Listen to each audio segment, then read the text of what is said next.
Joe Rogan Podcast, check it out. The Joe Rogan Experience. Train by day, Joe Rogan Podcast by night, all day.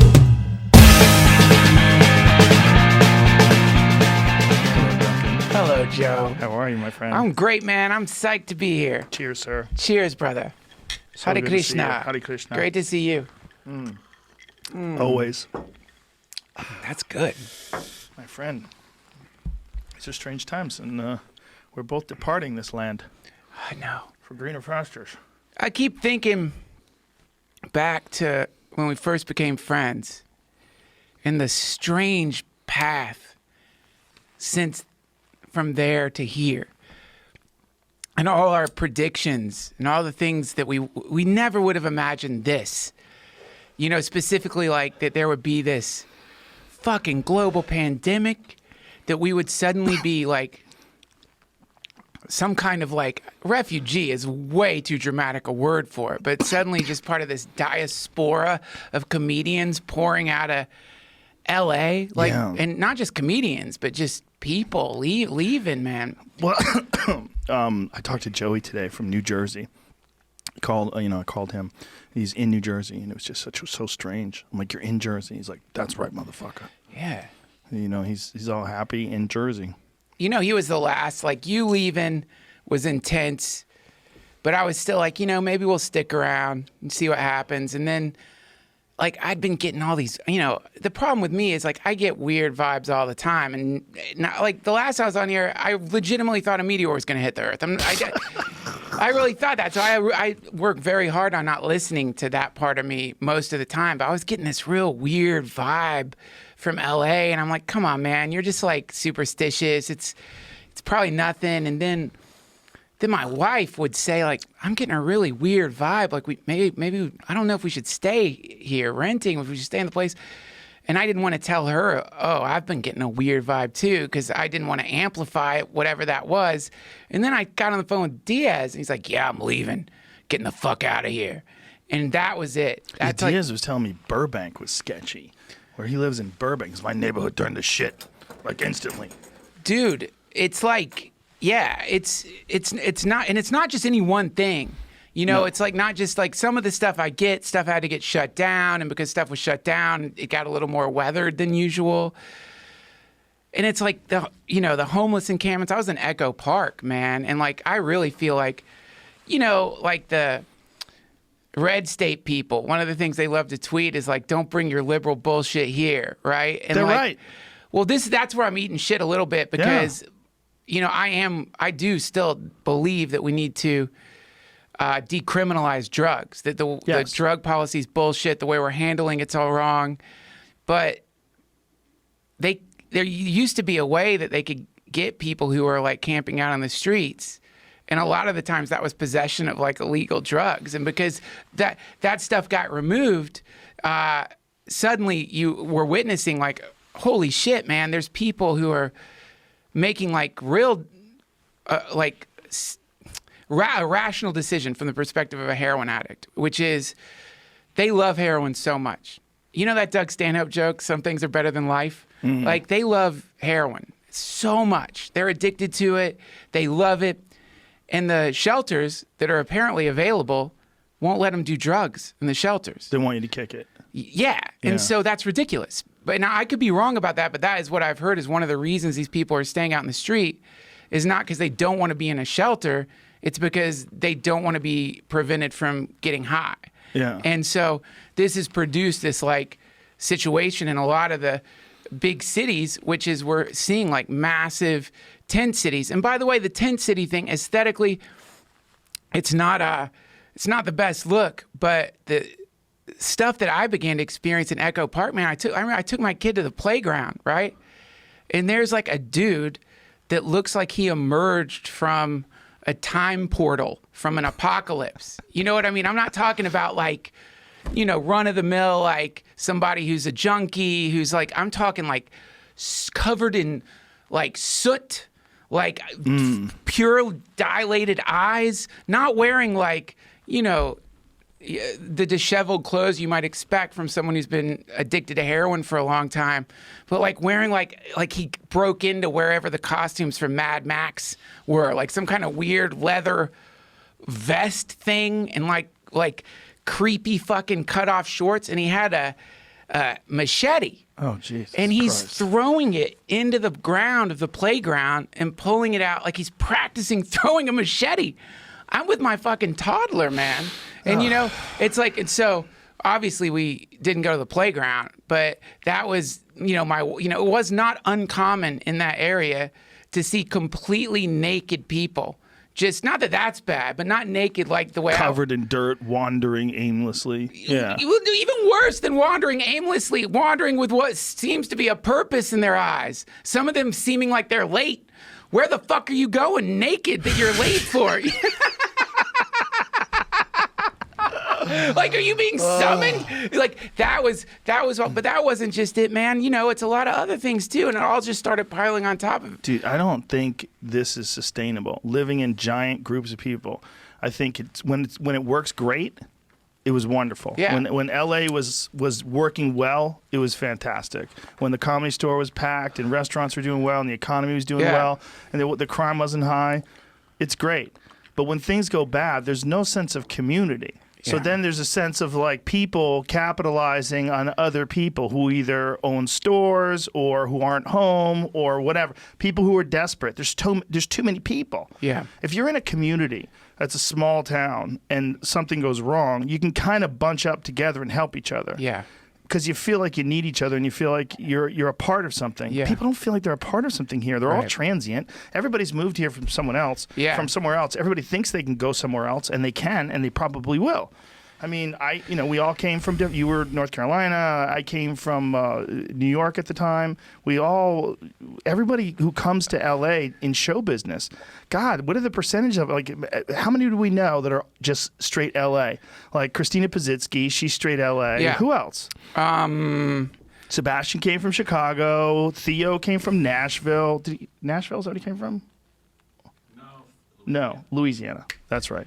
I mean, Joey, obviously, Jersey. Yeah. Well, it's And a all over the gypsy place. town. It's a gypsy town, which is something I've always loved about it. I've loved that element of like just this wild vortex of artists and narcissists and people who've just gone insane. And like, it's a lot of the sparks fly in that kind of insane cauldron of identity. All that stuff is super cool. It's beautiful. That's one of the things I loved about it is like the place we all know this is the place is the place where you make illusion. Yeah. That was the idea. You make things that aren't real seem real, and people like to watch that. That's the whole TV movie industry. The whole place is based on it. Creating an identity that you like somehow monetize, or a studio makes monetizes your identity or something. It was something magical and beautiful in all of that, but it seems like there's a real emperor wears no clothes thing happening right now, not just in LA. And I feel bad talking shit about LA because, man, I love she's this place. been so good to both of us. Yeah. I mean, this city is like, I always love this place. It's not, the problem is not the city. I've been thinking about this a lot lately. And here's an issue. I am progressive on just about every issue across the board. Yeah. Gay rights, civil rights, women's rights, whatever, women's right to choose, fill in the blank. Pro Medicaid, pro universal basic income, pro so many things. But there's a thing that happens in large cities where large cities are always blue. And I'm trying to figure this out because like New York, and I used to think it's because they're educated, and educated people are more likely to be compassionate, and compassionate people are more likely to be Democrats. But there's a balance that has to be achieved. And when the shit hits the fan, you need law and order. And I think that some people who are Democrats, who are progressive people, they don't understand that aspect of human nature, or they want to deny that aspect of human nature. Like when the mayor of Seattle was dealing with that whole 6-area lockdown, small little country that they had put up barriers and shit, and they like literally had armed guards there. That what was it called again? Chop or Chaz, right? The mayor said, maybe this is our summer of love. Like, no, it's not the summer of love. Some people took over other people's businesses with force. Like, just because they think the way you think, or they subscribe to liberal ideas like you're a liberal too. So this is like your gang of thugs that you have to support when they take over other people's businesses. No, we have to be able to call out everybody. And just because somebody is on your side, you can't let them take over city blocks and just institute their own government and then say it's the summer of love. This is crazy talk. And this is how gets cities destroyed. And this is what gets the police defunded. And this what gets people saying crazy things. Like we need to disband, release everyone from prison, and no more prisons, and no more laws, and no more police. And like, no. The way things go well is you have to be safe. The only way you're safe is if you have a strong military and a strong police force. And there's something about liberals that don't want to believe that. They see the bad cops, they see these videos, and we all agree, we got to get rid of bad cops. They got to reform the police. They have to. But those are not all the cops. That's crazy. You just only see the bad. No one's filming excellent interactions with friendly cops and compliant people. That's not what you're filming. Not going to get a lot of YouTube downloads. Views, but that's the majority of these interactions. But we have this distorted perception based on what we're exposed to, which is viral videos of cops being cunts. Because there are cops that are cunts. Because there's people that are cunts. And there's who knows how many fucking hundreds of thousands, if not millions of cops there are. The odds that they're not hundreds and thousands of cunts is outrageous. Well, you know what I've been doing with this whole fucking thing, man? Because if I get, because you know me, the way my mind goes is not going to be like red state consciousness when it comes to that shit. Because when I saw that autonomous zone pop up, I'm like, let's do it, baby! Spread it out! Come on! But what did you think would be good? What could have come of that? Well, I mean, the history of America is this beautiful yet somewhat like there's a mania, a utopian mania in the heart of, I think, the American spirit, which is like Americans identify with this. It's, you know, and George Carlin did a great job of desiccating it by saying it's called the American dream because you got to be asleep to believe it. I love that joke. Yeah. But I love the American dream. And what's so beautiful about it is it's this idea of like, I think together we can do something new that's going to be better than anything that happened before. And from that spirit, you get all great innovation that goes across all political ideologies, right? So to me, you know, and they always call it, I've always loved that they call it the American experiment. I fucking love that, man, because it's an experiment. It's like, let's see what we could do here together. And for an experiment to work, we need to be able to look at what didn't work in the experiment and improve upon it. Now, that being said, it's like, for me, I've been trying to like pull myself out of the, even though I identify as a progressive, I'm going to vote Democrat. That's just what I'm going to do. But that being said, I try to pull myself out of that because I don't want to be cubbyholed, man. And I have a lot of friends who are like hardcore conservatives. And I know that there is this idea, and I think a lot of the idea gets perpetrated by people who are into tribalism, blue, red. Mm-hmm. And so the blue people, they propagate a conceptualization of the red people, which is kind of what you said. Well, they're not compassionate. Yeah. It's like, shut the fuck up. Ridiculous. Get the fuck out of here. These are some of the most compassionate people I've ever met in my fucking life. They would die for people that they've never met. Don't you think a big problem is the figurehead right now, the Republican Party, is Trump? And yes. Trump is such a polarizing figure, and he doesn't seem to have much empathy, if any. He doesn't seem, you know, I mean, you don't know who he is really because you don't talk to him privately, but his public persona is that of a winner who doesn't give a fuck and you're fired. I mean, that's a non-empathetic perspective. And we associate people who support him with also lacking empathy. Then you add into it children in cages at the border, and you see those videos. You know what bothered me more than anything about the kids in cages? There was one video that really bothered me where Mike Pence went to visit. Like, he's on the ground, like next to the cages. See if you can find that. Mike Pence visiting the border cages. Now, apparently these cages had been put up through Obama, and that's what's interesting about this whole border wall and border discussion and immigration discussion, because Obama, particularly when he was running for president, he was very tough on illegal immigration.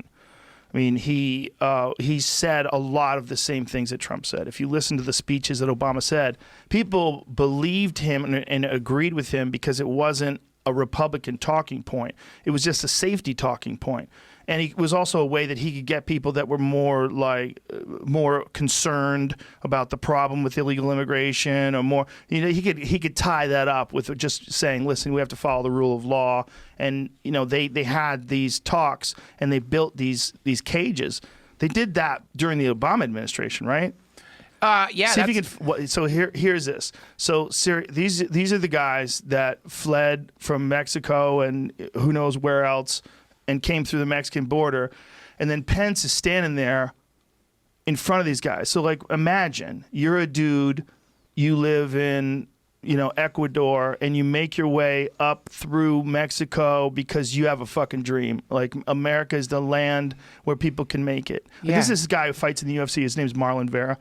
And he's a bad motherfucker, and he just won this weekend. And I believe he's from Ecuador, right? That's Marlon's. Yes. And he talked about it in his victory speech. He was talking about, how, hey man, you can actually do it. He came over here. He was talking about it in the Countdown show too. He came over here. He lived a year without his family, just building up money, fighting to try to get money to bring his family over. And then he brought his family over. And then as time has gone on, he keeps winning. He's on like a 7-fight win streak, and now he's like a top 10 contender in the UFC. And he could have been one of those dudes. That's right. See, this is not. These are just people that are in a fucking terrible place and they're trying to get out. Putting him in cages, like, it's a bad look, and it's an even worse. Imagine you're that guy who comes over from Ecuador, and you're in this cage, and you see Pence. He could touch him. You could touch him. If that cage wasn't there, you could reach over and touch him on the shoulder. He's right there. Right. The fucking guy who's second in line to the most powerful army the world has ever known. Trump's the commander-in-chief. That's number 2. Yeah. And he's right there in front of a cage, and he doesn't seem to care. Like, play this. It's weird. And I don't know how I want him to look, but he's not like looking at the people. He's kind of like looking away. He's kind of like ignoring the people. I mean, I don't know what you're supposed to do. Are you supposed to look at them? Would it fill you with sorrow and despair? Would you not be able to rationalize and disconnect yourself from the humans that are suffering? When you think about all of us, we're basically the products of a fucking enormous chain of events. Not one thing, but look at they have foil blankets, man. I mean, this is crazy shit. They're stacked in there, stacked on top of each other, wearing foil blankets. Yeah. It's terrible. And it's, look at that guy. He's thinking about his kids. Yes. And he's got a family back home. No. His kids got separated from him. Yeah, that too. That's what he's thinking about. And again, man, it's like I keep trying to get out of the, like, I keep trying to get out, because I this is what I've realized, because I love flipping through. I will jump back and forth from like Fox News to CNN to MSNBC. I'll check out some Tucker Carlson, blast over to Rachel Maddow, find these like polar opposites. And what I feel like what's happening just as a result of the entertainment that is news is that we're getting a very non-nuanced, we're being told what we are, basically. Do you listen to or watch The Hill? No. You should watch Rising, The Hill. It's Crystal and Sagar. And Sagar is a Republican and Crystal is a Democrat. But both of them super smart and really rational. And they're honest. That's cool. They're honest, and they're nonpartisan. They break things down based on their honest interpretation of what's going on. Yeah. And it's so refreshing. These two right here, Crystal Ball and Sagar and Getty, they are fucking fantastic. And I love the fact that they're friends, yet she's left, he's right. And it's not bullshit. They're not frauds. You think her real name's Crystal Ball? If my last name was Ball, I'd name my daughter Crystal. It's dope. Come on. Yeah. You would not name I call her Magic Crystal Ball. It's like, I don't know, Why man. not? Well, because you do that and you're going to like. I didn't even notice it until now because I'm not namophobic. I'm not my name's Duncan. I am. How do you think I'm sensitive to names like that? Because if their real name is Crystal Ball, be a third grader named Crystal Ball. Have fun with that. Third grader, you might be able to get away with it, but 10th grade, you're going to get tortured. By the time girls reach 15. Hey, Crystal Balls. Yeah. It's like a never-ending. Anyway, to me, it's like the propaganda. It's propaganda, and the reality of it is, like, I'm trying to figure out, well, what do we all have in common? It sounds like a cheesy thing. And what we all have in common is we want to be happy. Yeah. When I talk to my liberal friends, they want to be happy. When I talk to my conservative friends, they want to be happy. And then you add to it, now this is where shit gets weird. A lot of people want to be a hero. And why wouldn't you? A lot of people want to help other people. They have a service mentality. They want to die for something good. A lot of people really do want to help. And then that's, to me, where the problems start, is because that's being subverted. And the way it's being subverted is, you know what sucks, man? When you're around somebody who's telling you how you feel. Yeah. Have you ever had that happen where you're around someone, they're like, why are you unhappy today? And you're not unhappy. Ugh. But if you're not careful, you'll be like, maybe I'm unhappy. Yes. And then you become the unhappy thing, and they've like sucked you into a thing you're not. Yes. And so for me, this is the danger of the news, is they kind of tell us how we are, how we feel. They, first of all, this ridiculous red, blue bullshit. It's like, stop. I mean, every single person I've ever met I don't think I've ever met anybody who wouldn't try to help someone who is drowning. I think most people I meet are like that, and I think that transcends politics. But somehow they've got us thinking we're all different and separate. And then on top of it, the thing that really bothers me and annoys me, obviously, man, I'm no fucking Trump fan. That guy's a lunatic and he's driving people crazy. But what bothers me, he is. It's like, Can you pass that lighter? You're right. No, for sure. he's driving people nuts. And It's just the way you said it. And what bothers me is that the response from like really intelligent people who consider themselves liberals is they're shaming these people. They're shaming them. They're saying, oh, they're idiots, they're rednecks, they're dumb, they're peasants, the stupid peasants. How could you like him? It's like, how they liked this guy because they thought that he was going to help their families. They were not doing great economically. They bought into a thing and they invested themselves in it. And if they are starting to it's dawning on them that they succumb to another American tradition, which is the con artist. This is an American tradition. It's American to be a con artist, and it's American to get sucked in by one. Happens to the best of us. It's happened to me at a Grateful Dead concert. We wanted to buy 100 hits of fucking acid. This son of a bitch got us a sheet of acid, convinced us to try to sell it to make more money, to get more acid. We left there with one mushroom stem on the way back to Hendersonville. I've been conned. I know what it's like. It's a very American thing, but it's like... So there was no acid at all? Dude, he took our money to buy acid, and then he's like, we could sell this acid and buy more acid, and then we're like, yeah, let's do it, and then he sold the acid, I guess, and then we were gonna buy more. The point is, like, You started a business. my friend almost gave him his fucking car. Like, this was a very charismatic hippie. He was like, looked exactly the way you'd expect him, a fucking hippie bandana, big hippie beard. Dude, some people are good at that, and it's weird. Yeah. And they do weird things. Like, they talk a little too close to you. They make you uncomfortable. Yeah, they use neuro-linguistic programming. They just get you. And They know how to talk. You know, when I used to work at Newport Creamery, I'd work the register sometimes, and we had lessons on how to deal with flim-flam artists. That's what they called them, flim-flam artists. So they would teach you. So we had to sit there and be taught, like, how someone will fuck you up, like sell something that costs $3 and they'll give you a 20, and they'll say, hey, can you give me a 10 and a 5 and then the rest in quarters? And you're like, what? Yeah. How much is that? And then before you know it, he's saying something else and talking over you, and you think you owe him $40. Yeah. Like, you're giving him more money. It's like, I gave you a 50, so you give me the 20, that 20, and then what is it? It was $3, so you owe me 47. So, like, before you know it, you're giving money away, and you don't understand what's happening. That's right. Especially when you're a kid. I was like, I think I was 16 when I was working there. I was a monkey, basically a monkey, right? And, these people travel all over the place, and they do this to folks.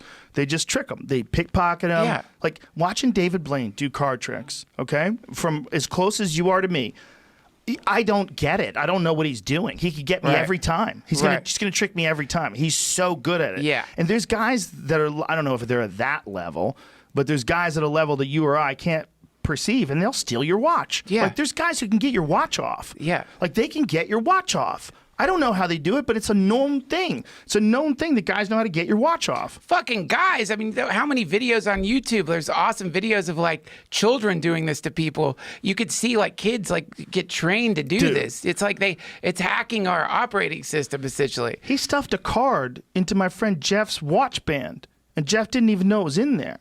And he's like, look, it's there. And he's like, what? And Yeah. he looks at his watch band. You're like, pull it out. And it's the card he was looking for. Folded up, tucked into his watch band. You're like, what did you just do? So if that guy's a thief, if he was like oh, is this someone stealing something? Yeah, there's a whole genre of YouTube Kids? video.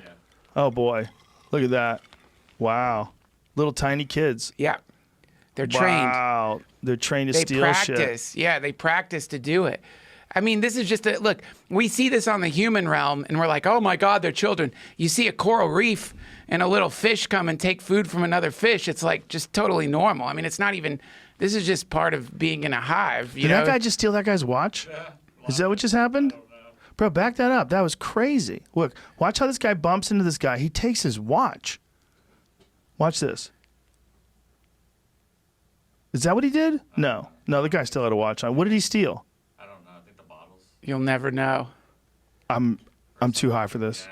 I'm too high for this. But I've never seen anybody take someone's watch off, but I know it's a real thing. Like, guys can actually take your watch off. Like, Yeah. I mean, like one with a strap where they do the buckle. It's annoying for you to do. Yeah, dude, to me, this is a natural part of the environment we're in. How many things camouflage themselves as other things, take energy out of a system using the camouflage? It's completely fucking normal. It's nature. 100%. Nature. Yeah. And so you get this Trump and you get people who fell for it, and now those people are deeply invested in that magic trick, which he did. And by the way, this is another thing. It's like, look, you don't have to like somebody.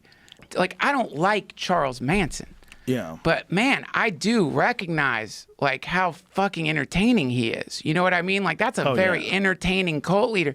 Similarly with Trump, not a fan. The moment he said he implied you should shoot looters, look, we can go on and on with I'm not talking about that. I'm saying the problem is that our tactic as Americans is not supposed to be we listen to the state and get our cues about how to be good people from the state.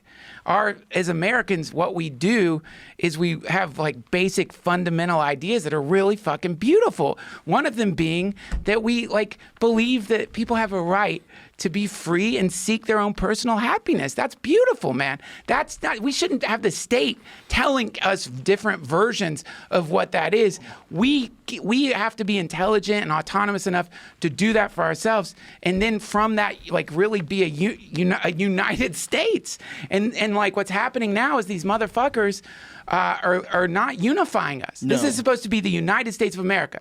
That's what it's supposed to be. So if you're in a government official here and you're doing a thing that's making it all divided and fucked up, and you're telling lies and you're shaming people for telling the truth, it doesn't matter if you're a Republican or a Democrat. Whatever you are is, as far as I'm concerned, anti-American, which is like, man, Americans, and fuck anybody who gets mad at me for saying this, Americans are beautiful people. We both tour. We get to meet people all over the fucking place and talk to them, and they're always generally wonderful. Yes, some of them will take your fucking watch. You know what I mean? But still, in general, that you encounter when things were going well. See, this is the thing that shifts everything is COVID. The reason why everybody's ramped up, I mean, it's no small feat. It's not just about getting sick. It's about everybody being scared that they're going to lose loved ones, or they're going to die, or they're going to lose lung function. You can't work, so you're worried about your income. There's so many people whose businesses are eroding right before their eyes. I mean, imagine if you own commercial real estate now. Jesus Christ. And you start thinking of the prospect of leasing a building that you invested all your money in out to some folks. They're not going to have offices like that anymore. People are going to do shit from home. There's a lot of people that are actually more productive working from home. I know. It's a fucked up time. So everybody's on 8. Everybody's walking around on 8 trying to keep it together. That's right. And so a guy like Trump exacerbates it. Yeah. Because he doesn't ever come out with a unity speech. Yeah. It's always like he's always the strong boss. You're fired. I'm the man. Yeah. I mean, this is the message, and it works with a lot of people. It's a good look. It's like comedy or music. Not everything works on everybody, but there's a lot of people that vibe with his fucking real cartoonish version of being the boss, right? But it's not a bring everybody together thing, and this is what we need. We need the guy in the movie that stands on top of the hill, the guy that says we have more in similarity than we do that we disagree with. Yeah, man. We're together. We're friends. Most people, most of our issues we could work out amicably. We could talk. Most of our issues. The All vast of them. majority. And we need to not just dwell on those, but embrace those. Like, embrace all the things we like. We want safe schools for our kids.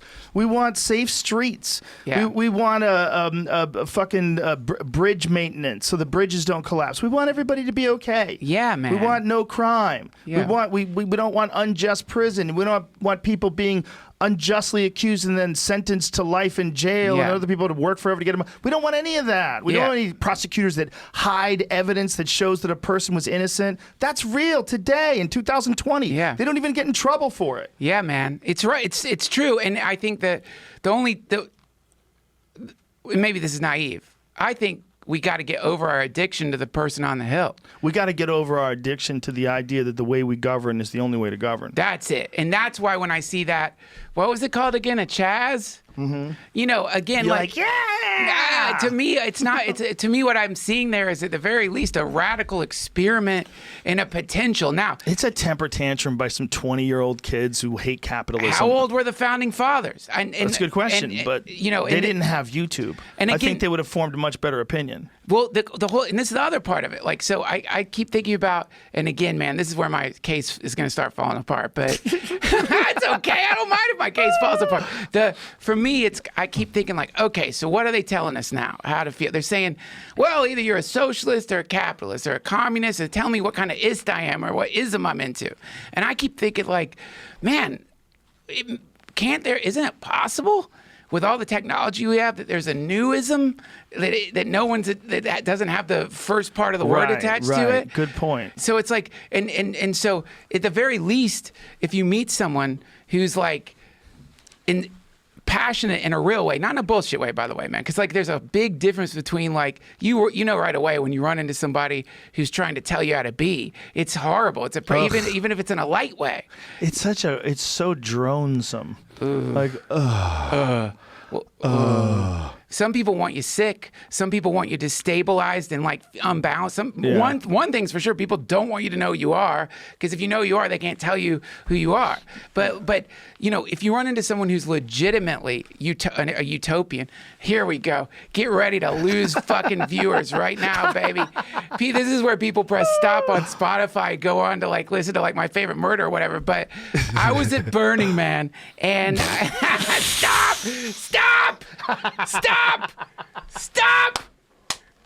hey, man, I am sure Burning Man is like everything else in the world. There's a lot of profound conversations and few of them that want to make you just bury your head in the sand. Definitely. Right? But this guy came up to you, just getting these great chats, and this guy came up to me. We're just yapping, and he said, "Do you think world peace is possible?" He wasn't being a missionary or anything. Just asking. Just asking. It's a real question, but it's so cliche that it seems like a joke question that a moron would ask you. Yeah, Isn't that funny? Like, yeah. What would you want more than that? World equality, world financial equality, Yeah. world peace. There's like 4 or 5 things you would ever say, like, look, that might cure up a lot of shit. Yeah, that's right. But to ask it is so Yeah. cliche. Like you could do everybody's it at like, Burning Man. You what? Could, well, that's World peace. Well, you know, and that's the other thing. If like, let's say you're at the Venice Boardwalk and some son of a bitch dressed like Uncle Sam comes and asks you that, you're gonna like go the other direction, like fuck you, like you're just gonna leave, right? Maybe if you get out of Nicaragua, man. Yeah, but yeah, he was actually somebody who's really into Buckminster Fuller, and I think that was something Buckminster Fuller put out there, which is like this question is very important, because, and you should ask yourself this as an individual, because if you think world peace is possible, Right. even if you acknowledge that maybe right now it's not possible, but if you can invent in your mind some technology, or even if you can invent in your mind like an X, like an algebra for a thing you don't have the space for yet, but it could be.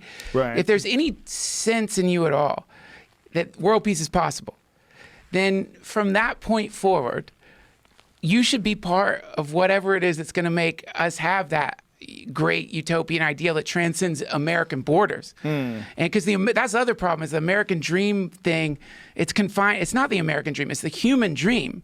The human dream is the intuition we all have that there's a way for us to be on the planet together that doesn't involve blowing each other up. Right. And I think it's possible. I think it's possible. I just don't know how to get there necessarily, but I think it's possible. And one thing's for sure, whenever you get a Trump or any fucking pundit blowing out divisive shit into people's brains. They are not if there's like a scale, one side's world peace, one side's chaos, they're dropping their pebbles on the chaos part of the scale. And it's like, why do you think they're doing that? Because, man, let me tell you, there's a lot of money to be made in fucking chaos, man. There's a lot of money.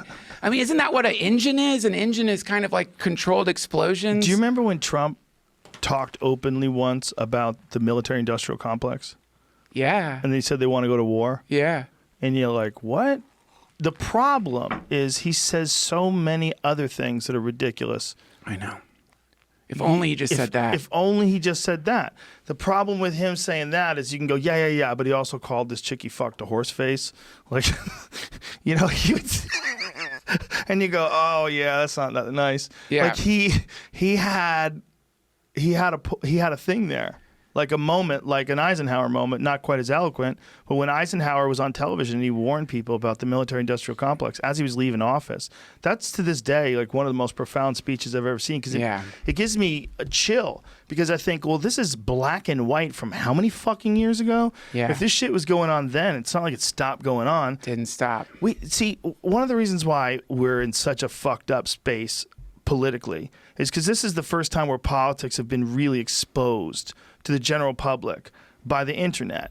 Like you have a different access to politics that you never had before. You have real-time things breaking. You find out, so like if someone like Gavin Newsom said he was going to take a pay cut, he didn't. Fox News Princess, it goes wild, and you get all these stories like, oh, would you have known that before cell phones and the internet? You've never known that he didn't do that. You would have to be a person who's really into politics. Yeah. And there's not that many of them. Most people are busy. So now politics relies on scandals.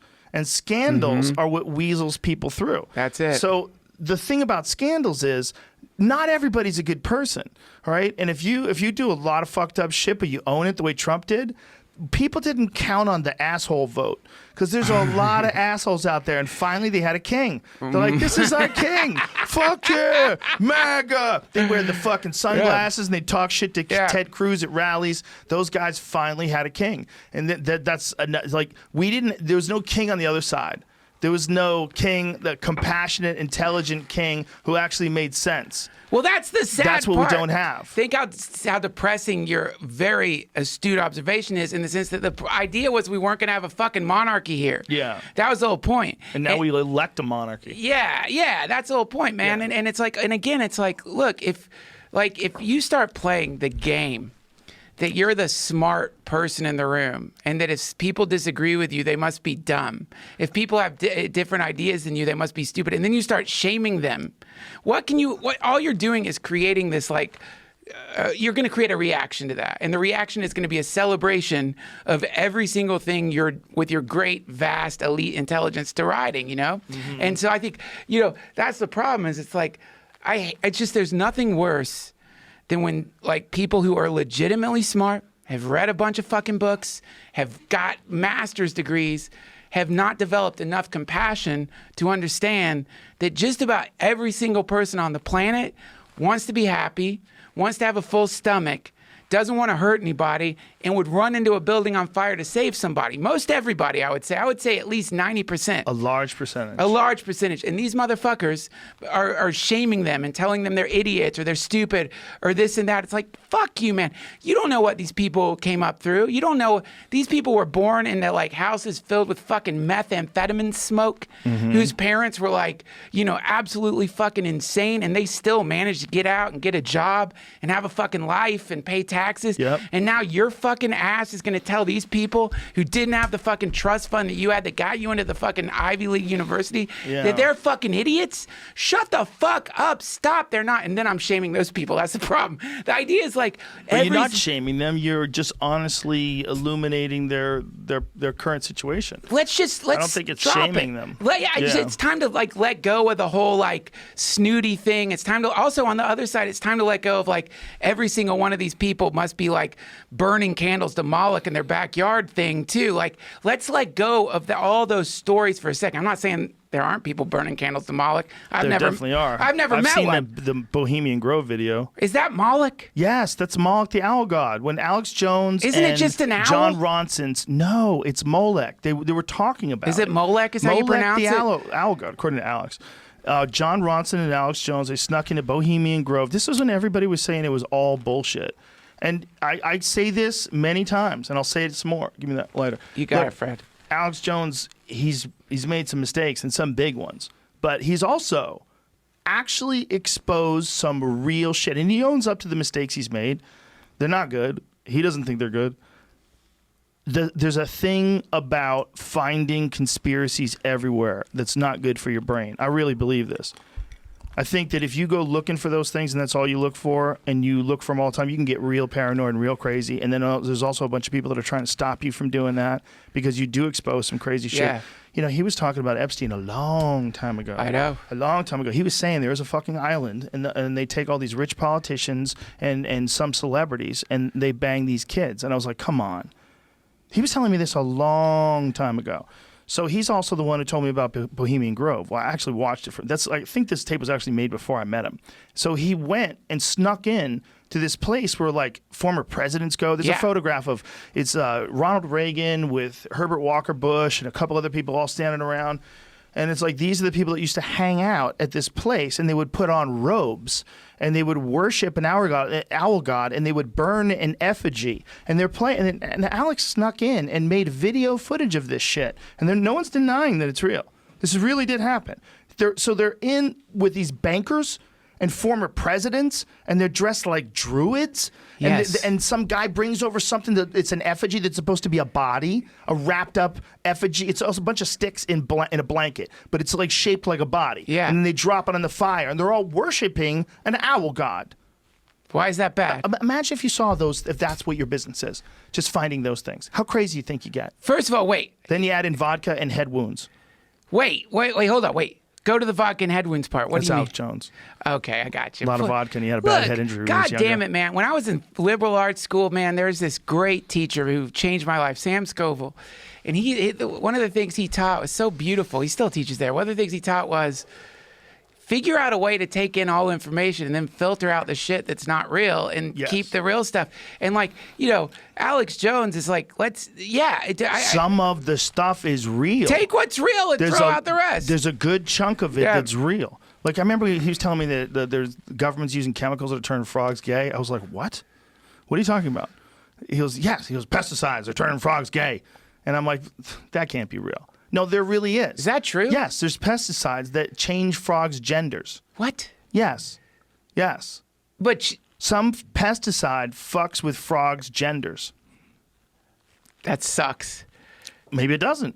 I mean, depends on the frog. Maybe it's awesome for the frog. Depends Maybe on the frogs frog. don't give a fuck because they've never been taught homophobia. Why would they care? They don't care who they fuck. But there's a real thing that... See if you can find that. It's a pesticide that has some sort of an effect, an unintended effect on frogs' genders.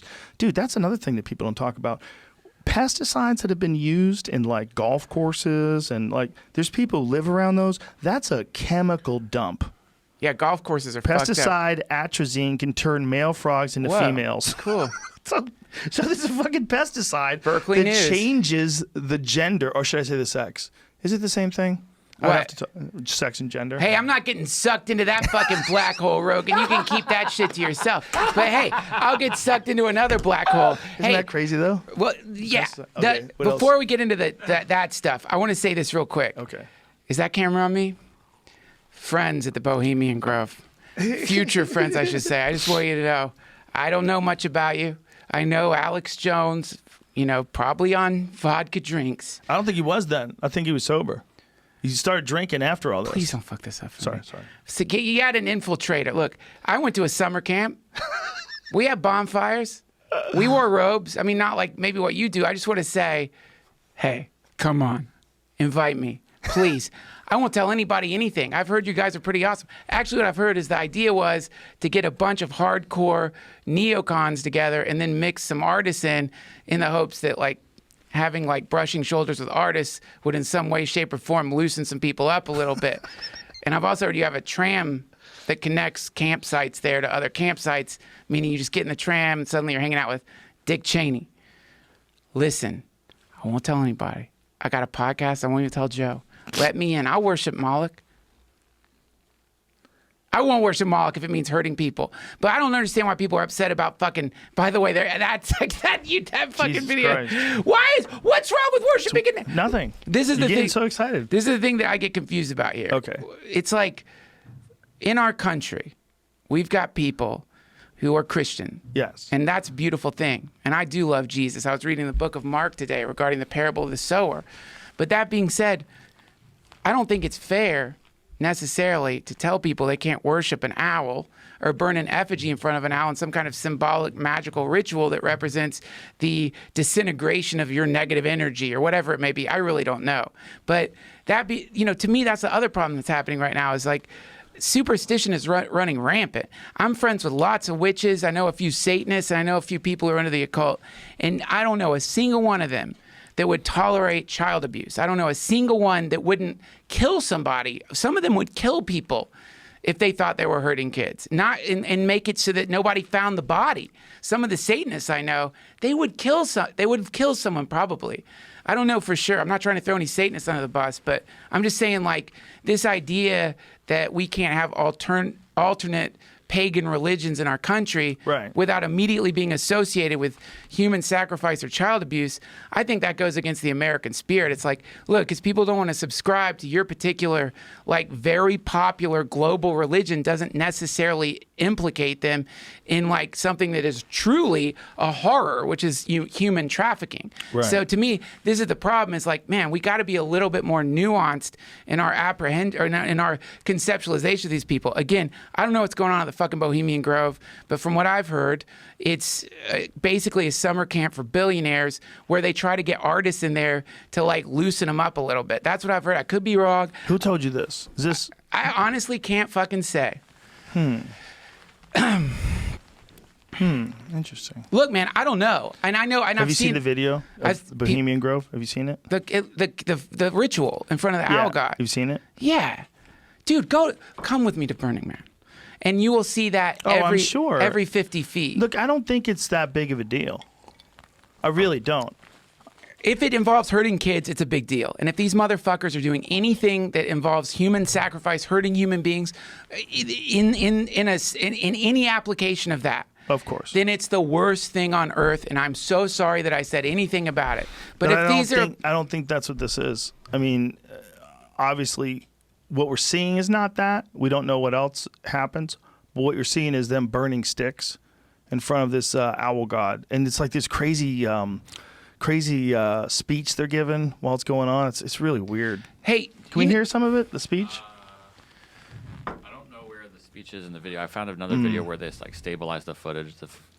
It's like. But I mean, before this, nobody really believed that. Listen. Shall have its will of thee. Beyond all care, and all the winds make merry with thy ducks. Hail, fellowship's eternal flame. Once again, midsummer sets us free. And now they're lighting the effigy on fire, and everybody's cheering. It looks fun. Stanley Kubrick had this quote once to Nicole Kidman, I think it was. They were working on Eyes Wide Shut. See if you can find what she said about the elites that he had said. I know I saved it. I can find it if I have a chance to look at my laptop. But it was something about him, talking about the powers that run the world and that they all have something on each other, and that's how they all can stay together. They all compromise each other. That's what Skull and Bones was about. Like, that's what all that stuff's about. So he had a much more concise quote on that. But when you see something like that, you go, well, maybe it's like fun that they do it, that nobody knows they do it. You know what I'm saying? Yeah. Like maybe it's like one of those rituals where you get together, your dad thinks it's hilarious, and you both put your hoods on, you go out there and you burn the owl, or you burn the sticks in front of the owl. And what's fun is that you're not supposed to be doing it, and it's a secret, but nothing really is happening. That's also on the table. Yeah. It's possible. But it's fucking weird, man. That was weird. Imagine if there was no Catholic Church. Imagine if you are a billionaire. That's what you're doing with your weekend? But imagine if there was no Catholic Church and there was one video of a mass. Right. We would be like, what the fuck? Right. That's What is fucked that? up. What is this craziness? Imagine any religious ceremony if there was only one version of it. Because I'm not trying to reduce it to summer camp fun or even like fraternity games. There's a... Who knows what it is, right? Well, we just know. You can know what it is. Yeah, they'd have to tell us.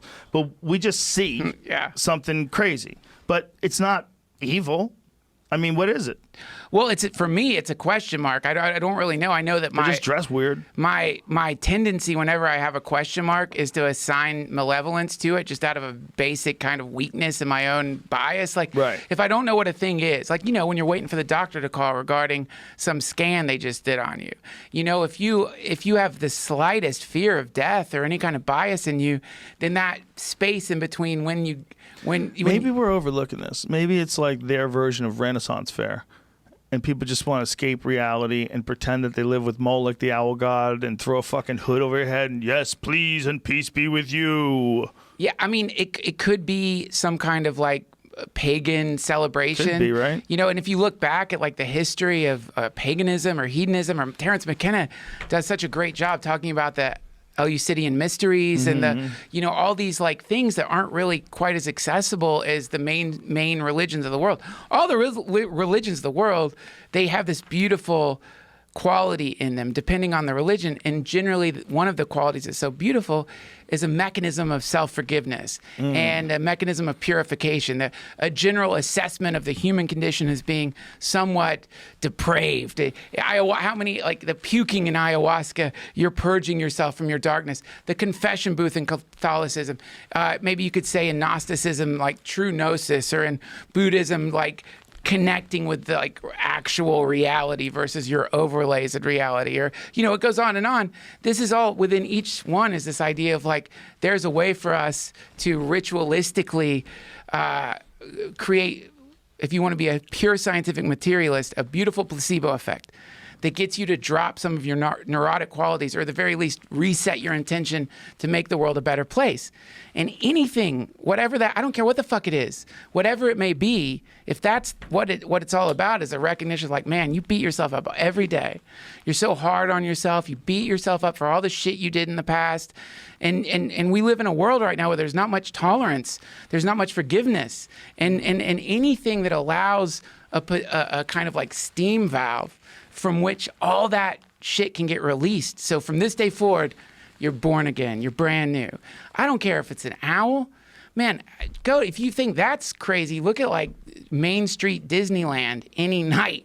That's some crazy shit to watch too. And some people's entire lives, I'm not being like, change from like having a great night anywhere. So, you know, to me, it's like ritual is not scary to me. What's scary to me, though, is anything that objectifies humans, enslaves humans, hurts kids. Sacrifice. And so, human sacrifice, any of that stuff. And if that's what's really happening there, I truly don't know, then I completely apologize for any defense of it. It's just sticks. The I think question it's is, just sticks. was it always just sticks? Did it used to be people? Did they used to sacrifice a person? Did they stop doing it at one point in time? One widely cited Nicole Kidman interview was made up by the fake news site News Punch. You sons of bitches. God damn it, they got me. They got you. But again, Does it say what the quote is? Yeah. What is the quote? He said that Hollywood's run by pedophiles or something. Like, I found the Reddit page where it was put up. And God damn, they got me. Now they took Glad it. I asked you. Hey, you want to see something real creepy?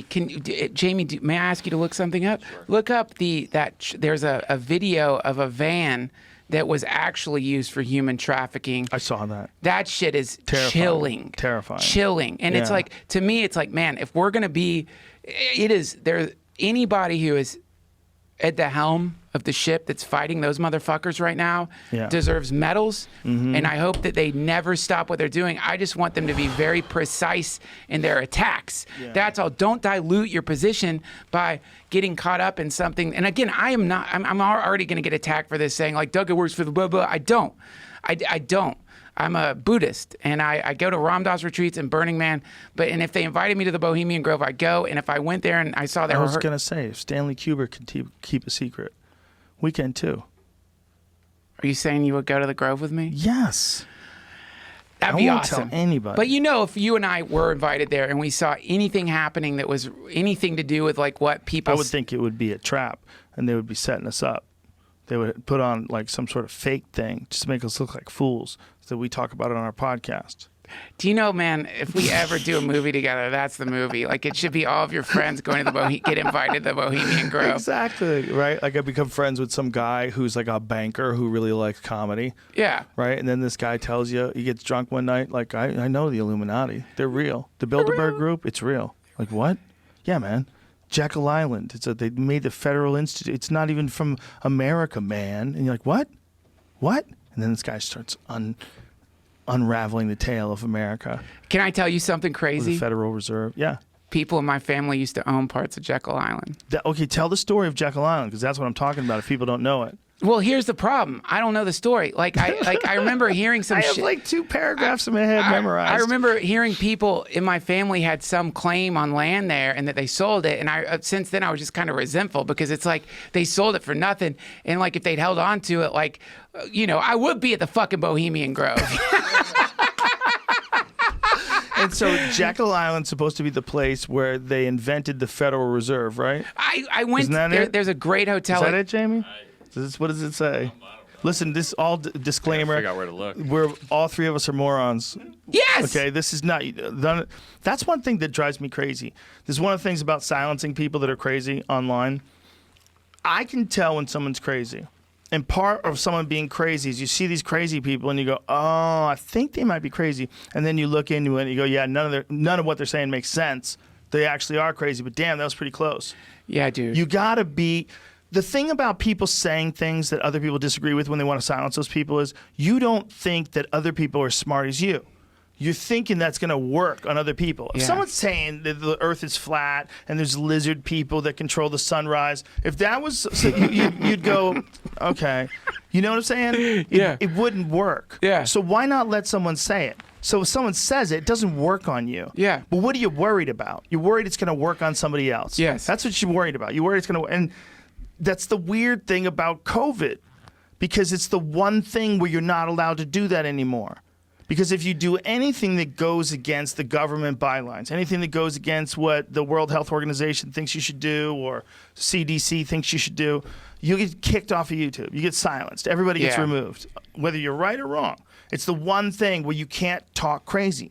You can talk crazy about the earth being hollow. You could talk about beings that are made out of light that fly in and out of our consciousness, Yeah. and that's responsible for all of our ideas. Yes. And you could talk about how there's an application that's coming in 2023. It's right now being vetted by the NSA to make sure that we can use it so we can communicate with the aliens. You can have all these wacko videos where you're making shit up and no one cares.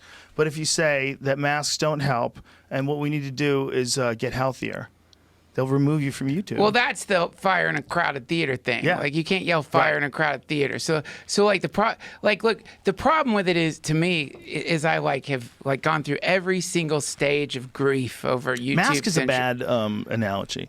Maybe a better analogy is you can open up businesses as long as you do it carefully. I used to love YouTube, man. I used to love it. I still love it. Well, what I loved about it in the old days, I still love it. I still go on every day. But what I loved about it in the old days is what you're saying. No one's putting a cork in the champagne bottle. It was wild. It was a museum of madness. Yes. And what was even better is the algorithm was working in your favor. So it's like punch in Hollow Earth. Yes. That's going to take you all the way to like deep. some crazy deep shit. And never once in all my explorations on the early days of YouTube was I like, this could be real. It was more like, wow, look at how all the different versions of reality that people are processing. And it was a joy. But I think what happened probably is like people realize like, God, like what we've got, like you talk about this sometimes, man. The nightmare and it will happen when primates figure out how to like use friction to make fire. You talk about this. Yes. And that's a nightmare Yeah. for the planet. Like you think the fucking shit's bad now. Wait till the chimps figure out guns. Yeah. Just fire. Just fire. Just figure out how to make their own fire. Think of like the beginning when the proto-hominid shift into like figuring That's a out really good point. this is trouble. Imagine really good point. Think of how many people died. in the beginning of like discovering fire? Oh my God. How many experiments were done with fire? How many things were just set on fire? How many people just burnt? I can eat it. I bet you can eat it. Let me eat it. I'll get its energy in my body. Holy fuck, he melted his face off. You know, so similarly, like with the internet, we have this new fire, and like people who are like in the conduits of the fire are I think they're having this really rotten come to Jesus moment where they're like, because I think a lot of these, especially if you look in the Silicon Valley, these people are freaks. The early day, like the people making technology, they're nuts. I seen you that Steve Jobs thing with him in a commune or whatever. These people are fucking crazy. But I think they're recognizing that like it's like, okay. The internet is the new fire. Yeah. And so they're starting to understand that like because of them, because of their intentional manipulative coding, because of their deep study of B.F. Skinner and behaviorism, they've produced this hyper seductive, semi-sentient information dispersal device that is driving people who don't have the immune system to data that you're supposed to naturally get from school crazy. That's what's happening. And so people are going nuts because it's like... Well, add that with the addictive quality of technology. Those two things together, the addictive quality of just looking at like your phone and getting information off your phone, and then add it to all this stuff that you're saying. Yeah, man. And it's a crazy combination. And there, I think Google and YouTube, and as much as like, you know, and I do think censorship's fuck. I would hate to be in anybody's position there because on one hand, you're looking at like a very liberal, very beautiful idea, which is like everyone should be allowed to say whatever they want to say. And then it's meeting like, well, but what about these hyper charismatic, seductive people who like Hitler? You know what I mean? Right, like, so now you right. run into this terrible place of like, and also we know that there's people who don't quite have the ability to discern what's real from what's not. I mean, But we allow, this is my beef, we allow some of that because we allow evangelists. I heard Robert Tilden on one Wow. of his shows. Yeah. He goes, Wow. every time you write a check to me, Satan gets a black eye. That's good. Dude, it was in my act for a while. That was in Dude. my, I was like, where's my checkbook? You Satan, you son of a bitch. Dude, it's Imagine you could steal money that way. look, man, I don't. But you know what I'm saying? Yeah, I do know exactly what you're saying. And it's like this type of con artistry. Also cigarettes. Oh, you know, it's like this type of con artistry. Yeah. Generally, it seems like there's some kind of grandfather clause on specific styles of con. Of thievery and murder.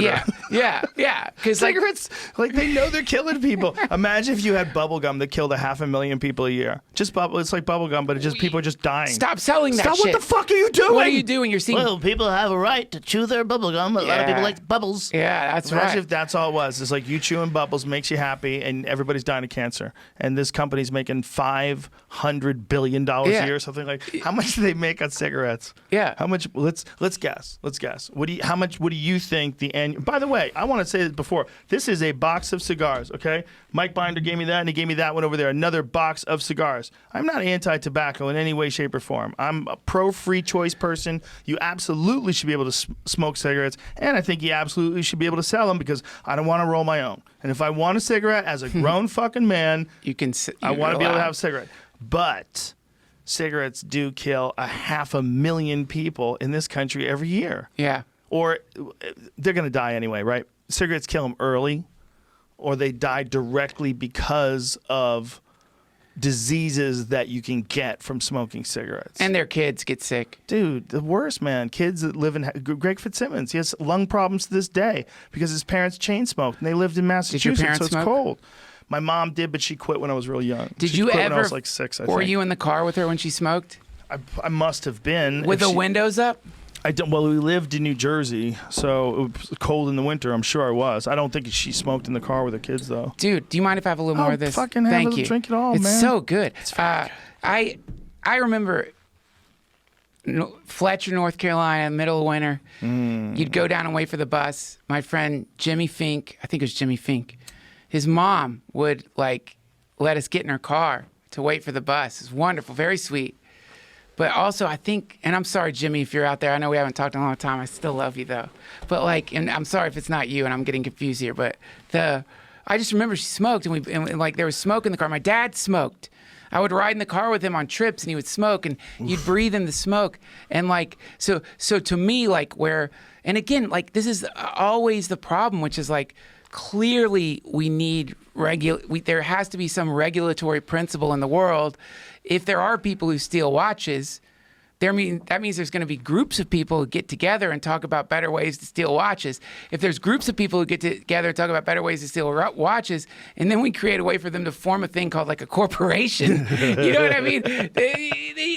You need to regulate that. That's why we need regulation. Yes. So, but then the problem is like, who does the regulating? And what's the incentive for you to regulate? Is there a financial incentive? Yeah. Do the regulators get paid an exorbitant amount of money? Let's say you and I start a vape pen company that like is a nicotine vape pen, I and like then what we you're thinking. Start pouring money into people who are against tobacco, knowing if we can make tobacco illegal but keep the vape pens legal, we're going to become the new tobacco. But here's the thing about vape pens. This is the real thing about vape pens. Some of them are not good for you at all. They're real bad for you. And there's a connection they're saying now between COVID and kids that vape. Kids that vape dying of COVID or getting serious COVID but it makes sense.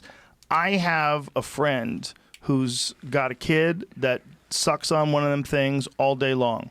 Just vapes constantly. Kids vape. And these kids that vape all the time, like the oils that you're taking into your lungs, that's not healthy. The idea that it's not cigarettes, so it's healthy, no. There's a lot of evidence that points to some of those companies that make those oils. They don't do it in a way where, you know, there's like different kinds of oils. Yeah. And they have the different reactions to the heat. And some of them are like apparent. Am I saying this right? Let's check on this. What is the problem with the different types of vapes? Because I think there was one type of oil that they're using, you know, because they have to somehow or another mix. The same with the marijuana ones. You have to mix this stuff with the THC, and it's some sort of chemical. But there's different. You can do it organically. I know they've done it with coconut oil. I know they've done it with like things like that. It's the same way with hash, man. I think it's like the way people make hash varies. In some people, there's a healthy way to make it. Yeah. And obviously, the way using the most chemicals is the cheapest, and so there's certain types of hash that I think are derived. And again, my friends out there, look, I don't know, but it's something like butane. Someone told me this at a marijuana store. I can't remember what, but yeah, man, it's like I think cheaper. The concern is the oil. Like what kind of oil? Like I know there's one guy that was selling them with MCT oil. Okay, here it is. Authorities in the Food and Drug Administration and Centers for Disease Control and Prevention still aren't sure what's causing the dangerous trend, but theories range from issues with vegetable oil in vape Jesus juice Christ. to the idea that doctors are just now taking note of a problem that's been percolating for a long time. So that was the speculation that people were using. Like if you try to cook, okay, and you try to like sear a steak and you do it with olive oil, you're gonna fuck it up because olive oil it's not like something that you really sear something with. Like you put olive oil and you don't want to get it that hot. Yeah. Olive oil is more something that you'd like to saute with, but other oils like avocado oil or beef fat, like that stuff is amazing because you can get it really fucking hot. Huh. And it has a very, very high temperature where it turns to smoke. Right. So it's like healthier for you, the idea. So if you're misting this stuff into your lungs, you don't want it burnt. Right. Right? You want something that's more... right. So I would imagine if you're using these cheap... This is, again, I'm a moron. I'm not a scientist, but we're doing science. If you're using a vape pen with like some really shitty canola oil and you're getting that burnt spray inside your lungs, like that could be terrible for you. Terrible. You got some fucking GMO corn syrup bullshit in your lungs. Yeah, you know the haunting thing, man? You go to a pharmacy, right? And you watch as the pharmacist dispenses the drugs. How careful he is, right? Like they're like so careful in their administration of these pills because they know if for 1 second you give someone Xanax when they were supposed to get penicillin, you killed somebody, right? So you have to be very careful. But like, meanwhile, look at us right now, Joe. Did you do a test on that bottle of booze? Or these, I honestly, it was embarrassing. I'm These like, blunts. I don't know how to light this blunt. But then like, You don't know how to I'm light a smoking blunt? something called Dadgrass. I don't know what's in this shit. Dadgrass. I don't do any studies here. That's for people who love Steely Dan. I do love Steely Dan. I do too. They have some great fucking songs. You know what I mean? I'm saying like the general, like in America and anywhere, the general sense is I'm going to eat it if you give it to me, especially if it's in a colorful box. Right. And then you're like, it must be okay. And the problem is like sometimes it's not okay. Look at thalidomide, man. Like, look at like the big moments in history when it was shown, like actually sometimes the stuff we sell you. Is that thalidomide? Thalidomide. Yeah, thalidomide. That's the stuff that gave kids birth defects. Defects, yeah. Or what was that radioactive shit they painted on watches? Oh my God, dude. We did a whole show where we talked about all the diseases that people got from iridium. Was that what it was, Jamie? What was the radium? Radium or iridium? They were using it for all kinds of things, and people's faces were rotting off. Yeah. Literally, they have holes in their face. They were painting it on watches because it would glow. It was cool looking. But so similarly, it's like they were using it for makeup, I think. Yeah. Right? And here we have the internet. Here we have the fucking internet. Suddenly we have a way to like super connect with every single person on the planet, but not just connect with every person on the planet. We have an artificial intelligence based on a neural network. I don't understand how it works, suggesting who you should connect with. You know what I mean? It's like, is the internet the thalidomide, technological thalidomide? Are we looking at I think so. Is that what we were dealing with right now? And like, I think we're on a spaceship and we haven't quite figured out how to slow it down or where the brakes are or how to go left or right. Yeah. But the spaceship is being propelled by thoughts and ideas and social media and world events and drugs and sex and politics and power and control, and it's all just hurling through space. Yeah. And while it's all happening, we haven't quite figured out where the brakes are or what's the best way to be harmonious with each other. So we're all in this constant battle for control, thinking that once we get in control, we're going to set this fucking ship straight and everybody's going to be cool. We're going to get along because your side won. But you're still going to have half the fucking country that hates you, half the country that doesn't agree with you, half the country that has to like be really tolerant in order to engage you in any of your ideas and admit that you're right, right? Yeah. And this is what we're doing. And it's not real. It's not real. I don't think it's real. I think a lot of the people that have ideas in one way, if they could just talk to people in the realm of the area where they have disagreement, I bet they could work it out. I think the problem is more people not talking than anything. Joe, tell me about the spaceship idea some more. Because I don't think you're saying, like, knowing you like I know you, I wonder if you're saying that metaphorically or like if there's It is metaphorically, but it's also actual. We are on a spaceship, whether we like it or not. We're spinning 1,000 miles an hour, and we're driving through infinity at a pace that if it was small and it passed by you, you would go, "Holy fuck!" Yeah. If the Earth was the size of a baseball and it whipped by you in real time the way it's moving through the universe, you would be like, "Fuck!" Yeah. That's what the Earth's doing, but the Earth is huge. Yeah. It's huge, and yet it's tiny. And it's surrounded by things that are enormous. We've got a sun that's 1,000,000 times bigger than us. Right. Just a fireball in the sky that all life on Earth depends on, a very clear space between Earth and the sun. A perfect balance between this unstoppable heat. And just keep the water melted. Don't boil it, man. And we're hurling through infinity. And while we're doing that, we're trying to pick who gets to be the leader to steal your tax money. There you We're go. trying to tell you can't go to a beauty shop because I don't want you getting a cough. That's right. We're trying to tell people, stay home. Stay home. Trump's trying to kill America. Yep. It's the wrong approach. Like the approach they're making, the approach they should make should be all about positivity. You know, everybody who's voting knows who Trump is. Everybody knows about the riots. Everybody knows all those things. Yeah. Talk about what you want to do. Yeah. Talk about what you want to do. Don't talk about how bad the orange guy is. Tell me what you want to do. Right. And don't use woke lingo. Don't you fucking do it. Don't you do it. Tell me. Yeah. For real. Don't bullshit me. Tell me what you can do to fix this. Right. Just that. Tell me you want to bring everybody together. Just that. Everybody. Right wing, left wing. We got to make concessions. We got to figure out like where we meet in the middle. There's much more that we agree with than we don't agree. Yeah. Much more. Let's concentrate on that stuff. And let's be nice about this other shit. Yeah, that's right. That's it. Yes. Look, it sounds like, what you're saying, it's beautiful. And what's one of the qualities that's beautiful about it is simple. I got to see the Dalai Lama speak once, and it's like, Wow, you in person?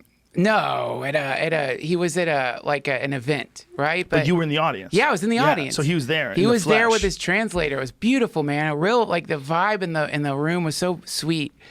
And to go back to what we were talking about earlier, some people will tell you a stupid thing, like a thing on the side of a cereal box, like Dude, I apologize for that. be kinder for. Oh, I'm so sorry, but I could tell you, Joe. You know what the world needs? Love. And I do like cliches though. Sometimes they're accurate. even though Depends they're on who the cliche is Right, coming from. Right, if they're sincere. So the Dalai Lama is on stage and he says, "You can always be kinder."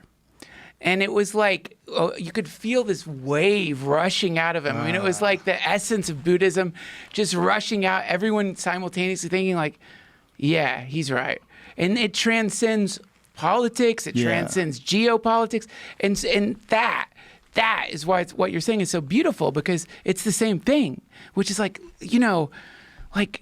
this planet, we're so lucky to be on a planet going that fast, and like we're so lucky to get a chance, a little peephole into time. We're not here that long. I think this COVID thing gives us an opportunity to realize how lucky we really are. I do too. I mean, for the people that are struggling right now financially or struggling with their health, it doesn't register with you, and I'm sorry about that. But I think for the people that aren't fucked by this, there is a moment where we get to realize, like, oh, okay. We were taking this for granted. We thought we had all this thing wired in. They didn't have it wired. I mean, they got rid of the Senate. What was the pandemic? There was the White House decided like a year before Corona decided to get rid of the pandemic. What was a response? What was the actual? No, like he got rid of the whole pandemic office based on it. They dissolved it. Just imagine if like there's an asteroid. Like, when's it coming? 40 years. Fire everybody. Fire everyone. We're fucked. We're fucked. Just fire everybody. The more tests, the more sick people we have. Stop the tests. Just They did that for real. I know. So from that, what did they teach us? They taught us that we have to depend on each other right now, not the state. Well, I think they should give people the opportunity to do what they want to do. I say this too much. I say it at almost every show, but you can't tell people they can't work. It doesn't make any sense. You're not smart enough for you to say that the only thing that matters is whether or not these people expose themselves to the virus. At this point, I think that's ridiculous. But can I tell you something else Here's matters? The problem. I'm sorry to cut you off. But they have to acknowledge that something else matters. They have to acknowledge that the financial problems that people are going through are almost unsurmountable. They have to acknowledge that. And that destroys a lot of people. That creates a lot of depression, creates a lot of suicide, creates a lot of drug abuse, creates a lot of turmoil and a lot of mental health issues. That's a fact. It's true. So we're taking away people's sovereignty. Look, man, if you want to, that was another great American tradition. If you want to kill yourself, well, you can do it with so many other ways. You're welcome to kill yourself. You can go BMX flipping. Nobody's going to stop you from doing flips with your motorbike. That was the whole point. I mean, that's like, remember when everything got safe? Like the whole point, there was a time when everything was like all gonzo. And the problem is you're spreading it, right? So it's not just you and your motorbike. It's you crashing your motorbike into a crowd of people. That's what it's like. That's one of the problems. There's a lot of... That's a good way of looking at it, honestly. Yeah, right? but the bigger problem, that is a problem and it's fucked. The bigger problem is, okay, so you own an Applebee's or whatever, right? And suddenly the government's like, okay, everyone can go back to work, but no one solved the problem. You, the owner of the Applebee's, calls the general manager like, hey, dude, get the wait staff back. We're opening up. You're not going to be there. You're going to have the general manager come in and you're going to have the wait staff come in. Now, the wait staff have been living off of unemployment benefits supplied by the federal government that sometimes are more than like what they were making at the place. That's not a bad thing. But all of a sudden what happened is prior to a true reduction of this pandemic that can kill you. Most of the time it doesn't, but you might be the one who steps on the landmine. All of a sudden, they just decided, well, we got the economy needs to work. So now your unemployment benefits get cut off and you have to go back to work. But they haven't solved the problem yet. So you become the person who has to bear the weight of the failed approach to the disease, and that's why it's fucked up. Yes, you're right, man. My friend runs the New California Barbershop in Echo Park. Brian, he's one of my best. He started off as my barber. He became my best friend. He's one of the coolest people I know. And one of the reasons I want to leave LA is because that shop can't open. That's where I used to go to get my beard trimmed and my hair. But it wasn't just that. It was the hangout. It's a real barbershop. Yeah. And you have these great conversations. You meet people. That's awesome. He's gotten me into a sublet that I once when I needed to be in LA for a little bit. One of the sad things about being bald, I never really developed a relationship with the barbershop. By the time I shaved my head, it was too late. No, that's a good thing to do. You can get like a nice straight Beard razor thing. shave. Yeah, you don't go to a there's bar. something about that, right? That's the like best. with girls, it's acknowledged that a lot of ladies like beauty salons. They like to get their nails done. They like to get their the best. pedicures. They enjoy it. I really like. Yeah, that's all been shut down here, right? Right, and it sucks because I loved going there, and it's like. But, the thing is, a lot of people, it's not time to go back to work because if there is a true risk that from making minimum wage, you're going to get a disease that probably won't kill you because you're a waiter at Applebee's, you're probably going to be okay. You're taking your vitamins, but you might be living with your aunt who has Alzheimer's disease, and you're going to fucking kill her because you picked up a little bit of it. And the reason you're going to kill her is because you had to go back to work because your benefits got cut off.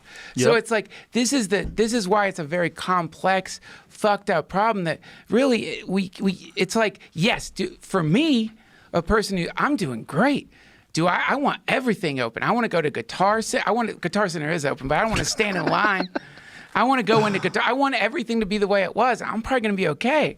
But this is, again, this is a complex problem. Yes. I don't buy into the idea that the whole thing's a scam. I think we've got exactly what that asshole, why did I say asshole?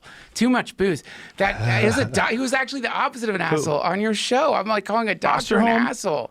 Remember the Joe Rogan Questions Everything, the virologist who told us there's going to be another great pandemic 6 years ago? Well, I've talked about this before, but we should tell people. Duncan and I were in Galveston, Texas, and we went to the Center for Disease Control and went to the very place where they experiment on Ebola and all these crazy diseases that kill you instantly. And Duncan and I were in this building and we were watching. We watched through a window that takes you. There's another window behind that. That's this plexiglass sealed room, and they have space suits on and tubes. And I'm like, hold on. So there's some shit in there that can kill everybody, 100%.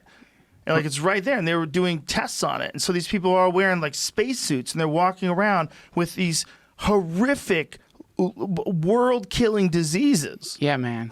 And remember we missed the flight? Yeah, we did. We missed the flight. We had to get there. We were just high as fuck at the airport talking. And the flight took off. Duncan and I lost total track of time. We were barbecued. Did we take edibles? Dude, I don't remember. We did something. We were so high. We might have took edibles. The airport. We might have took. My custom is to take an edible in the car. My custom. That's because it takes time to get to the airport, and by the time you get to the airport, the absurdity of it all just kicks in full steam. Because it's I have no control at the airport. The airport is a place where you just want to give up complete control. And when you're super duper duper high, that's a fun ride. Best. So you and I were just sitting down talking about life, and that plane went shoo. And we're like, "Where's the plane?" The plane left. What? We didn't just miss the plane by 10 minutes. 40 minutes.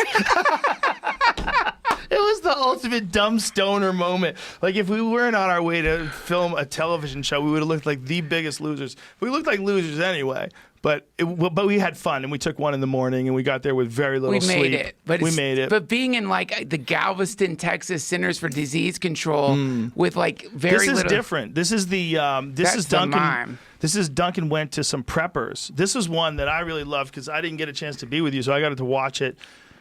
From the clips and see what it was like when you went to that. Why didn't you get to be at that one? I was doing something else. We were trying to film two things at the same time, I think, that time. You know what, man? I was really not annoyed, but because I love doing the show, but I'm of course he doesn't show up to this motherfucker. Because suddenly I end up deep in a cave.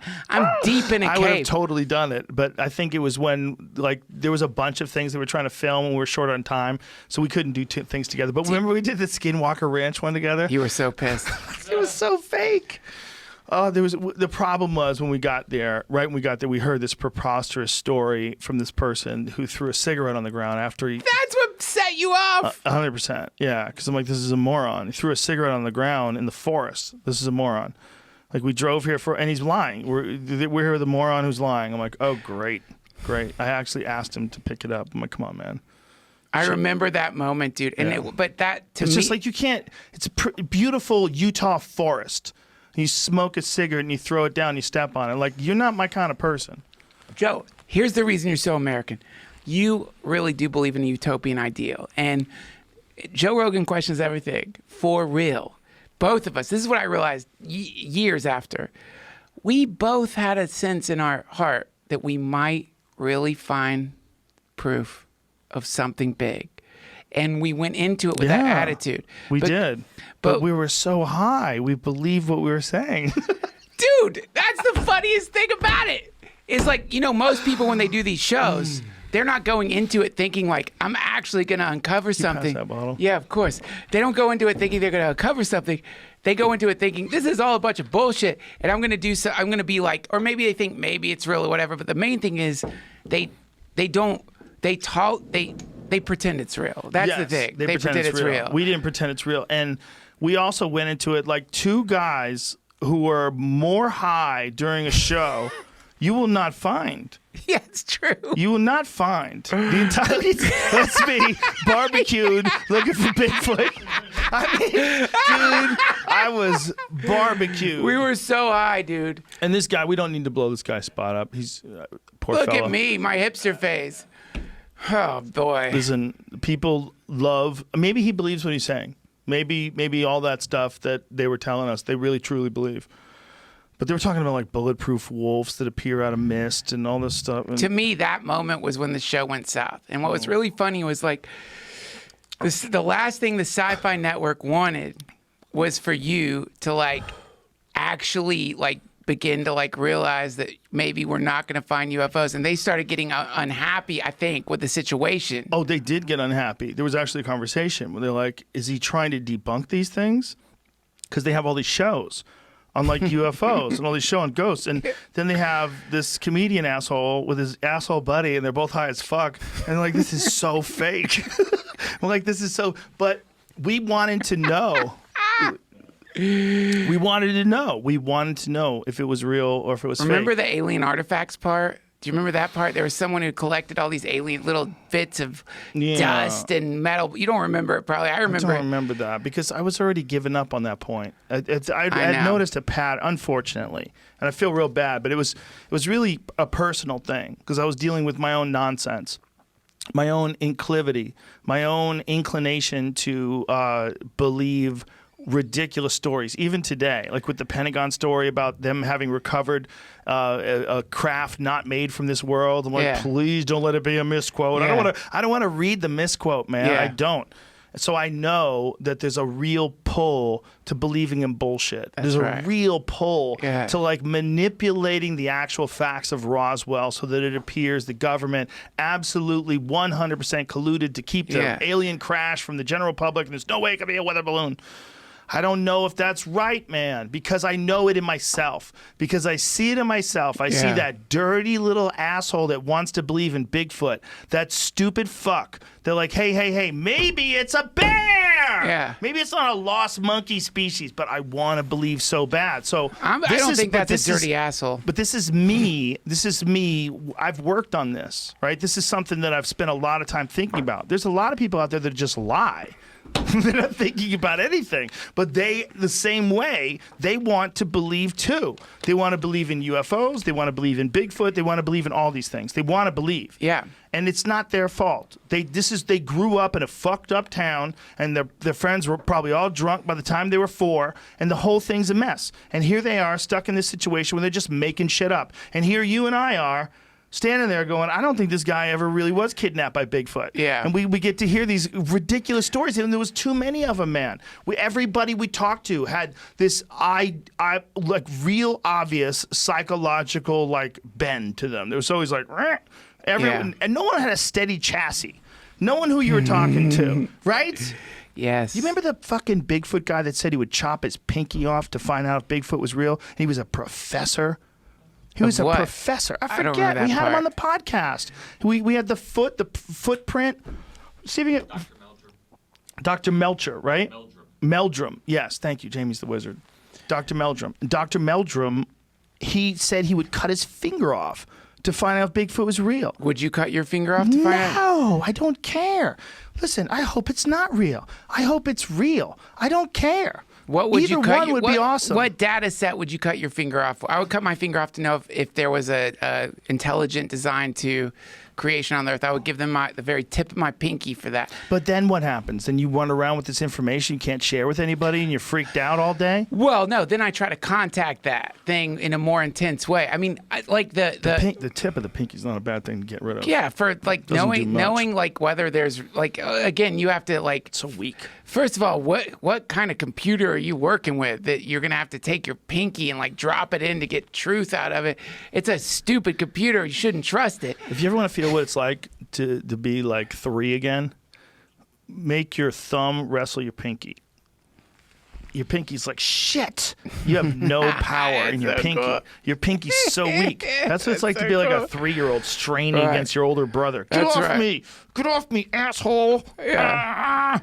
You got a pinky. That's right.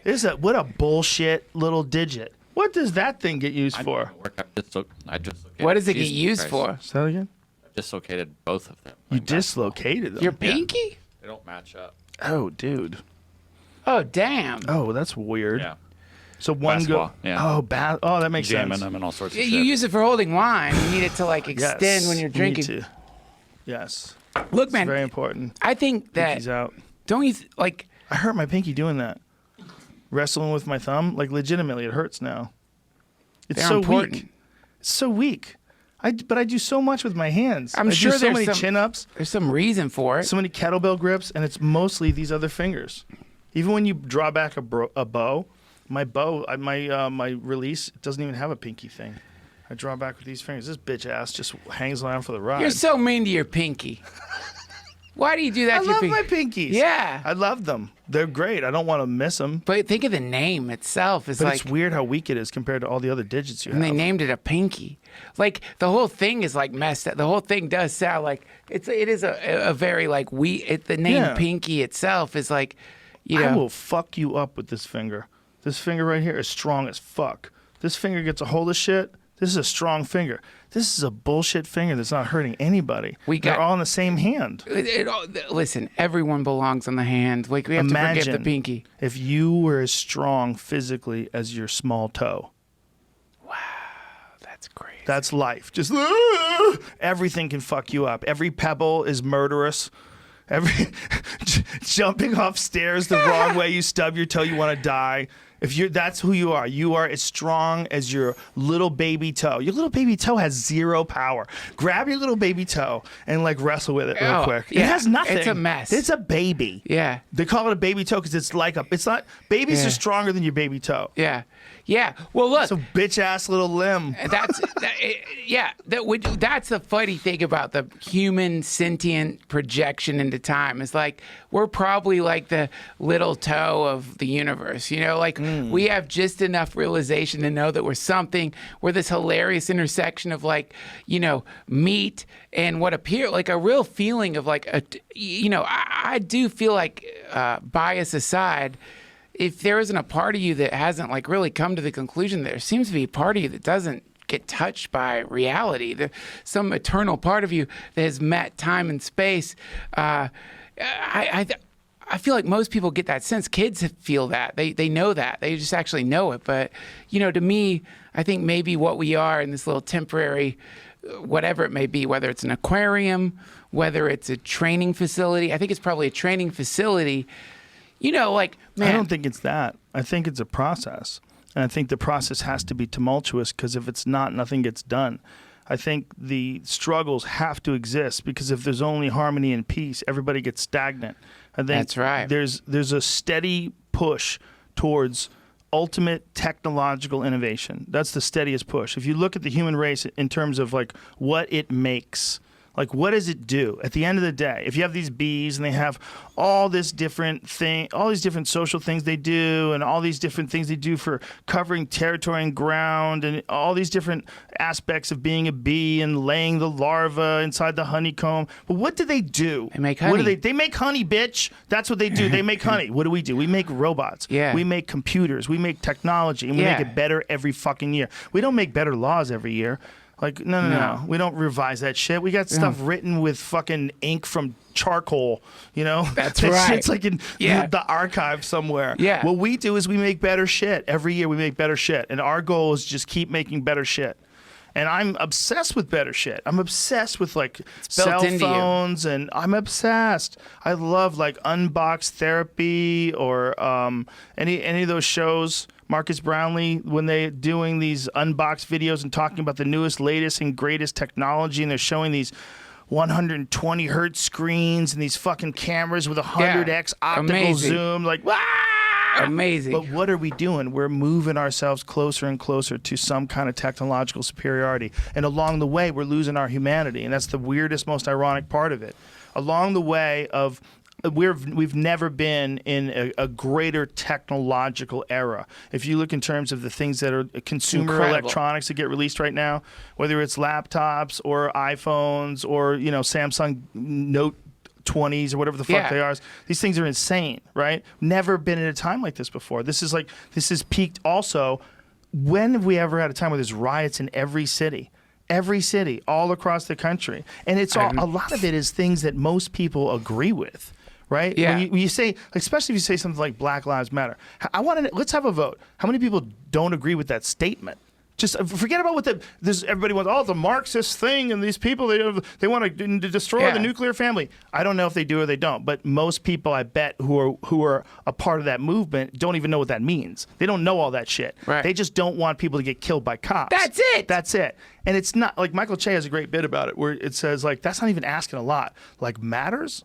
Like Black Lives Matter, just matters. Like, and people are like, man, I don't know. Yeah. This is the strangest time for us socially because of COVID. This is the strangest time because of the economy. The strangest time because Trump is president Yeah. and there's chaos and the guy who's running against him is older than him. And you're like, this is madness. Yeah, Like man. what is happening here? And no one knows when the fuck people are going to be able to go back to work. And there's all this chaos and all this anxiety. It's all happening together at once. I know, man. I know. And That's it's, what this is. You know, this is what I love. Like I work I work with a meditation teacher, David Nichter, and he's brilliant. And one of the things he tells me, and this is an example of how cool he is. This is when all the New York Times shit came out about the aliens.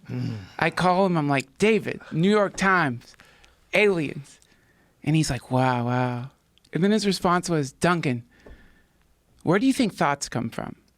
Do you think they are born from something? That was his response to me telling about aliens, was the question, where do you think thoughts come from? Are thoughts like born like the way... Well, it's a good question. It's a great question. I still haven't figured it out. But I've asked if ideas were aliens. I think that if you think about a cell phone, right?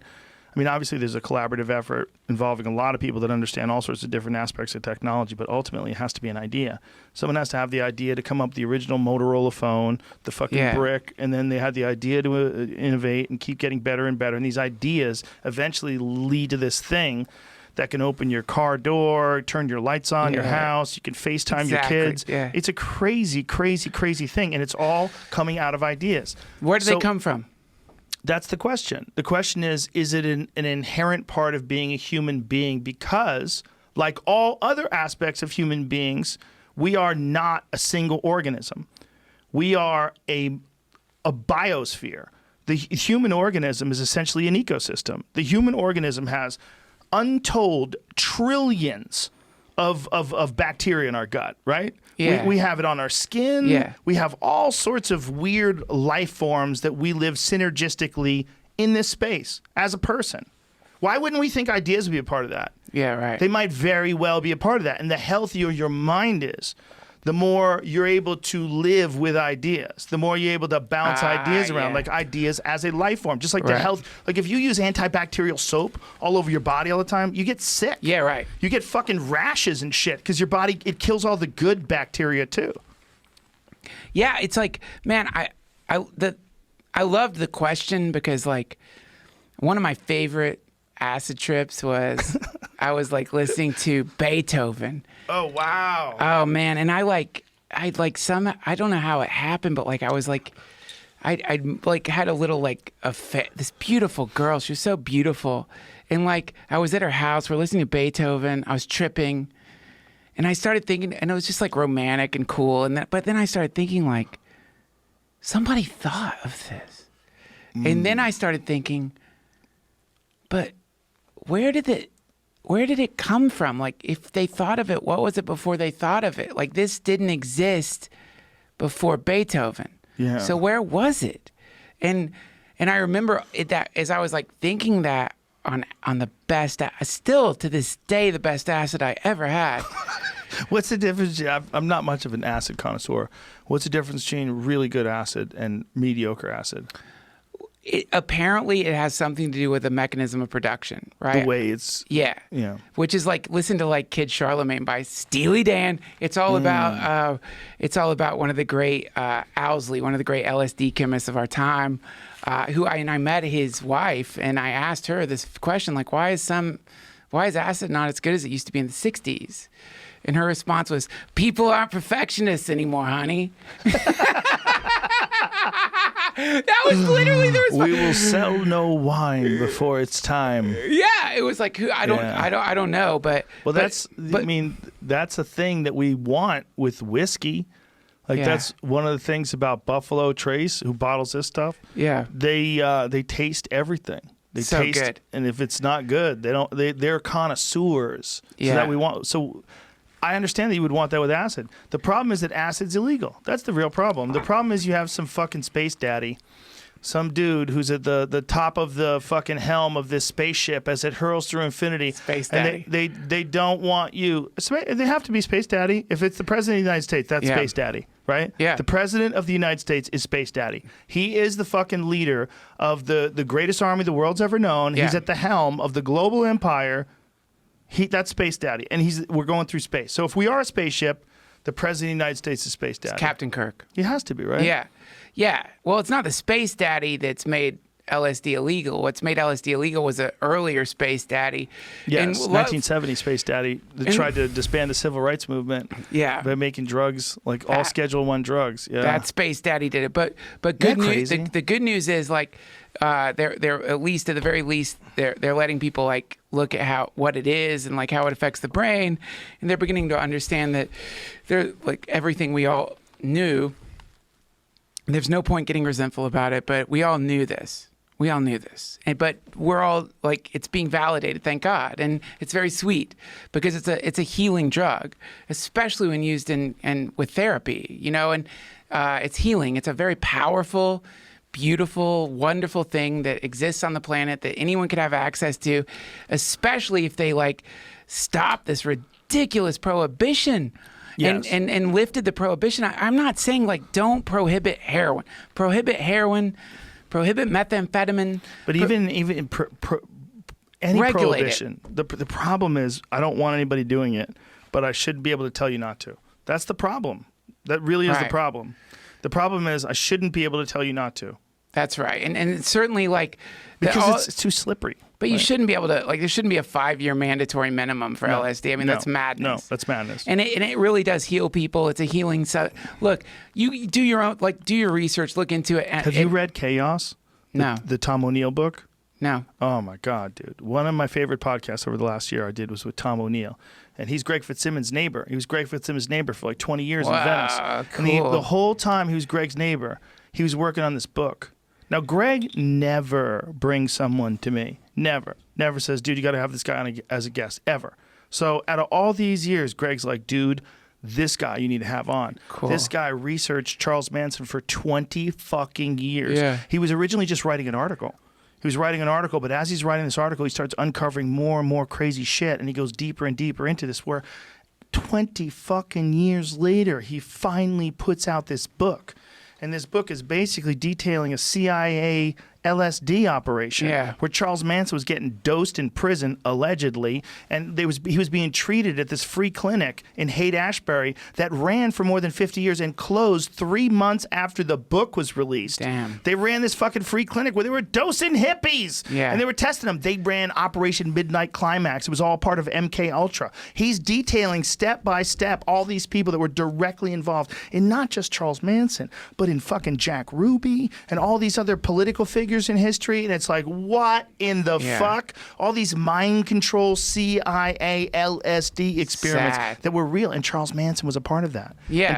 Allegedly. And Charles Manson was dosing up these hippies and not taking it himself. He was using the techniques that they allegedly used on him for like 7 years while he was in federal penitentiaries. What a mess. This is the problem with like anytime power. You gotta read this book, man. I've read a lot about the MK But this one's Ultra crazy. stuff. This one's different. It's just specifically what they did to allow Manson to run free and build these murderous hippies and get them high on LSD. This was all a part of this thing to sort of demonize the anti-war movement. There was all these different strategies that they were doing to demonize the anti-war movement. Yeah, because you take LSD and war seems ridiculous. You take LSD and money seems ridiculous. You take LSD and anything that doesn't have to do with love seems insane. Yeah. And the problem is like, and this is, all the psychedelic bullshit aside, if you just look at like basic Buddhism 101, I was in some of the prior to this pandemic, my favorite conversations were in Ubers, man. And I'm riding this Uber.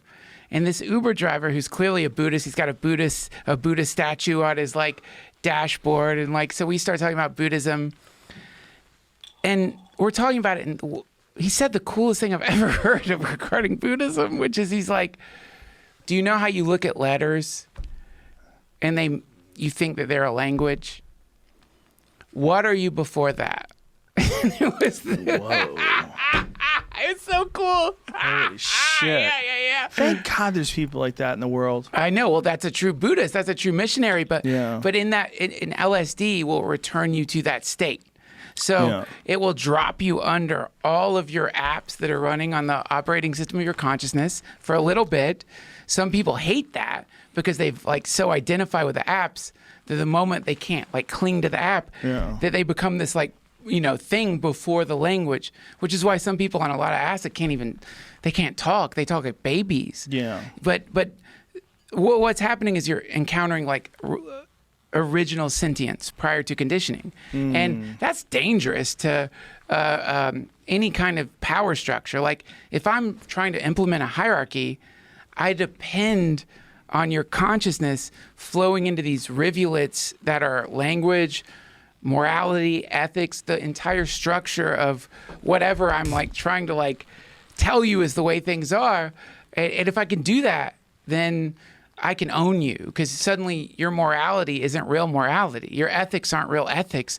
Your idea of what's right isn't necessarily what's right. It's what's right for capitalism, what's right for communism, what's right for this or that. Right. If I can make your moral compass point away from service in any way, shape, or form, I can control you forever. And so anything that gets in the way of that is really like generally like delegitimized by power structures. I mean, it makes sense. Well, like, the problem is you're dealing with there's a combination of morality and a game, and the game is trying to make money.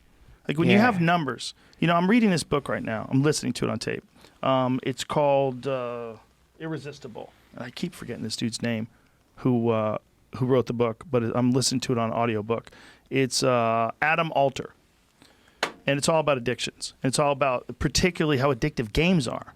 Insanely addictive, like games like Tetris and Candy Crush, insanely addictive, where they've made billions and billions of dollars on Candy Crush. Yeah, it's crazy. so crazy. People can't put it down. Like Farmland made fucking unbelievable amounts of money. Crazy. There's something about numbers.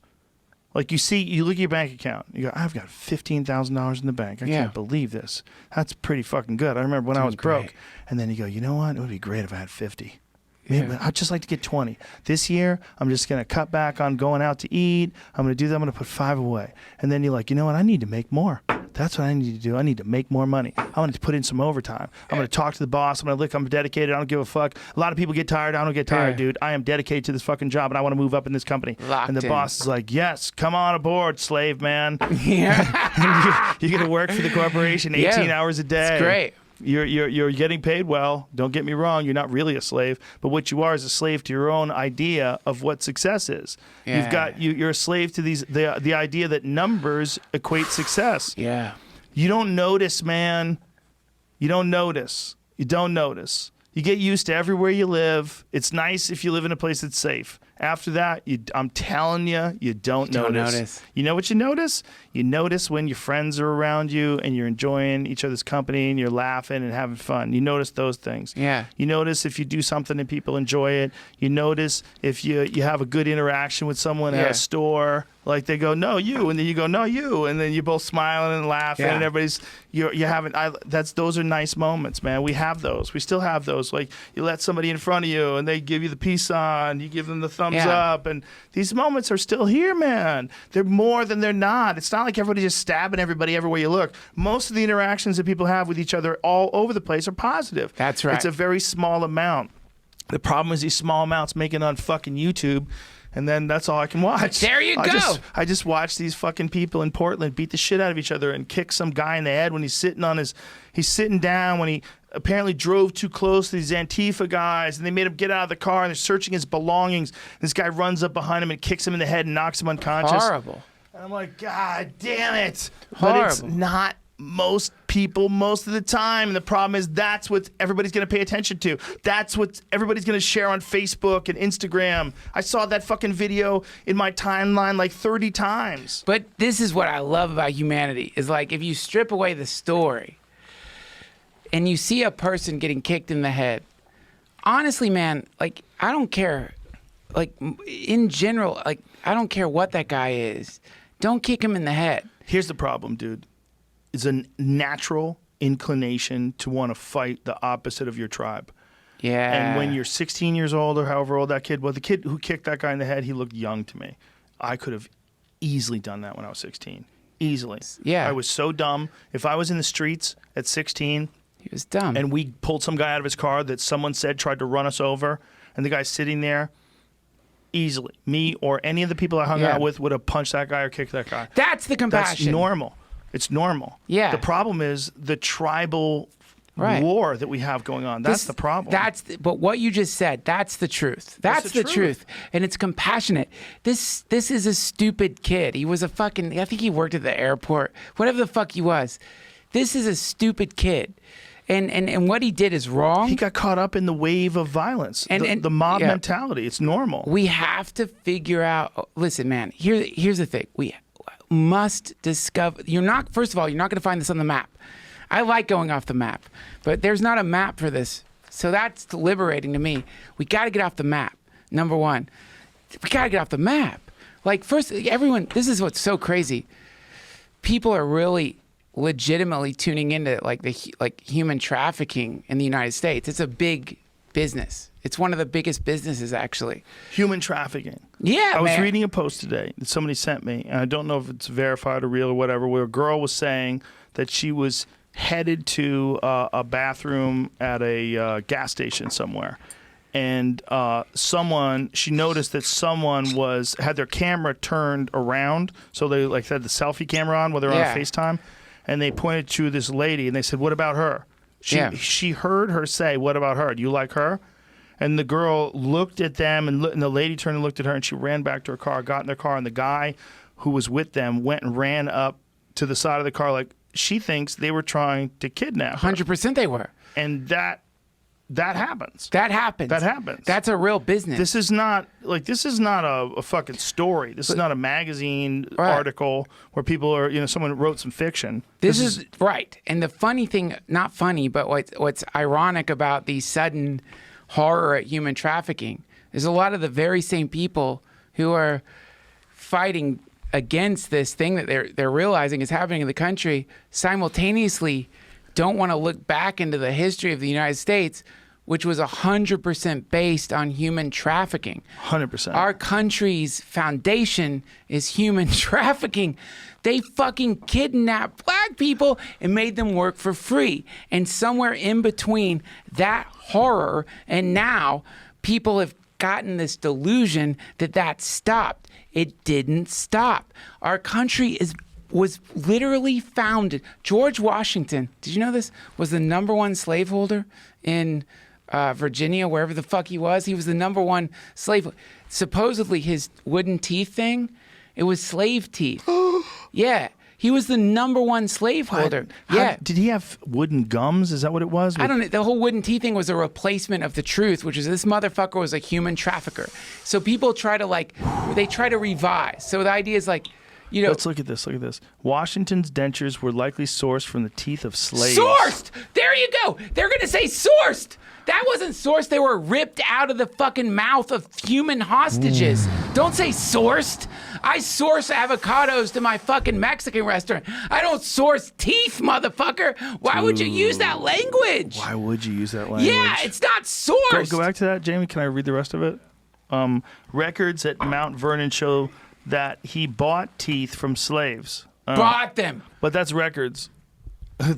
Who knows if the slaves actually got the money? The poor and enslaved had been selling teeth as a means of making money since the Middle Ages, which were sold as dentures or implants to those of financial means. Either way, man. So Jeffrey Epstein. Jesus Christ. Jeffrey Epstein sourced teeth from some of the young girls he was fucking, and it was actually common for the young girls to sell their teeth for money. Yes. It's that right there. That right there is the root of the fucking problem, which is this country. George Washington was a human trafficker who had in his mouth the teeth of people that were kidnapped that he was making work for free. This makes Dahmer look like a fucking Boy Scout. Can you imagine if Look at this quote. According to George Washington's ledger, on May 8th, 1784, he paid 6 pounds 2 shillings to Negroes for 9 teeth on account of Dr. Lemoyne. So he paid 6 pounds 2 shillings. I don't know how much that is. Who cares? For 9 teeth. So Yeah. this says, does this say he's paying it to the slaves? It actually says they don't know if they were slaves or not. Probably paid it to the doctor to extract it. Jesus Christ. But it wasn't, so there were free black men that lived in America, but what was the percentage versus I don't know slaves the percentage. and free men? Who cares? The main thing is this asshole who's in statues That's everywhere insane. was a kidnapper who took teeth out of people's mouths and put it in his own mouth. That's fucked up. And so Everybody's fucked up in all of our holidays. Like Columbus was one of the worst people of all time. Yeah. So this whole when people are defending the statues, it's shut the fuck up. But here's the thing, man. Should you allow people to just pull down the statues? Yes. Really? Yep. What do you think? Because here's what I think. What if there were Jeffrey Dahmer statues all over LA? No, you make a good point. But maybe we should educate people on why you feel so strongly about the George Washington statue or even the Thomas Jefferson statue. A lot of people are arguing that Thomas Jefferson, that he's a piece of shit and we shouldn't respect him either. How do you think that all those statues should come down, or do you think it's more of an imperative for us to understand that in the world of 1776 or in the world of when did Washington get here? What was George Washington's first years in America? I'm not in any way, shape, or form giving anyone a free pass on owning slaves. I don't think anybody That's thinks not you're what I'm doing saying. that, man. That's not what I'm saying. Anybody who thinks that about you is But what I stupid. am saying is, I think human beings, up until He was born in Virginia. he His, was born in America. great-grandfather Powerful. George immigrated. Washington, one of the first real Americans. 1656. Jeffrey Dahmer, one of the That's first it. real. Fuck it. I'm getting a George Washington tattoo. Joe, I'm in. what's wrong with Hey, you? he's American. No, look. Can I? yeah, go ahead. The statue question. This is what I think. Okay. Either take the statue down Right. Or put around it the number of slaves he had. Build statues for all the slaves he had. So if George Washington had 4,000 slaves, there needs to be a field of slave statues around the George Washington statue that you have to walk through to get to the George Washington statue. Or just pull it down. Because you know what? It's easier to pull it down. No. You're right, though. Have the slaves and have some of them missing teeth because they sold it to him because they needed some. We'd have to find out if he really bought teeth from slaves or if it's just regular folks who needed money. Just have the whole story there. Like, that's all. Just have the whole story so people realize what's happening. Yeah. What you're saying is perfect. Like, if you're going to have a guy who victimized, I mean, everybody did it back then. Everybody of wealth did it. It was a normal thing to do to have people that you owned. As crazy as that sounds to us. Dude, I think that the world before mass communication, before the post office, and certainly before any kind of boat travel, when everyone was just either on foot or on horses, was undeniably impossible for us to understand because they were so savage. There was very few rules. People were just dying of syphilis and every other fucking disease that came around the bend, whether it was the flu or the plague. There was no sanitation. Everyone was a rapist. It was just a wild, barely human thing that would occasionally paint cool things and write things down and compose music, but lived in a savage environment that's almost unrecognizable for us today. Look, and again, man, like, I'm presenting a counterpoint to you that I don't want people to prey upon me for the counterpoint saying, oh, woke Duncan had a baby, got all woke.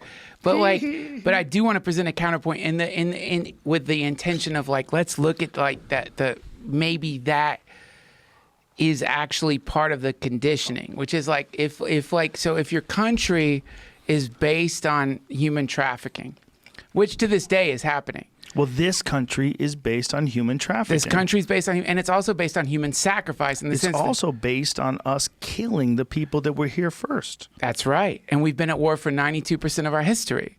And many of those wars are based on nothing. So, people are up in arms about the Bohemian Grove, but it's like, give me a fucking break. Look at Vietnam. That's human sacrifice. There was money to be made from killing people, and they made money. Right. So we have a country that's based on human trafficking and human sacrifice.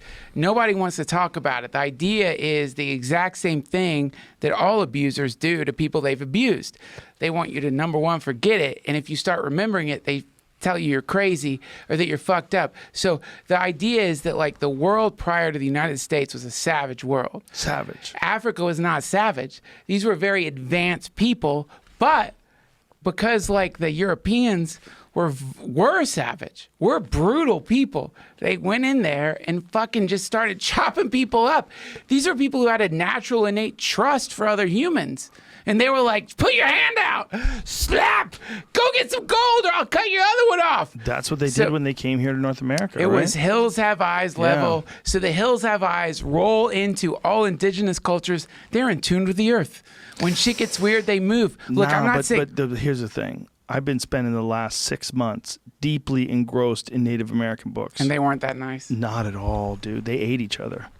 The Nez Perce were, like, practicing cannibals. The Nez Perce? Yeah, the Nez Perce Indians were practicing cannibals. Okay. Listen, man, the Comanches killed everybody. They were brutal. They killed everybody. So they killed each other. Right. They killed Native Americans. Their main thing was raiding. They'd raid tribes and steal and kill and murder and rape. The idea I've heard, and this may not be, I didn't look into it, and I apologize to the people who told me about this idea because I wish I'd researched it more, but I'm going to put it out there, is that Africa was a really ancient culture that was Africa's where Egypt is. Yes, wrap your head around that. Exactly. That's what people don't recognize. And people were sending people there to get educated before slavery even started.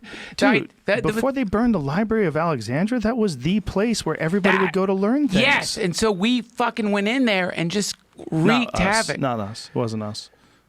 We can't say we.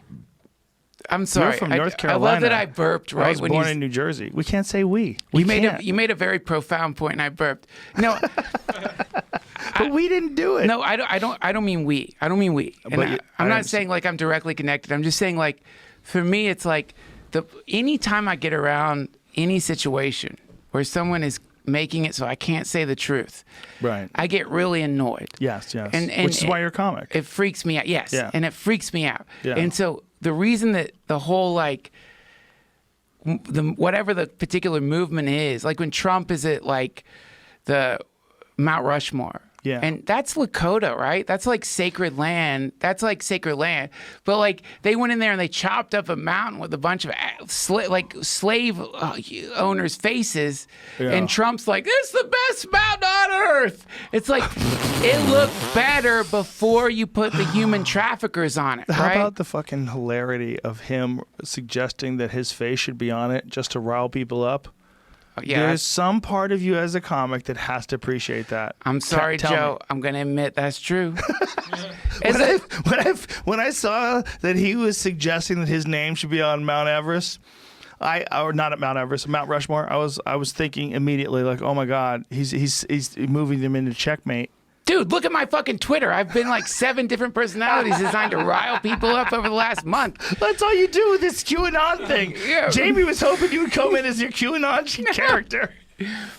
It's fine. Look, no, but like, should that person be president? No, but with Listen, like, but that's hilarious. When in this madness, with all this crazy, there's no such thing as gender world. For a guy to come around and say, "I'm going to put my face on Mount Rushmore," like this is part of that I like. well, listen, I'm I'm going to be honest. I'm that's not what's a fan beautiful. of his lack of empathy. That's what's beautiful about you is you're not afraid to admit something that I think is really important to admit, which is like, dude, there's a continuum of reality, and there's swaths of that continuum that are amazing. Yeah. Like, I don't know if you've ever been in a situation where like maybe you're in a kind of like relationship that's Yeah. not great, but there's a piece of that relationship that is so fucking hot and so sexy and so beautiful in the midst of all the madness that it almost like makes the madness make sense, right? Right. Or certainly like there's certain like substances I imbibe that if you look at what they do to my body, it's like terrible, but like that sliver of whatever it is great. Yeah. So anyway, what I love that you're not afraid of doing is like putting out there like, look, man, it's not like people are one thing. But here's the thing, too. I'm not a willing victim of gaslighting. Right. You can't do that to me. Right. I'm not interested. You know. I don't need anything from you. I'm not interested in you gaslighting me. I know when someone's putting on a show. I had an email from a guy who I like, who told me to stop talking about Joe Biden because all the problems are because he has a stutter. And I'm like, listen, man, when you're 74 or however old he is, he's Yeah. older than that, right? The wheels come off, man, on everybody. Right. I don't feel as sharp at 53 as I did at 33. How about that? Yeah. The reality is there's days, if I'm not on top of my fucking game, I get real spacey. Yeah. What happens in 25 years? Come on, man. Are we pretending that we live forever? We need young, vibrant, robust people Yeah. with a lot of energy who are also advanced thinkers. And right now, they don't have any one of those people in the race. We got craziness in the race. Well, no, you know, man, like the thing with Biden is like, forget about Biden. Like I'm voting for fucking Biden. You gonna suck my dick? I'm voting for Biden. Do we have to do that? Or are you going to do it anyway? I'll we tell just you. not suck your dick and. Why can't I get a blowjob on I top mean, you of can, voting but for it Biden? seems greedy. It would be nice. Look, I'm sorry to be aggressive, man. This liquor, it's bringing out something bad in me. That's what I love about whiskey. Whiskey's been responsible for some of my favorite conversations. Look, man. Shout out to Buffalo Trace. I like the reality of the situation is like Biden. I don't like his policy regarding drugs, and I'm very resentful of a lot of the things he's done, and I'm also very resentful of the fact that that's what I'm like being. That's the binary that I'm being forced to like contend with here. That's the resentment, right? Is that we only have these two sanctioned choices, and if you're a good person who doesn't want people to die in the streets, you have to vote blue. That's it. Yeah. Period. That's it. In the initial phases of it, when I was trying to I was hoping Bernie would be the fucking front runner, and I'm like, I fucked Bernie up, dude. Bernie got attached to some jokes. What do you mean? Bernie came on my podcast, and I did a very lukewarm endorsement of Bernie. Like, I can't do stand up right now, so I'll just tell you this. Bernie did this very lukewarm. I did a lukewarm. I said, I'll probably vote. I had my friend Barry Weiss on from the New York Times, and she said, who are you going to vote for? I said, I'll probably vote for Bernie. I said, he makes sense. I like what he stands for. The guy's been rock solid his whole life. He's always believed, like, it would be good to have a change where someone gets into office where you go, this guy really believes in justice. He's not greedy. He's not beholden to corporations. Well, they ran with that.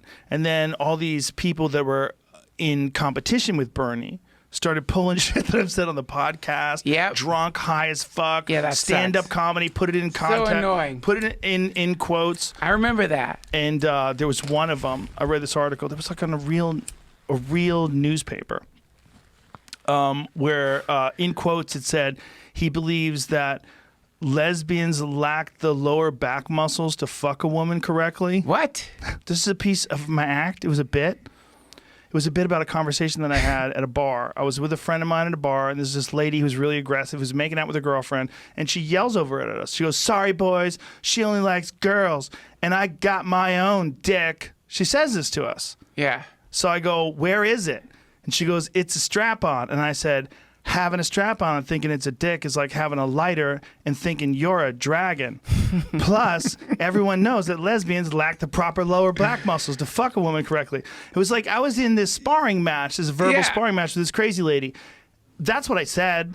You can't just take that part out and put it in quotes and say, that's what he I thinks. really believe that lesbians lack the proper lower back muscles to be in a loving relationship with another woman Insanity. who's also a lesbian. That's not what I said, bitch. I can't trust you on anything. How am I going to trust you with Russia or climate change or anything when you lie about jokes? Right. Because they didn't want a guy who wasn't beholden to the system. So there was two people that I was interested in. Tulsi Gabbard, she's been a congresswoman for 6 years. I love her. She served overseas twice. Rock solid. She's a real leader, and they didn't want to have nothing to do with her. You know, Tulsi They're is scared a of her. plant the Hare Krishnas Good. sing to. Good. I hope they get in. Let's give it a chance. Look, Maybe they're man. right. They seen those Hare Krishnas. I mean, I'm like really eating my ass here because like there was a period where I'm like, you know what? Fuck this. I'm not going to let the fucking Democratic Party shove this motherfucker who's like pro all these. What happens if he dies? Kamala becomes president, and then does she have to get a new vice president? Who does she get as a she vice would have president? to get a vice president. She gets AOC because you don't I have love to be a AOC. certain. You don't have to be a certain age to be vice president. Dude, I love AOC. I don't give a fuck what anybody says about her. She's wonderful. I love her. She's awesome. Eat me alive. I don't care. Look at me. Who cares? Listen, What I think she's awesome. I love her so much. And I'm going to get shit for it too. But I think the errors that she makes because she has this idea that she's trying to do good. I really believe that. She's also 30. Yeah. How fucking dumb were you when you were 30? Right. You know, one of the things about Bridget Fetisi, who's That's a great hilarious. point. Bridget Fetisi's amazing. What happened here? You have to be 35 to be vice president, just like sorry, president, just AOC. so you know. Hang in there in the wings, baby. We will vote for We'll pick you, you up, AOC. pick you up in term I two. will vote for you. I think she's trying to do good. But, Yes. Bridget Fetisi, who's one of my favorite people to talk to, she said that when she read a diary that she wrote or a journal that she wrote when she was 24, she's like, Jesus Christ, I was AOC. And now she's like much more of a centrist. In fact, like she's like is always mocking woke shit. Right. You know, and she's like, but I was like full on woke when I was 24. I get it. It's a thing of a person being a good person who's compassionate, who wants to do good for people, who thinks they're moving in the right direction. But the problem is it's not in a line with the understanding that we have currently of psychology and of how people behave and of laws and the idea of punishment and crime. Like, you have to have some of that stuff. Yeah. You have to have incentives for people to do well, but you also have to have disincentives for them. They have to be punished if they commit crimes. You have to have man. law and order, but you have to have compassion. You have to have goodwill, but you have to have law. You have to model it on good parenting, man. It's yes, like that's what it should be modeled on. That's where it's and also good community. I think parenting is one aspect of your ability to develop growing up. You like neighbors are important too, man. Friends, Absolutely. uncles, all those people are important in your life.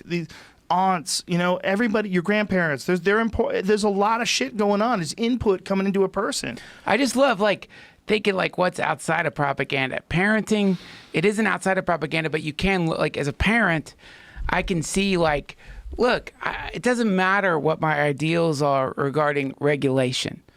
Forrest is not going to be allowed to go into the pool unless I'm there with him. 100%. He'll die. So there's there's a true, to me, there's an eternal sort of path in looking at what good parenting is across cultures. And you realize you're an idiot if you think that people in the vast number of humans on Earth, if you think people in that vast number aren't insane, what percentage are insane? Well, you're insane. Everybody's insane. Well, I know, but what is sane? That's the problem. What is that metric?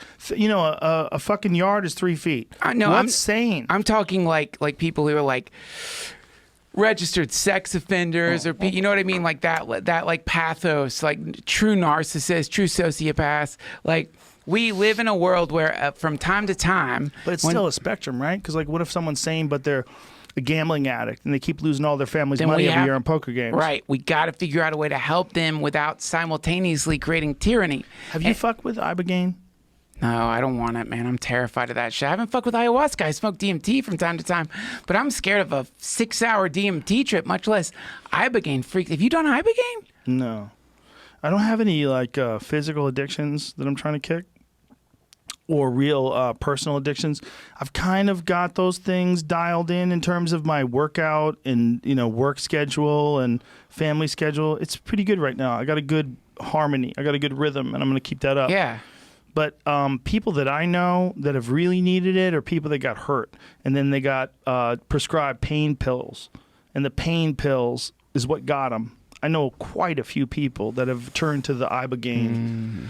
2 good friends that have turned to the Ibogaine, and it knocked them right off of the addiction and right back on path. And it's really disturbing to me because it doesn't seem to be killing people, and it's not legal. And I think going forward in this country, we're going to have to come to grips with a bunch of shit. Yeah. One of the things we're going to have to come to grips with is we've got, and this is not a bad thing, okay? If any company is allowed to donate to a political candidate, any company, a fucking, any company, chocolate company, a company that makes cars, then a drug company probably should too. If they're allowed to sell drugs, maybe they should be allowed to give money to corporations, or give money rather to politicians that are running for government. Why not? I mean, everybody can do it. Who's to say they can't? And the fucking guys who make cars can when they're polluting the air. Okay? Who knows?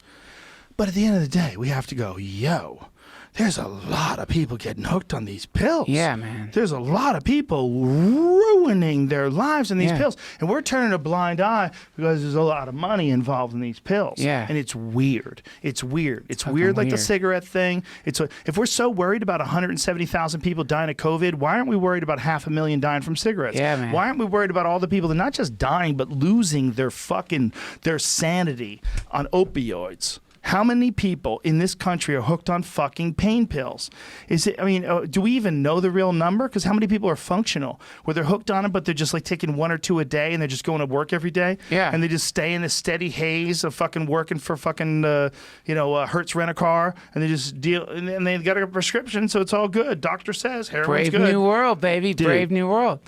This is these are all the things that I think of, and it gives me. This is the perspective that I have in this day and age right now, as I'm talking to you, a place of humility. Because I'm more aware now than any other time in my life that no one is in control of this thing, and that we all have to just stop thinking that daddy's going to rescue us. That's right. Because there is no daddy. Yeah. Garcetti's not your daddy. Gavin Newsom's not your daddy. No. Donald Trump's not your daddy. No. Nancy Pelosi is not your mama. No. None of these things, these are just people. And we have to look at this in an objective. First of all, anyone who's famous, anyone. I don't care if you're Donald Trump or Nancy Pelosi. Those are famous people. Everybody knows their name. Everybody knows what they look like. That's a wild way to live. That's a wild, crazy way to live. Yeah. That's a crazy way to live. And then you're out there also dictating what people can and can't do. And you're also saying dictating where the taxes go. You're not The idea is like, by becoming famous, you become antithetical to the very thing that you're representing. So how can you represent it anymore if you have? I'm not saying you can't, but I'm saying that's a different ride. That's a That's a different different ride. ride than a regular person. Yeah. If you're a famous person and you're all of a sudden at the helm of an empire that's dropping drone bombs on people, Fuck you. whoa. Shouldn't the greatest government be a government that has an idea of eventually there'll be no more government? There should be, but then you have shit like 9/11. You go, what happened? We get attacked. But did we? I don't know. I don't know what happened. What happened?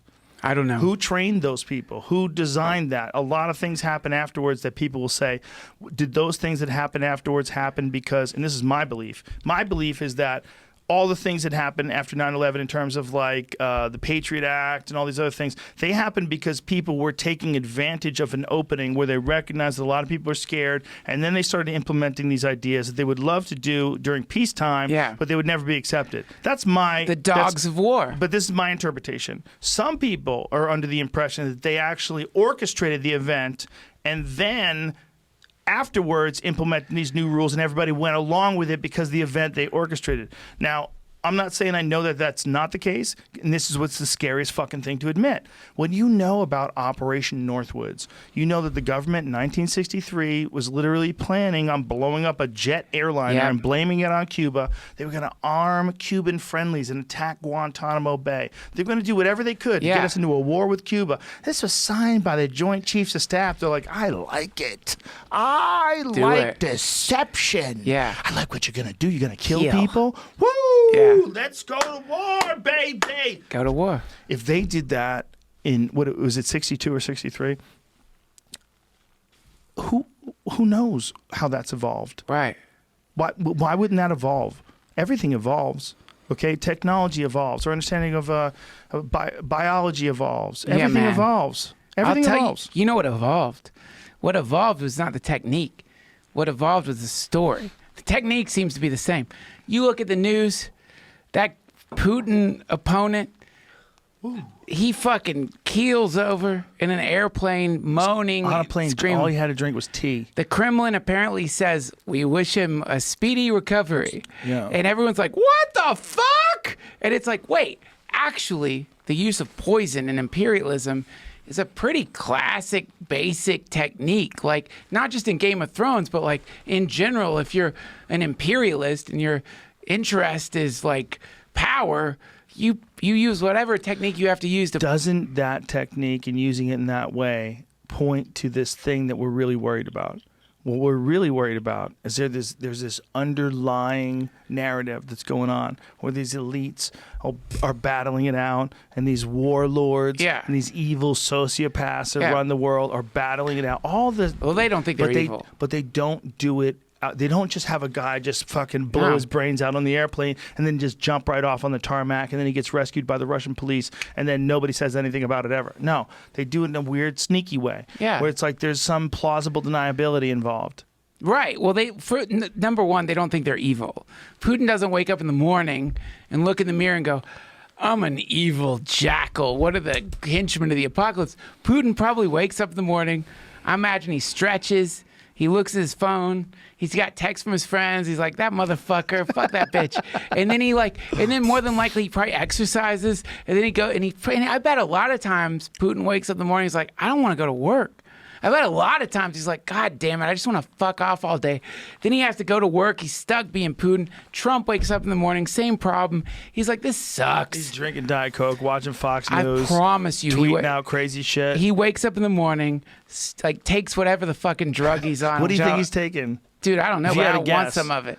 Well, if you had to guess. He's on some kind of ephedrine. He's on amphetamine, I would say. I don't know what it is, but some sort of diet pill. Yeah. Was it ever confirmed that whole thing where they said they found the very Dwayne Reed pharmacy in New York City where he had been taking amphetamines? I'm not going to beat up somebody for being on drugs. Listen to me, man. He's 74. He wins.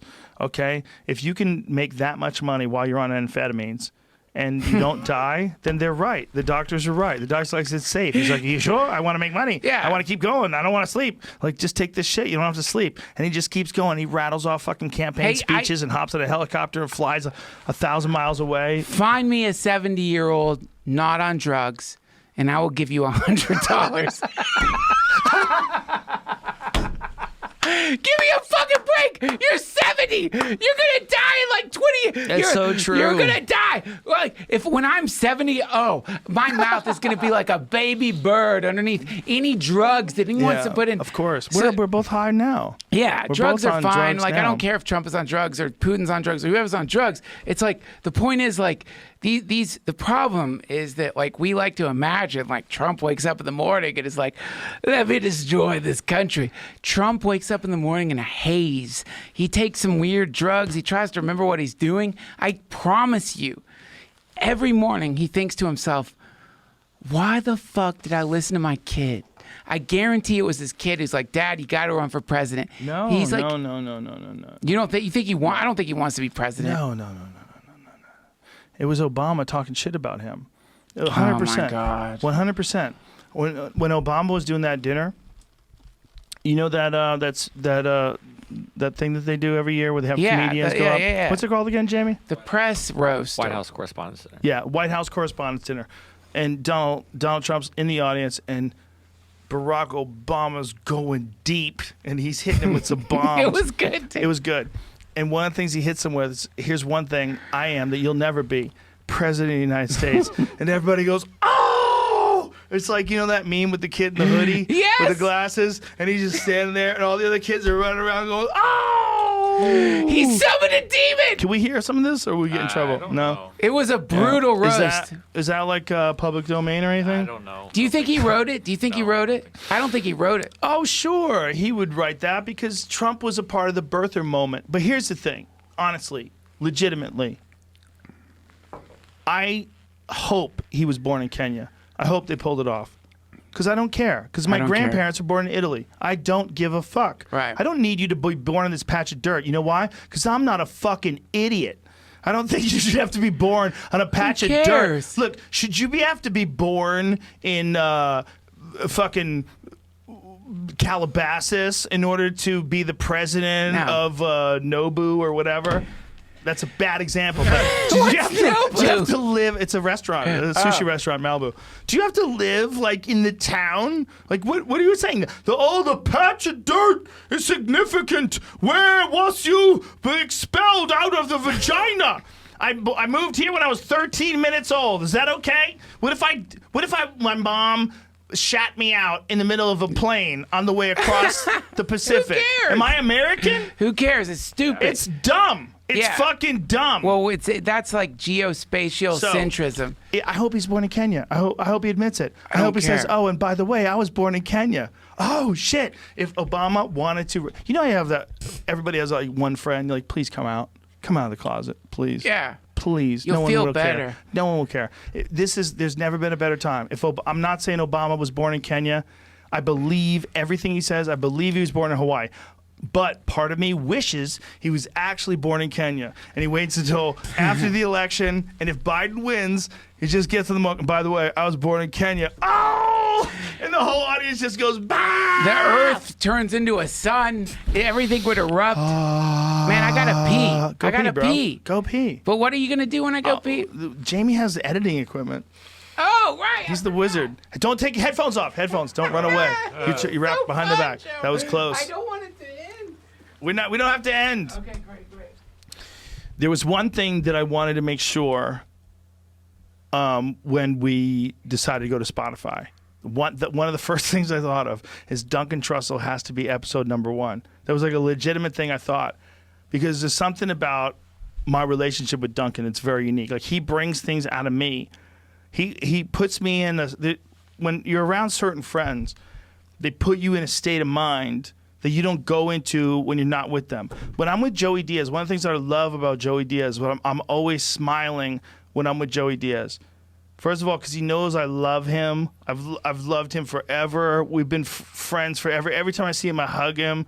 So because he knows I love him, when we're around, he just starts talking shit. He gets loose because he knows that I'm his number one fan. And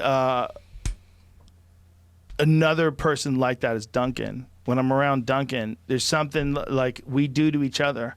Like we're like some sort of a weird epoxy where you mix it together, where he puts my mind in a place that it doesn't ordinarily go to automatically.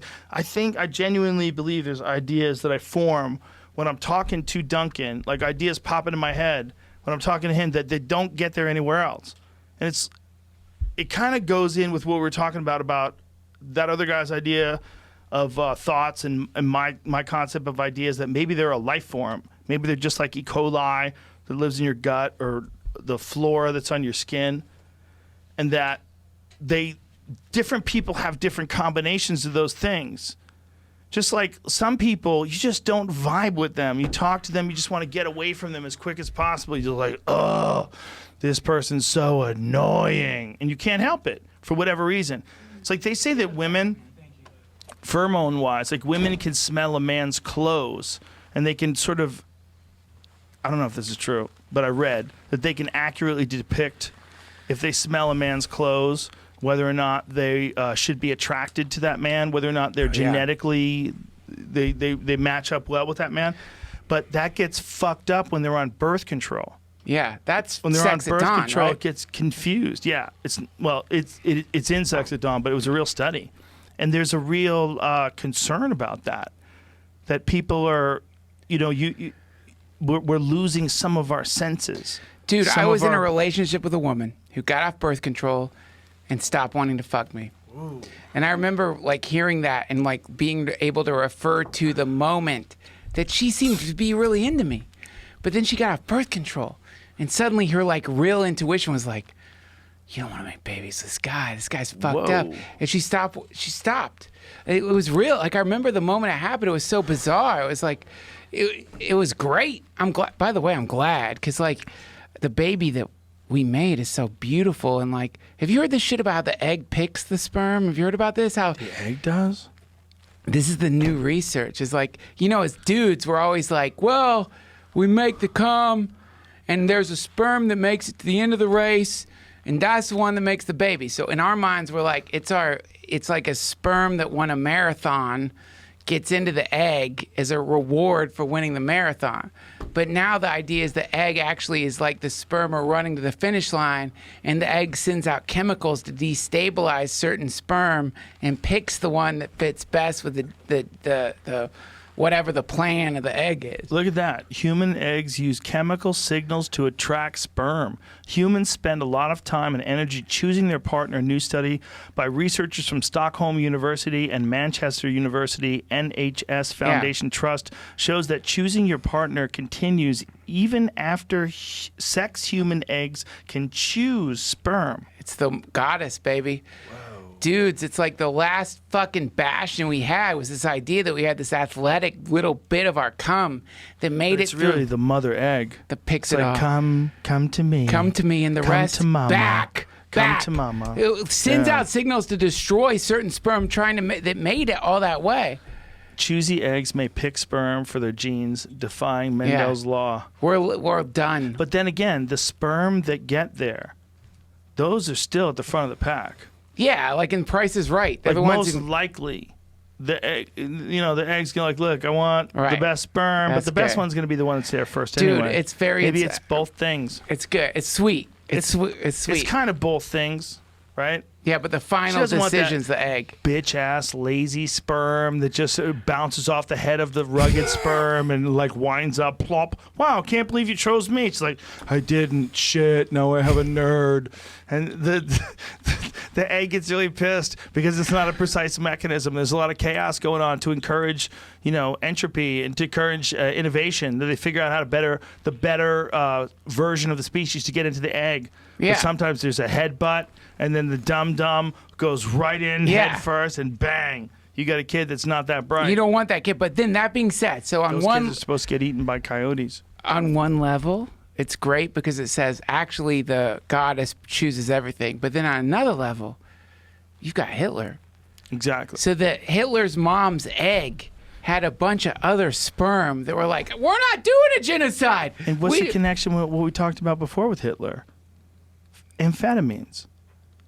Yeah. Hitler was all about, they would inject coke in him and testosterone in him. There's a legendary story about how Mussolini wanted to talk to Hitler about pulling out of the war. And Hitler showed up, shot up with cocaine and testosterone, and just, Yeah. I don't even Mussolini know what the fuck he was saying, but he sweated on him until Mussolini relented. Dude, I don't know if that's true. McKenna used to talk about alcohol in this way, like the idea of like we survived alcohol, just like the he talked about alcohol being the differentiation between the ancient psychedelic cultures, the Choctaw Hyuk that worship the cattle, which like shat on the ground, the mushrooms grow from, and they had all this mushroom iconography, to when they started preserving things and preserving things in honey, which meant fermented honey, which meant mead, which meant alcohol, and then they switched to an alcohol-based society when they couldn't grow the mushrooms anymore because of climate change or because they were moving in different directions. This is what I think happened. This is where I disagree with McKenna. What I think happened. First of all, how confident are you? Not that confident. The fact that you say, I disagree with McKenna. I was about to apologize to Dennis McKenna and say, I acknowledge I'm a complete dope. Well, he disagrees with his brother sometimes. Yeah, but he disagrees in the way an ethnobotanist disagrees with a scientist, not in the way some fucking guy. Somebody who literally goes at night, goes to Reddit conspiracy disagrees. Who's literally on a show called Joe Rogan Questions Everything? We investigated UFO materials. I'm sure like Stephen Hawking disagreed with Albert Einstein. Bro, you went into a bunker to talk to a dude who's going to start a cult. And you're like, hey, you guys grow tomatoes? No, like I'm I remember coming back, I'm like, what was that guy like? Like, he was a really nice guy. I'm like, what kind of nice guy digs a hole in the side of a fucking mountain and parks his SUV? This guy's crazy. Bro. Yeah, it's so stupid to say I disagree with like one of the great minds, and I acknowledge that. But you know, to me, like this is what I picture happening. So okay, we're storing our mushrooms in jars of alcohol, right? We're storing our mushrooms in jars of alcohol. And the rich people, the elites, eat the mushrooms. They all trip out in their little orgiastic fucking awesome thing. And then who's left? The people whose job it is to put the mushrooms in the alcohol. And what's left? These jars that have a little bit of booze in them and some mushroom residue. They drink it. And then they start, you know, like that would be the beginning of like getting fucked up on alcohol. I guess what I'm saying is like, I imagine that like really like if you look at like, okay, mushrooms or LSD or any psychedelic, it teaches you you're a we, not an I. You're a we, not a me. Yeah. And booze, what does it teach you? You're a me. When you're all pissed off on booze, 100% of the time you're not angry because you're like worried about the conditions of the world. You're usually angry because someone, like what's funnier than when you like insult an alcoholic? How many times have you been around like a... Have you ever heard of alcoholics' feelings where you say to them, hey, you're an alcoholic, and you see that look in their face where they recognize that you're telling the truth? Yeah. And then it really hurts. Yeah. And they get mad at you. Yeah. Yeah. Dude, I like the alcoholic outrage is one of the most desperately sad things to witness. There's nothing worse than a drunk whose feelings are hurt.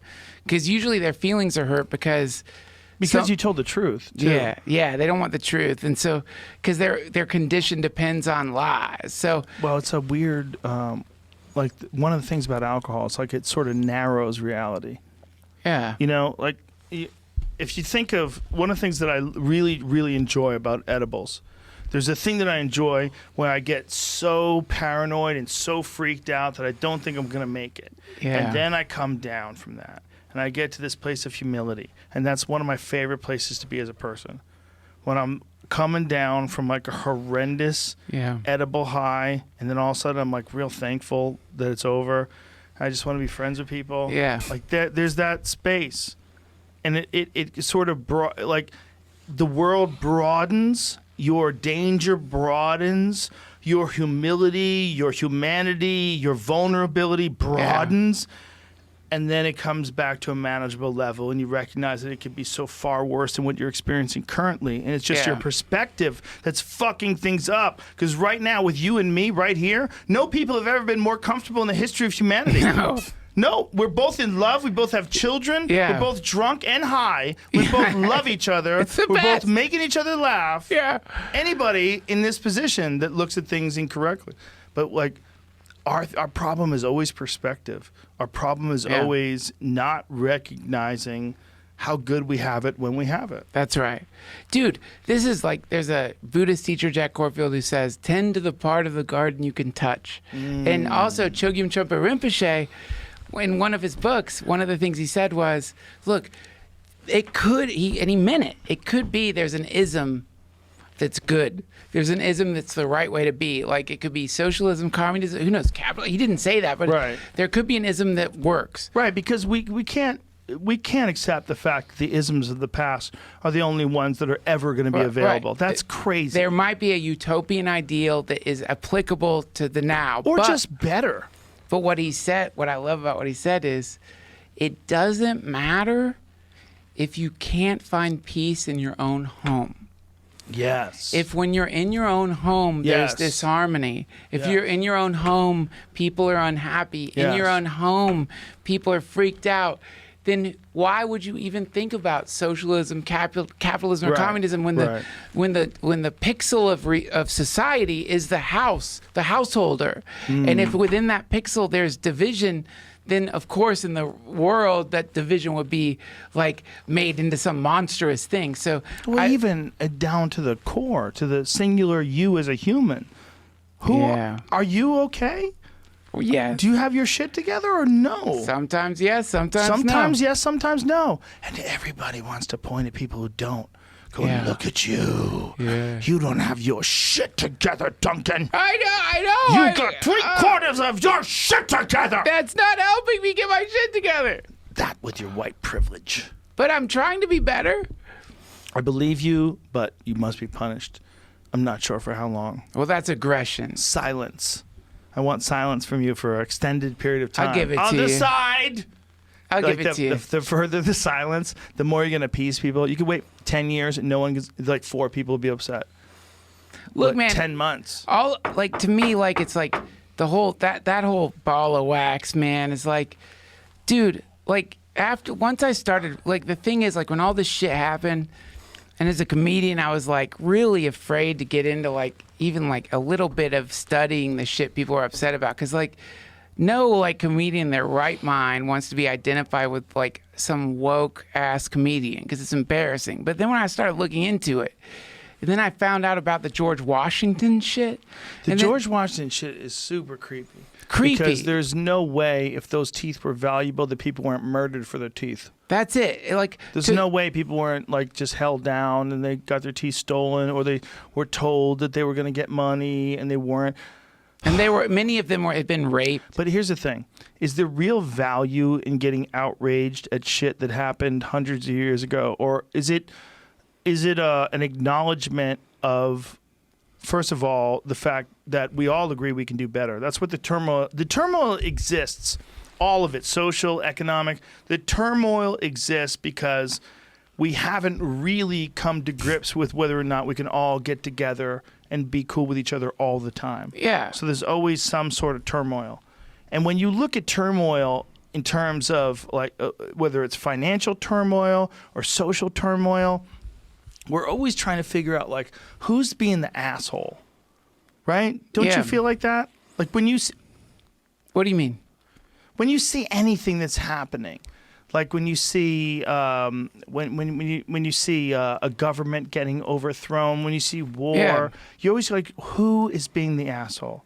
Any kind of turmoil. You mean you try to find the perpetrator of the difficulty? Right. What's causing it? And is it possible that most of this shit could be avoided? And what's stopping most of it from being avoided? When you look at anytime a government, like any kind of country anytime a country invades another country, anytime bombs are being dropped from drones, like what can be done to avoid this? That's right. What can be done? Dude, I started this fucking pandemic philosophy club is what we call it with like my friends Marcus and Brandon. What's up? We don't even do a podcast. Every Friday, we just get together and talk. And they like Midnight Gospel. That's how I got lucky enough to meet them. Midnight Gospel is an amazing show, dude. Thank you, brother. Can I just say before we get going, I'm really proud of you. Thank you, really, brother. Really proud of you because it represents you as an artist more than like almost anything any of my friends who've ever done has done. Because you're so weird, and it's so weird, but it's so funny and it's so believe they let us amazing. make it. It's amazing. They let us make it. I can't believe they let us make it. Praise Odin for Netflix. Praise Odin, praise Odin. But What they've done is amazing, but what you've done is somehow or another encapsulate some of the things I love about you, how weird you are, how you're not like anybody else. When you came here today, one of the things that I said to you, I go, dude, you're the only guy that like, I like listening to your ads. that's sweet, Joe. Yeah, I do. Thanks, man. Your fucking ExpressVPN ad is a hilarious ad. It took so long, I didn't even know if it was an ad. Thank you, It was just Sensei. some crazy, but you're the best. I'm one of the ones who was You are fun the best that I've ever seen at reading ads. Out of all the people that I've ever heard who read ads, Yeah. your ads are the most entertaining. You're very sweet, Joe, and I'm not going to get in a cock-sucking competition with you, but I wouldn't be here if not for you, and that's the truth, and I'll never stop saying it, and I will never stop being grateful to you. But for I wouldn't be me if it wasn't for my friendship with That's you either. very sweet, man. It's true. It's I true. appreciate that. We all benefit each other. Yeah, from, but I don't mean to cut you off. I'm so sorry. By the way, I had a little bit of booze, so forgive my like impetuousness that I would like suddenly interrupt you. But you do have a history of finding like young comedians who are like, and you do like help us a lot, and we are eternally grateful to you. And I don't care if you don't acknowledge it. You won't acknowledge it because if you did, you're afraid you'll go crazy. It's not that I want. I'll tell you from my perspective. It's not that I'll go crazy. It's that I have to do it. There's no ifs, ands, or buts. It's a path. It's like if you're going down, if you're on a fucking one of those water slides, and you're going flying down. Yeah. You're just going that way.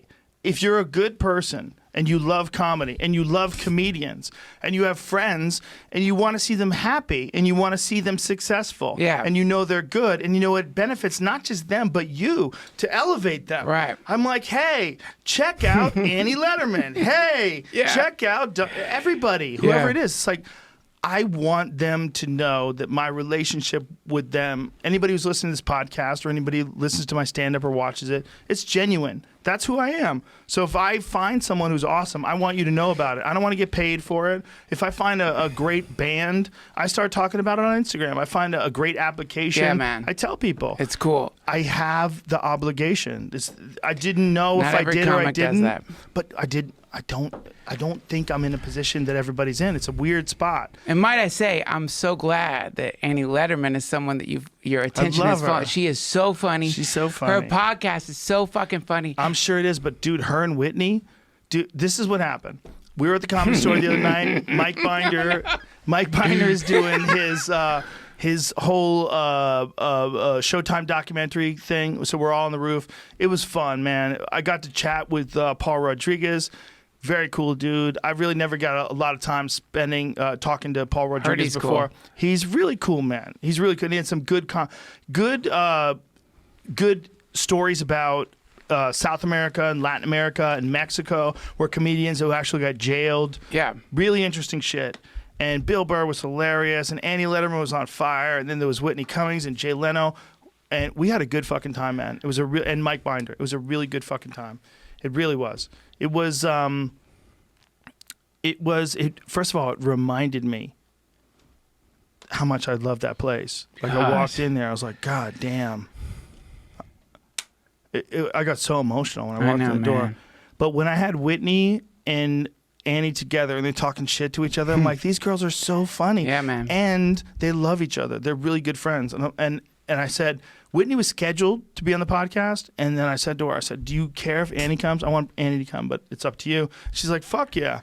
So I brought Annie in too, and the two of them together, dude, they're savages. That's the future of female comedy. Truly. And the future of podcasting, because there's all these like that's a popular thing now. Like guys we fucked, they're killing it, and then there's the Call Her Daddy, that show's killing it. Like they're on a different vibration than you, Duncan Trussell, but there's a really popular sort of segment. Yeah.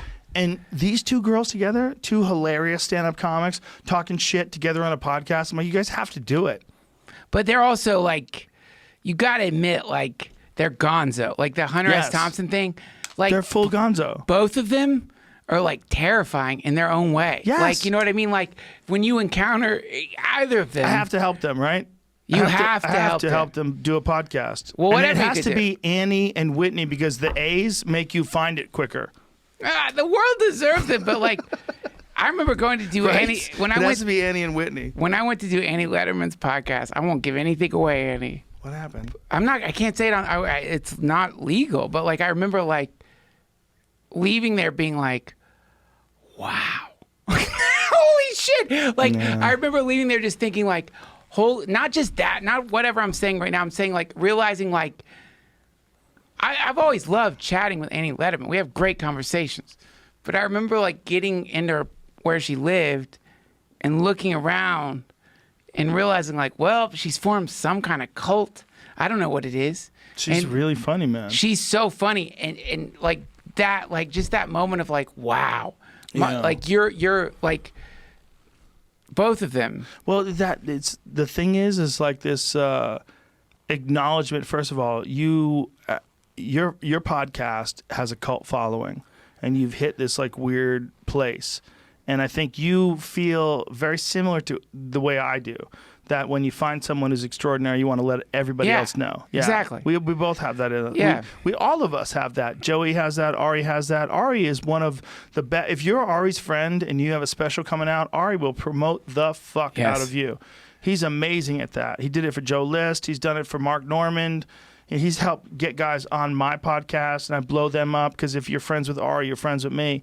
But we're all like that. Diaz, Redband's like that. Tony Hinchcliffe's like that. Everybody will tell you all the people around them that are killing it. And I think that's real important, man. I think it's an important thing to get out there. There's a frequency that we're all sending out, and it's a frequency of camaraderie, you know, of it doesn't matter if you're wrong sometimes, or it's just like sometimes you fuck up. Like we're all like trying to go the man. right direction. You know, when we're talking about that dumb sperm that clashes heads with the alpha sperm and just accidentally slides in, Yeah. that shit is gonna happen. That's right. All these things are gonna, but we have to move forward in the spirit of camaraderie, and this is like the big test. Can we for a second just draw? I don't care. It's so cheesy, and everyone's heard you talk about the Comedy Store.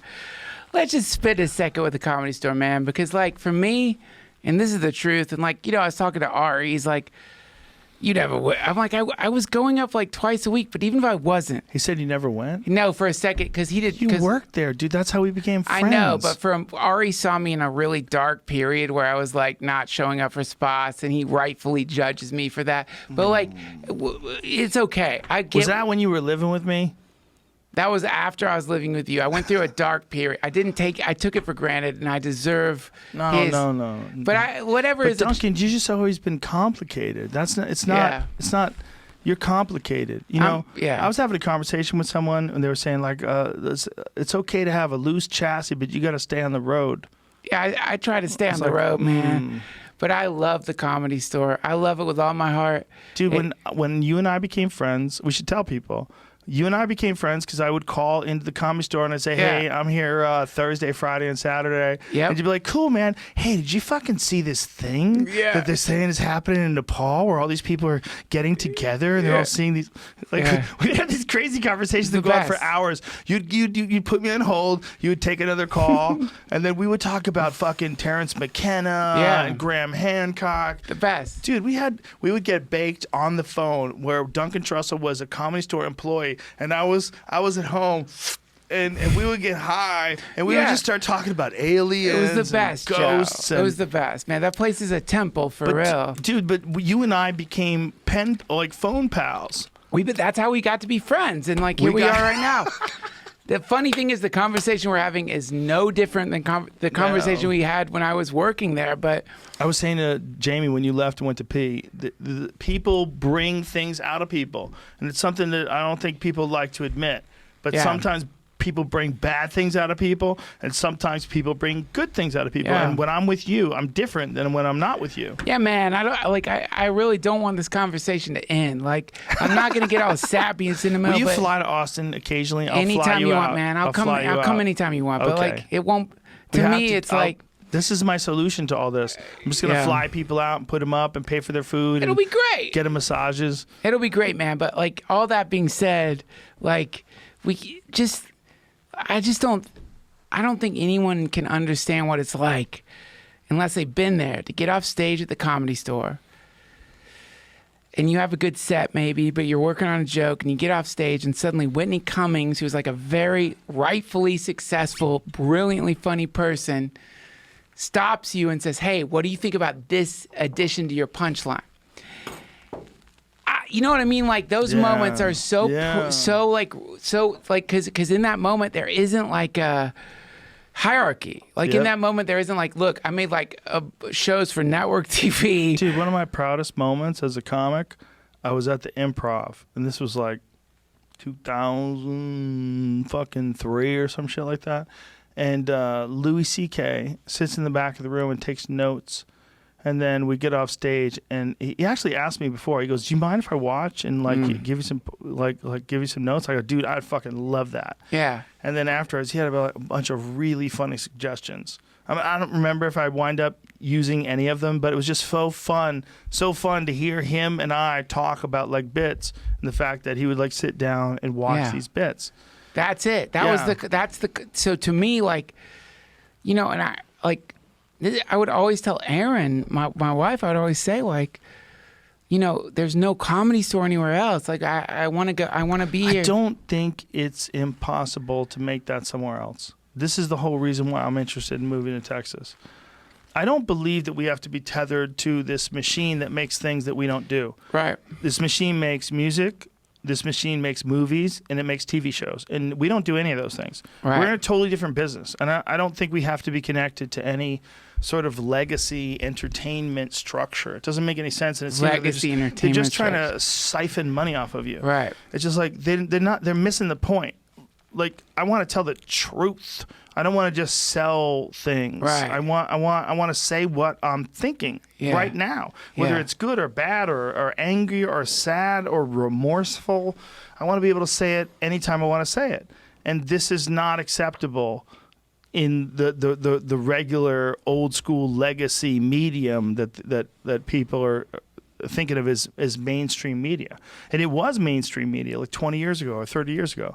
But what you and I are doing right now is writing on a fucking cave wall compared to what's coming. What you and I are Right. doing right now compared Yeah. to what the fuck is going to happen when Elon Musk starts producing this whole neural link. Yeah. Yeah, and then they develop some sort of fucking satellite network where everyone's Yeah. connected and reading each other's minds Yeah. all over the globe. Dude, this is cave wall scratch tickets bullshit. I know. And to We're me, playing tic-tac-toe by the fire. but this is to me like the poignant thing about like Neolithic structures is like you see the Neolithic structure and you know, like, fuck, man, people spent a long time building that, and in the process of building that they became friends and they shared stories and it was really beautiful. But now all we see is some old eroded shit that we don't know anything about, right? Yeah. So to me, what's beautiful is like you are absolutely right. This thing we're doing right now, it doesn't matter if What like we're doing is like Morse code. it's gonna be gone. It doesn't matter if it's 1,000,000 years. It won't be 1,000,000 years. It won't be that long before our conversations seem dated. But you know what we're doing also? We're doing the same thing that Beethoven was doing, where they were making music at a time where you couldn't record it, so you had to write it down. Yeah. We're doing this some clunky like if you could Clunky. listen, imagine if you could listen to the actual orchestra that was playing like Beethoven's Fifth Oh, Symphony. shit, that's at the ti- crazy. Can you imagine? Bro. But Whoa. also being in context That's crazy. of never having heard The Doors, Wow. never having heard Hendrix. People cough. Yeah, right. Never having heard any of that, only being in that era. Wow. And sitting in the audience. Da, da, da, da. Da, da, da, da, da, da, da, da, da, da, da, da, dun. Da, da, da, dun. Yeah. Da, da, da, dun. Dun, dun. It'd be crazy. Is that Beethoven's Fifth? Did I make that up? Jamie, act like no. I don't. It was a terrible impression. It was like, who am I? Yeah. But think of how But powerful imagine that being is. there in the moment when it was first released. Yeah. And no one could record anything. And now you it's had to write echoing. it. You had to write it down in some weird. They had to develop a language for music. Say what it was. Yeah. I mean, you could be a badass guitarist in 2020 and not have any idea how to read music, yeah, that's right. right? That's right. You could like watch videos and just decide I'm just gonna go full Stevie Ray Vaughan. Some people don't wanna know how to read it. Yeah, they want to be able to just free. Oh, what's the earliest recording of that? Is this hooked on? Can you play that, or will we get in trouble? Let's see what Can't happens. play it.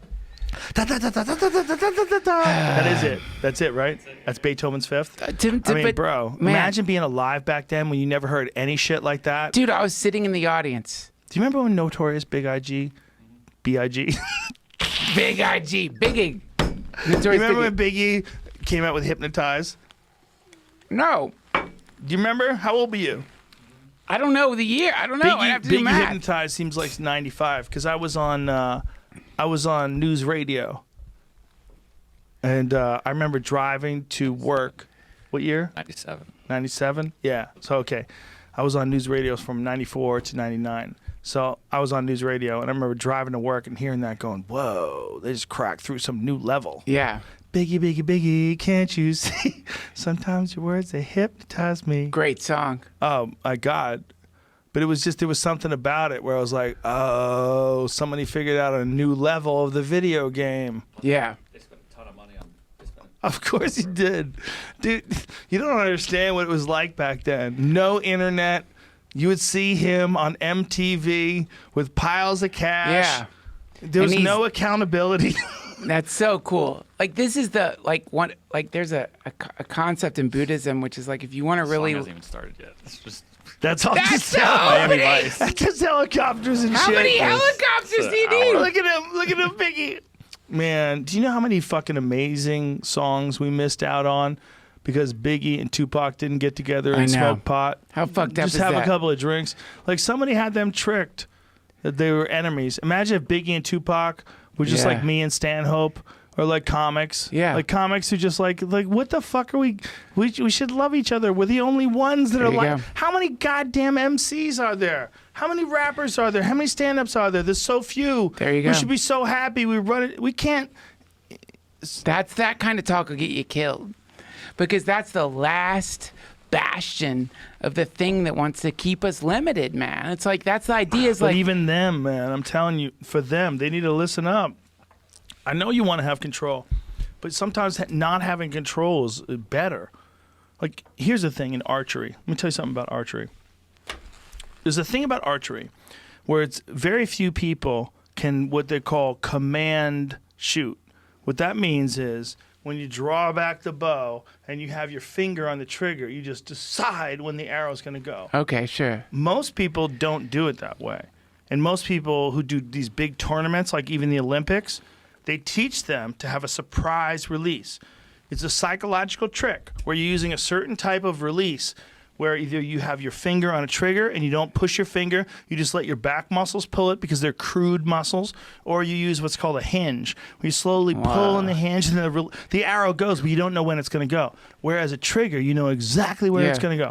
Well, there's something about knowing exactly where it's going to go where you just fucking you tense up, That's you cool. twitch, and it's hard. It's hard to keep Yeah. your mind in order where you just go, especially if you're shooting in a tournament, you're in the Olympics, gold medal round. Yeah. Ah! So very few people in the Olympics allow their brain to decide when the shot goes. Isn't that interesting? Yeah. Yeah, that's beautiful. I Yeah. get what you're saying too. There's the mind of no mind, the ability to get out of your own way. And for archers, the best way to do this is either in the hinge release or a release with a thumb where you pull through with your back Wow. muscles and it makes the thumb trigger go So up. cool. This thing is dangerous. This thing's dangerous because you could develop what's called target panic. And there's people that never, like my friend Cam Haynes, he's a freak of nature. He's never developed target panic. And he shoots like this. He sees things, he shoots at them, and he's perfect. He shoot 140 yards, boop, pop balloons Yeah. and shit. But he also runs a marathon a day. He's like a freak of nature. He's a very Right. rare human. But you can't bank it on those people. You got to think about the rest of the folks. For the rest of the folks, the whole idea is like getting rid of anxiety. And what's anxiety? Anxiety is pulling a trigger. If you're in a gold medal round, I just hit that bullseye. This Yeah. is it. America wins. Ah! and you just Right. flinch. There's just Yeah, a it's so little cool. a little thing that Yeah. happens to you that you don't want to happen, and your arrow just goes 4 inches shy Got of the it. mark. You're like, Got it. Love it. Yeah, so like, and I'm sorry, every podcast I do with you, I talk about Buddhism, but I don't care. I want you to talk about Okay, Buddhism. thank you. So like, what I love about it is like, so everybody gets caught up in the first two ideas in Buddhism. The first being life is unsatisfactory. The second being the reason life is unsatisfactory is because you think it's a way that it's not. Now this gets translated in a lot of Let's break that down. Life is unsatisfactory, and Yeah, the reason Dukkha. you think life is unsatisfactory is because life. So the best way to put it would be, have you ever been with someone in traffic in LA and they're angry? me. Okay. But Me. when have you ever By been myself. Right. But that's literally the way traffic is in LA. Yes. Yet somehow, like, because you drove that day into traffic, you got into your head, this would be the one day in LA where there wouldn't be traffic. No, honestly, I keep it together. But I do. I recognize that it's knocking on the door. It's like, come on, be a bitch, freak out. Yeah. I really do keep it together. But this is also the real argument for microdosing. Because if you could just microdose, there would be so much less negative interactions with people, whether it's on the highway or Sure. anywhere. No one who's microdosing on psilocybin is gonna yell at you from across the street, put your fucking mask on.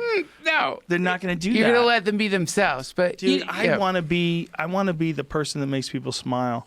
I don't want to be the person that makes people mad. I don't either. And this is something I'm like consciously thinking about more and more as I get older.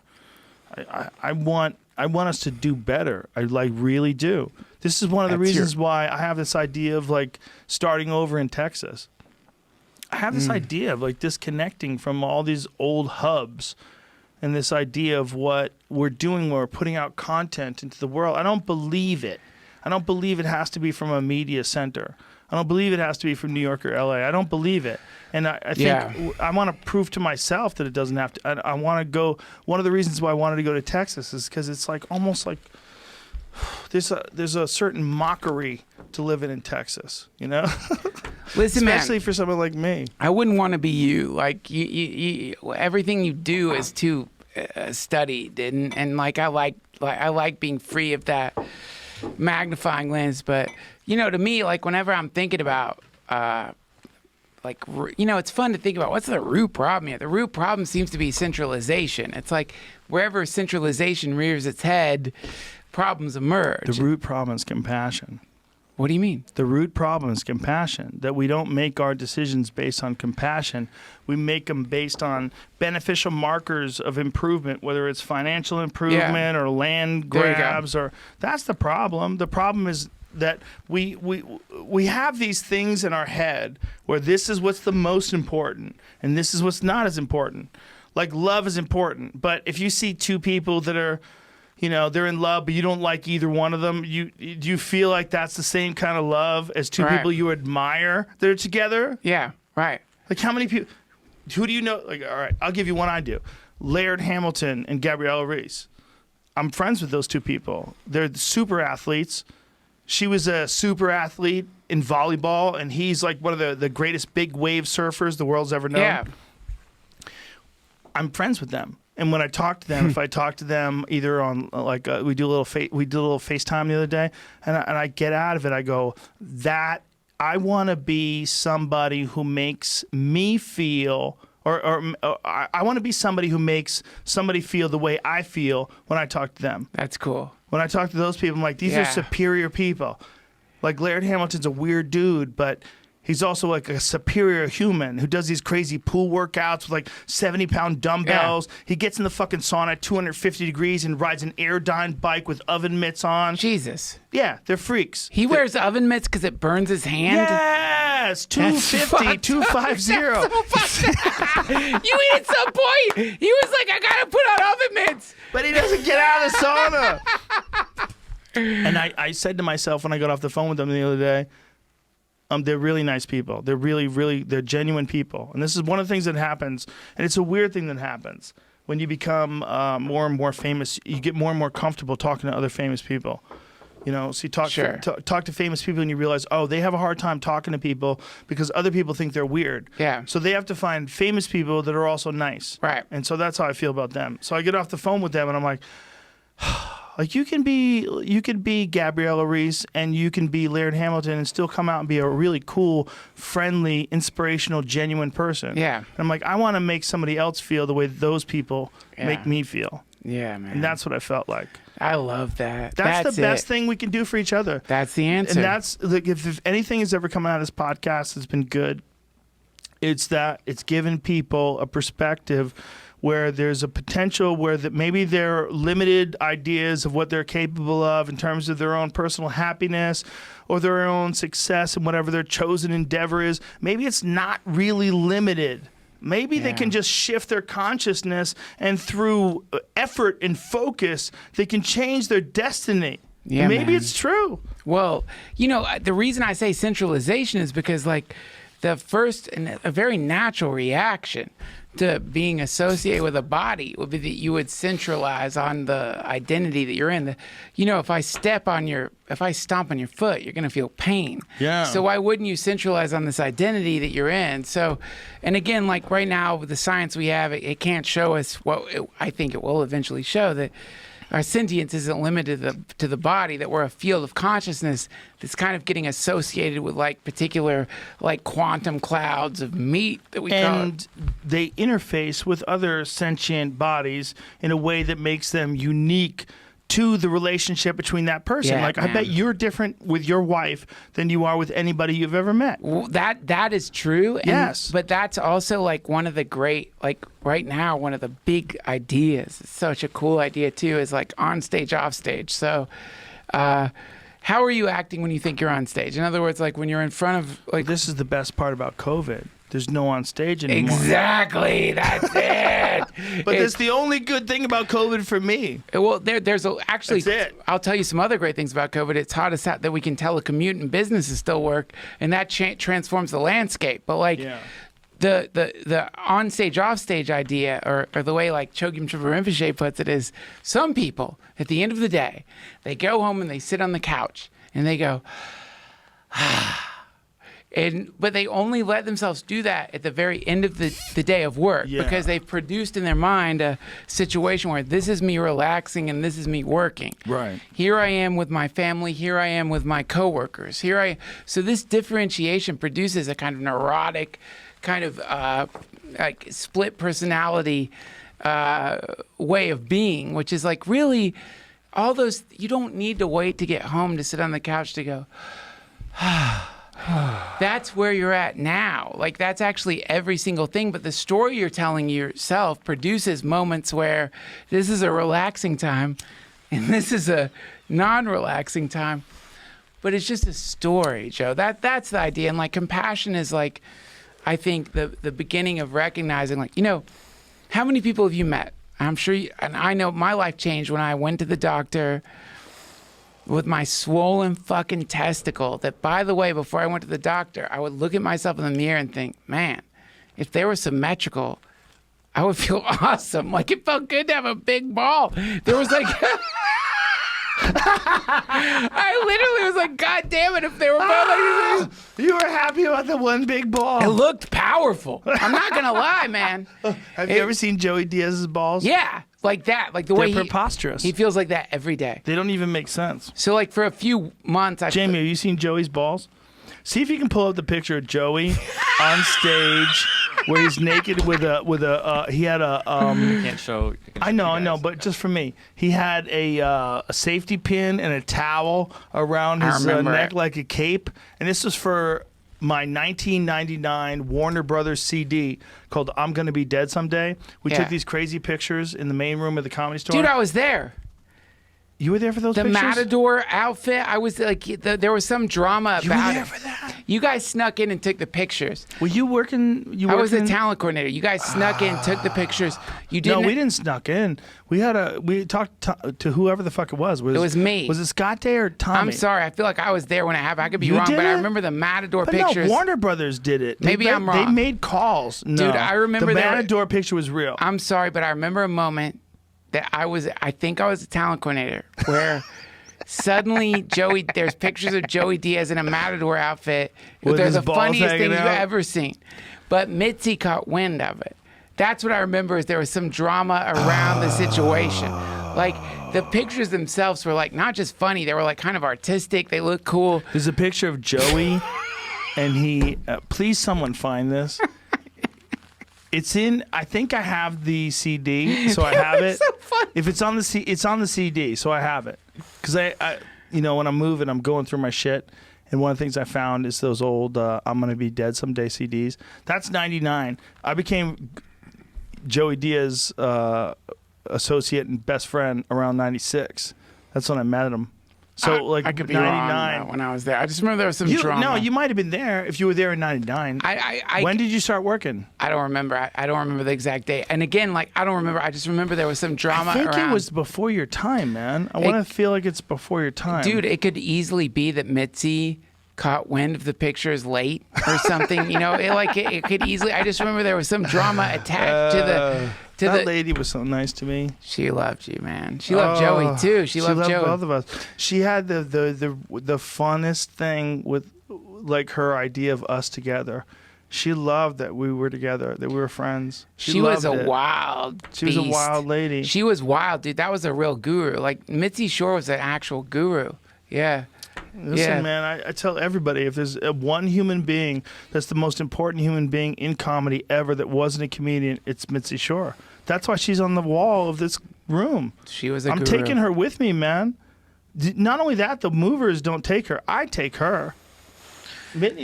Mitzi's coming with me on the plane. Yeah, man. She was real. Listen, that's coming with me on the plane. No bullshit. Yeah. Like the reason why that's up on the wall after the movers have gone is that's coming with me. Yeah. That's Mitzi. Yeah. She gave me my future. No, she was wild. She was a wild She was animal. a crazy lady. She was a perfect person to run the Comedy Store. Well, no, she had to be that way. You know, you couldn't. Yeah, that's you can't have. If you go through, there's photos in the album where you can see Joey with his with a cape. He had this. I can find. Oh god damn! I know I can. I know I have it. I know I have it somewhere. I'll find it. It's on one of my folders. You know what was in her when you walk into her Just house? Joey Diaz cape balls. I'm looking. You know what? You know what was in her house on Doheny when you walk into How her about- house? No.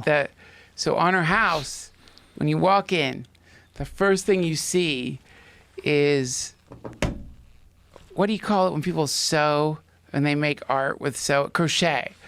A crocheted picture, and on it said, "Dying is easy, comedy is hard." That's the first thing you set eyes on. Yeah. It is true. And like that was what's beautiful about her is she understood how hard comedy was. I told you the did. story of her getting robbed, right? I told you that story. Which story is that? Tell me So again. like here's how cool she was. And I can't remember the name of the comic, but she was giving him spots. I can't remember the name of the comic. This was in the early It's better you don't say yeah, it's the better name. I don't say. So this motherfucker needed money, and he robbed the van. She was in the van. Like apparently he like at gunpoint took the cash earnings of the club at gunpoint. Like took the money from her, and she knew who it was somehow. She could tell somehow from the mask. He didn't do a good. She just knew. Right. And I remember her saying, like, yeah, he robbed me at gunpoint, but he's funny. But he's funny. That was her. But that was her. Like, can you imagine? Like, if you really think about it, you get robbed at gunpoint by a comedian, and you still give him stage time. what the fuck is that? Well, that's a guru. Missy. That's Yeah. a guru. That's not a normal person anymore. That becomes like that's. Dude, I've never had that sort of a relationship with any human ever. You know, I sought her out when I was living in Boston. Really? Yes. You knew about her.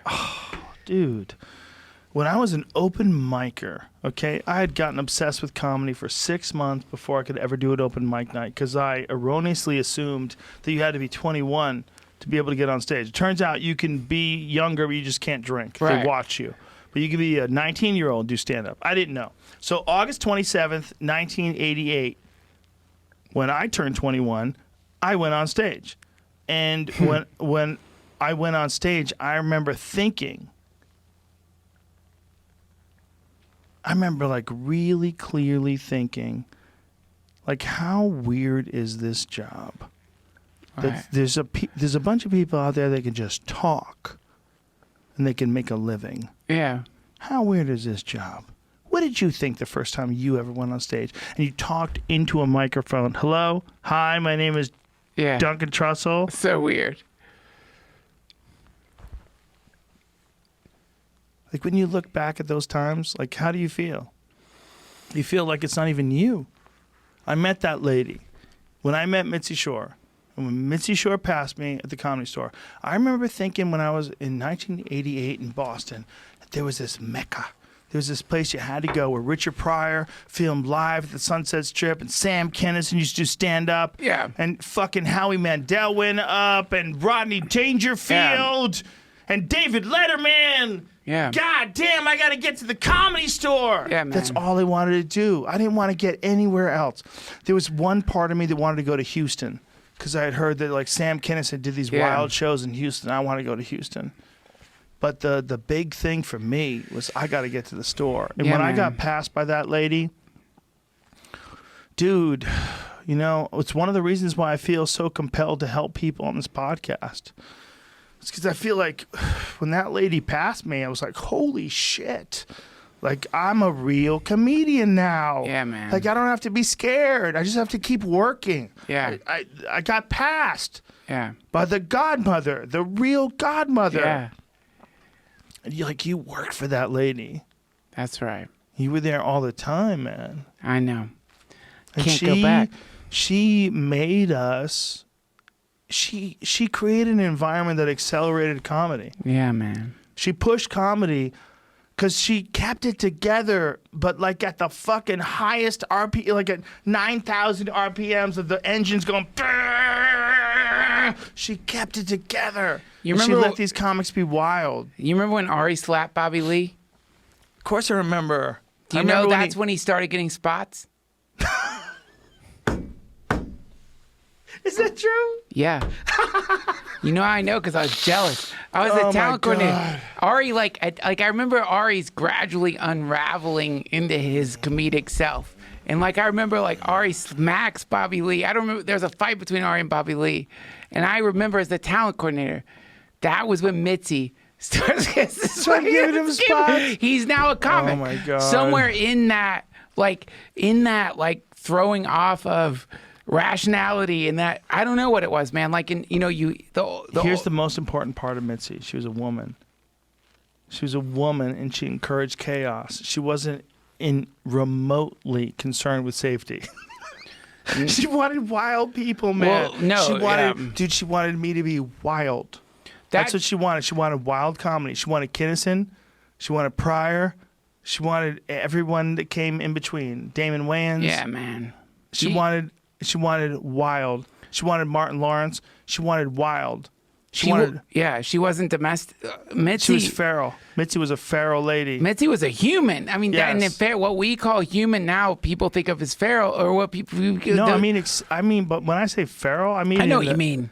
Exceptional. She She was a wild. wild- She didn't have anybody else's rules holding her back. No, she didn't, and she didn't fucking care. She didn't care. She didn't care about She money. was all fuck you. That's the most important thing about her is having a club on the Sunset Strip and not making decisions based on money. Yeah. Because let me tell you, man, as a talent coordinator, there were plenty of times where people wanted to film some shit in the main room where they wanted to pay a lot of money And she'd be like, no, get it. No, tell him to Well, fucking. we should talk about that because that was like one of the things about that club was that like you could never film anything there. No. That was one of the most amazing things about Ari filming his special there. It was a really cool thing he did. It was also like an acknowledgement that the world had changed. And that was one of the reasons why I was willing to come back. It's because Ari filmed his shit in the OR. Well, she would have, I really do believe she would have approved that eventually. Sure, but somebody would have got involved and they would have fucked it up. She would have made him jump through some hoops. It wouldn't have been that easy. Like, she would have made him do some crazy and shit. And she's right. Here's the thing. She's right. You know, I didn't cash any of my checks. You probably know that. Oh, I remember. I don't, like, when I was working at the store, I just wouldn't cash my checks. And then they would go, hey, we have, like, all this money that I just, like, can I donate it? To the sound system. You bought the sound system I there. did that, too, but that was extra. That was on top of that. Because the sound system was fucking up. And then you bought it. And honestly, Mitzi didn't want you to do that. Because, like, that was the thing. Like, she was smart enough to know if I let a comedian buy the sound system, I can't, like, honestly give them spots. Like, so I knew that was the case, but I was like, at this point, she's giving me spots every fucking weekend. I just want to help out. Let's stop playing games. Like, come on, you know what I'm doing. I'm out here doing my best stand-up I can. We got a fucked up speaker system. Let's fix it. It was fucked up. I put a DAT system in there. I put a mini disc. And I wanted to have it set up so anybody could, like, if you had a mini disc, remember the mini disc days? Of course. Dude, it was so important before smartphones to be able to record your shows. Yeah. It's so big, and you don't record and listen to all of them, but the option to be able to do that is so huge. Even if you're not diligent, you still gain like 10, 20% of like tightening of your act. Dude, the Comedy Store at that time, for lack of a better word, was an art cult. Yeah. That's what it was. It was a cult. And like, it was a cult that was like, for sure, like all cult systems are based on like a strong, charismatic central leader. And that was Mitzi. But you know what? As a man, I was happy to relent to Mitzi. Well, there was a thing, but there was a thing for me as like this macho man. It was important. It was hard. It was important to relent to Mitzi. You had to. But it wasn't just that I had to. I wanted to show respect, to show that I got it, to show that I know what you did. Yeah, man. Like that lady, man, when I was in fucking Boston in '88, I would hear about her. She loved and I'd be comedy. Like, this one lady did this? Like, yeah, she was married to a comedian, but it didn't work out. And she's Pauly Shore's mom. And I would hear these stories, and I'd be like, well, that's crazy. This one lady just figured it out. And she was wild, and she liked to party. And she liked men, and she was just a wild lady. But she was brutal with you. She didn't like your comedy. She would just tell you. You were done. She would just tell you. If she thought you weren't funny, you were done. Dude, she put her hand on my wrist, and she goes, you're really funny. And I'll never forget that. Ah. It was like 1994. I was like, oh, my God. Well, she wouldn't hand that out lightly, man. That was the thing. Is like she was like that. I've been around it, man. Like, so it's so weird. I'm so lucky because I got to be around like Ram Dass and Mitzi Shore. And like they're similar in a way. Yes, man. they are. They're similar. Yeah, there's a lot of differences. You don't like this idea of what we think of as perspective. Realization. Yeah, dude. Mitzi was an artist. 1994, when I was 6 years into comedy, her putting her hand on my wrist and telling me I'm really funny changed my life. Look, to me, the thing that like will never be captured is that it's not just that here you have this like tiny woman who is tiny, but it's not just that you have this being. I would be so careful when I would hug her. Yeah. Right? Remember hugging Mitzi? Yeah. Yeah, well, she was a gangster. I mean, that was all like, the thing about Mitzi was like, no, like, imagine like the best thing to think of is like, think of your most like outlaw comedian. Then imagine a person who built a saloon within which those comedians could be grown to be more of an outlaw. There was no Kennison without Mitzi Shore. That's right. But then the most, to me, like with Mitzi, if you were to, and she would never allow this, she'd already, if she heard me saying any of this shit, she'd be like, you're fired. But like, if you were going to write a Mitzi Bible, and you wanted to like base the whole Bible on one thing, it was something she told me so many times as a talent coordinator.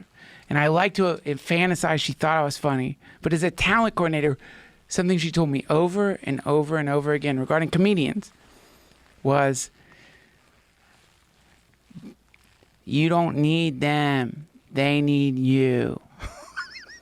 That was her like core thing, which is like the moment that a comedian starts thinking that they need the system, then they degrade themselves. They have to understand that their comedic ability and who they are as that persona, which she would say is like, they're iconoclasts. She meant like, you're not going to find anyone like this ever again.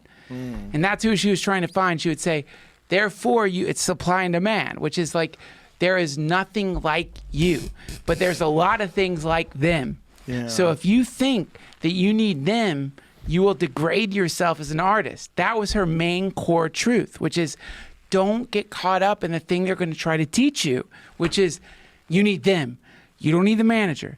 You don't need the agent. You don't need the studio. You don't need anything because you're funny. You're the fucking nuclear isotope generating energy.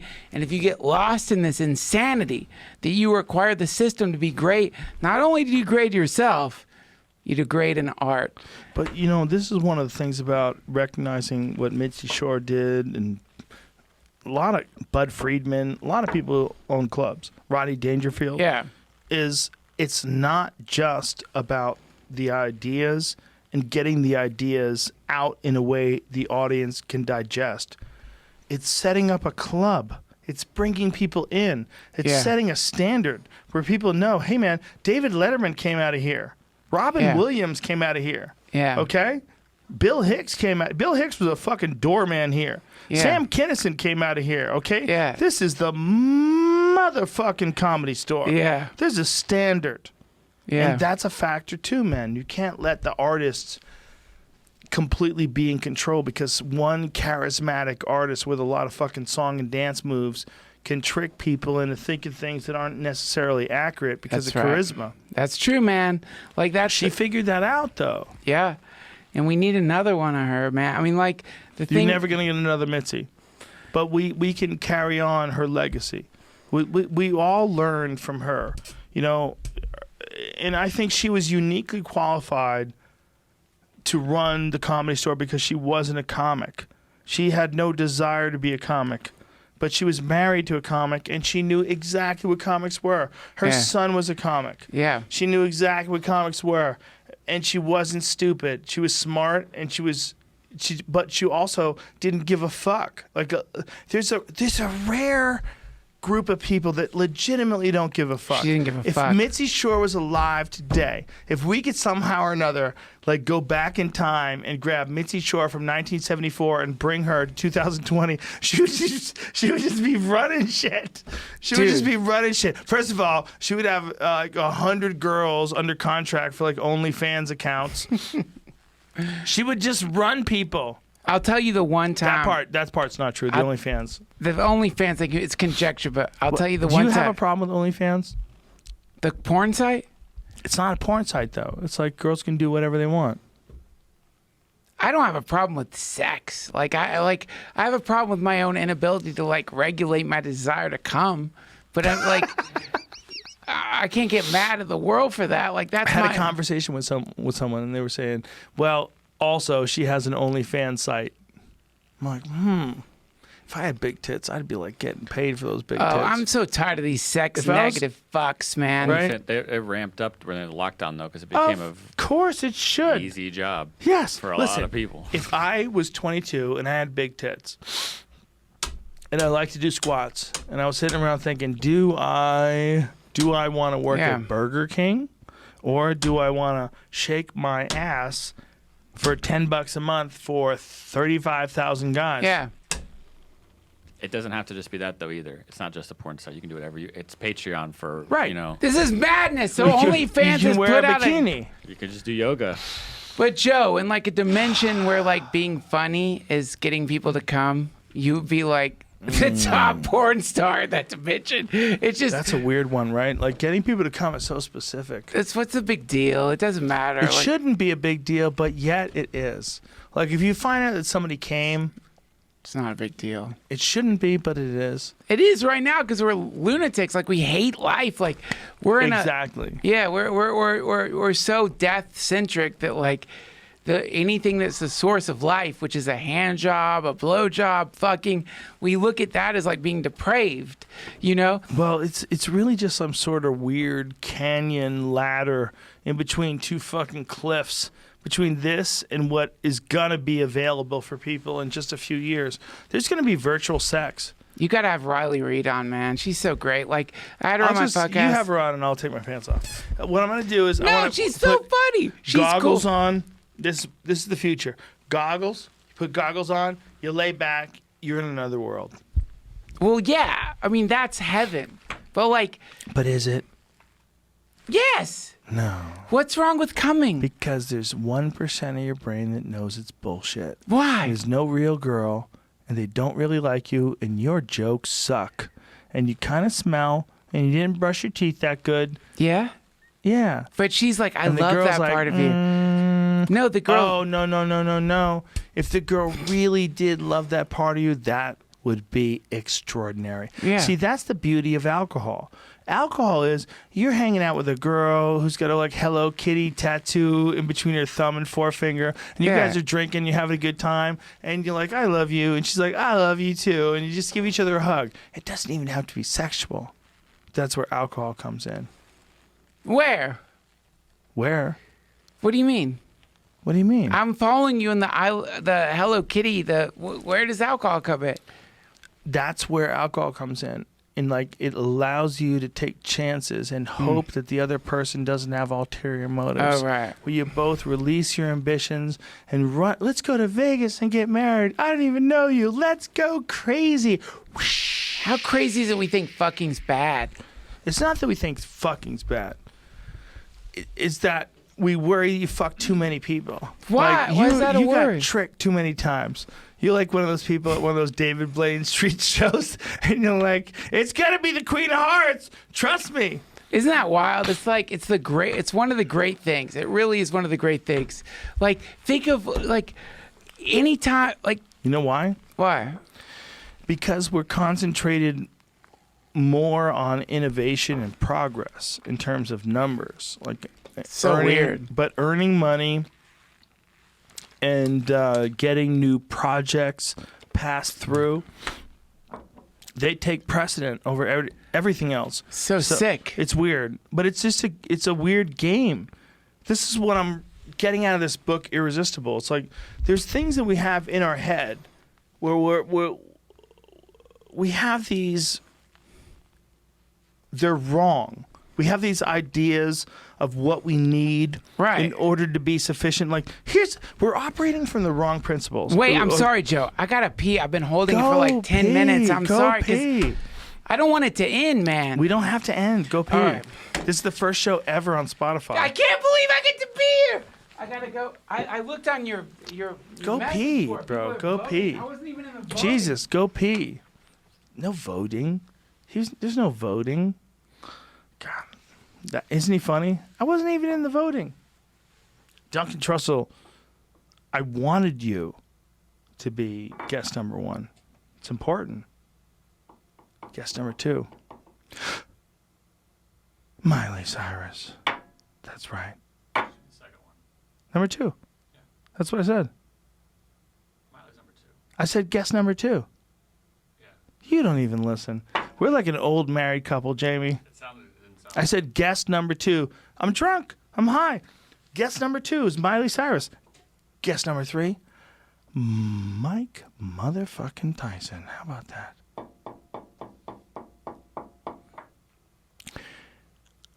Jamie, are you concerned at all about moving to Texas? No. That's what I like about you. It's one of many things. But you're ready to roll. Like, I should just tell the people at home. I brought it up with Jamie. I'm like, I'm thinking about moving to Texas. Jamie goes, okay. Is that accurate? Yeah, I mean, it's gonna happen. Something was coming. Some change. Something must have happened. What did you think was going to happen? What was the worst case scenario, like Montana? No, I didn't think that was gonna. No, I don't know. I just didn't want you to not want to do it. I wasn't worried about it. Good. Happy. There's it's hard. I feel like I'm prolonging this out of a neurotic. You're not prolonging desire anything. This for is it to fun. not- Jamie and I just had a love fest. Oh, that's great. I do feel like I'm doing. I was asking Jamie if there was ever a time where I was telling him we're moving to Texas where he was like, "Oh, like I don't want to do that." But he's like, "No." But when I brought it up, I'm like, "What do you think?" And he's like, "Okay." Like That's cool.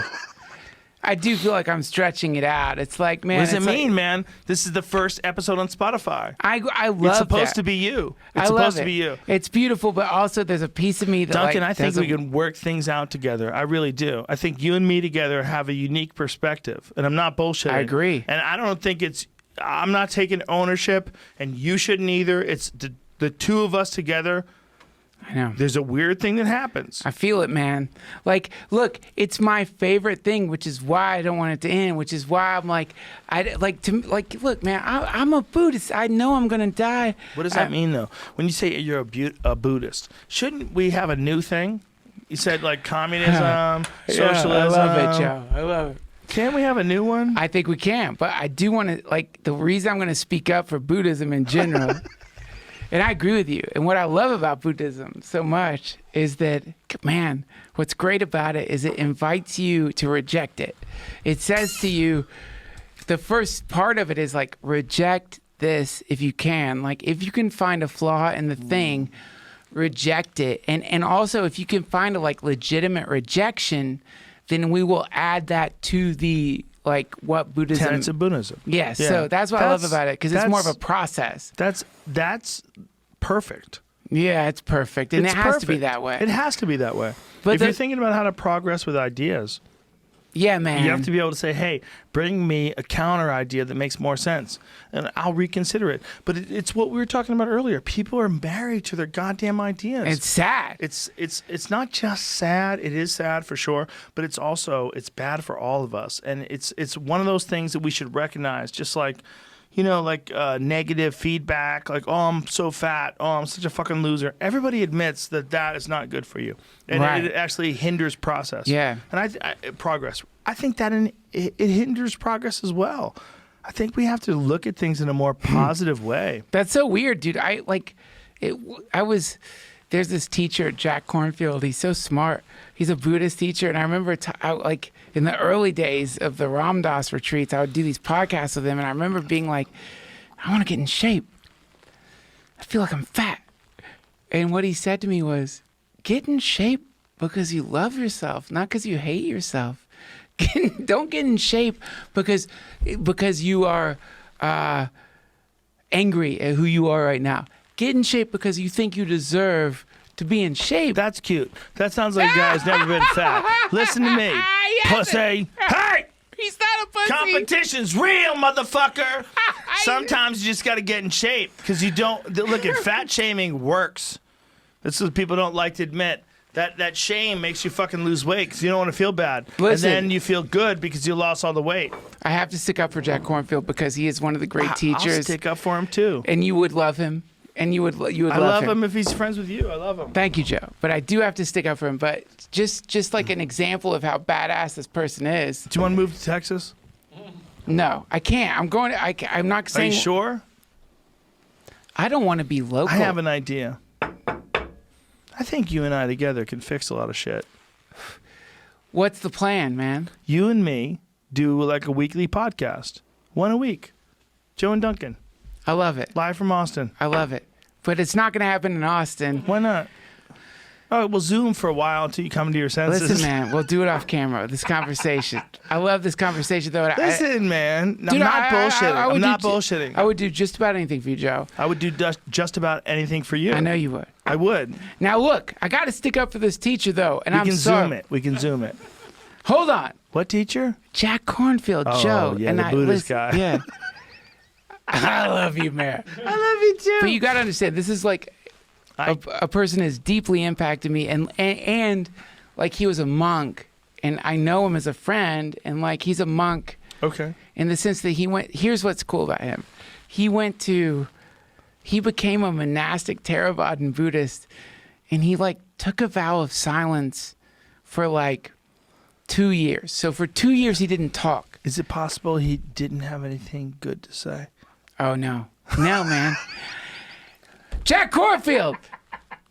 Look, listen. I really like. He really like. I'm sorry. I don't mean to be sentimental about I'm just somebody. joking. I know you're joking. When did he die? He's alive, Joe. Oh, sorry. You said sentimental. I panicked. I mean sentimental only in that like I wouldn't want to do anything that would like negatively impact like a real. Can we get him on a show? He would come on your show. You, me, and Jack Cornfield. You would love it. You How would love about him. that? Our first episode that convinces you to move to Austin, Texas. I would come to Austin, Texas to Would you meet move? Jack No. What if I bought your house? Would you live in it? Joe, I love that you would buy me a house, but I wouldn't move. Isn't that what's cool about us? Like, one of the cool things about us is you could say, I will buy you a house. That's not why I would want to be with you for the house. Or I know. I know, man, and I understand. But, like, for me, it's like, off camera, I will talk to you about the reason we made the decision. Oh, listen, as we did. you made an amazing decision. Yeah. Your decision's way better than mine. But I'm jealous. I don't want to be local. Like, to me, I like. get it. Let's do a Zoom show. Let's do a Zoom show, or Listen, you and I I'll have known fly each to you. other for so long. We could do both Yeah. or either. Exactly. We could do Zoom shows. That's what I think. We could do live shows. I just think like the right now the best thing for the world is not to imagine that you have to be in any given GPS coordinate. I think that Yeah. the best thing for the world is to begin to realize like we don't need to be tethered to a particular locality. Like this Right. is the problem. It's like It's a bit of the problem, but it's also in recognizing that it is an actual like it's a thing that you factor into the world that you see. But how relevant is it to day-to-day operations? right. That's what I'm talking about. Right. Like that's to me like the gift of COVID has been like people have begun to realize like Keep wait, your circle small. Google is doing fine, and no one's going to Google to go to work. Twitter's doing fine. No one's going to the Twitter building to work. Netflix. What do you mean? Do they have jobs? Dude, people are all working remotely. No one's going to Oh. Netflix. Oh, what you're saying is that the businesses are doing well, but no one's going to the actual business. They don't That's what- have to. Why Right. do they have to? Exactly. Right. Dude, that to me, that is if you want to like start really like restructuring society, let's start with a superstition that you need to be in like proximity of Yeah. another person's body. God damn, that kills New York City. Yeah, it kills LA Kills it. too. It Kills kills both of LA. them. It kills LA. That's why I want you to come to Austin. Dude, I will be at whenever you want. I'll come to Austin. Duncan, No, come bring your baby. he would love. I can't wait for you to meet Little Forrest. He's so brilliant.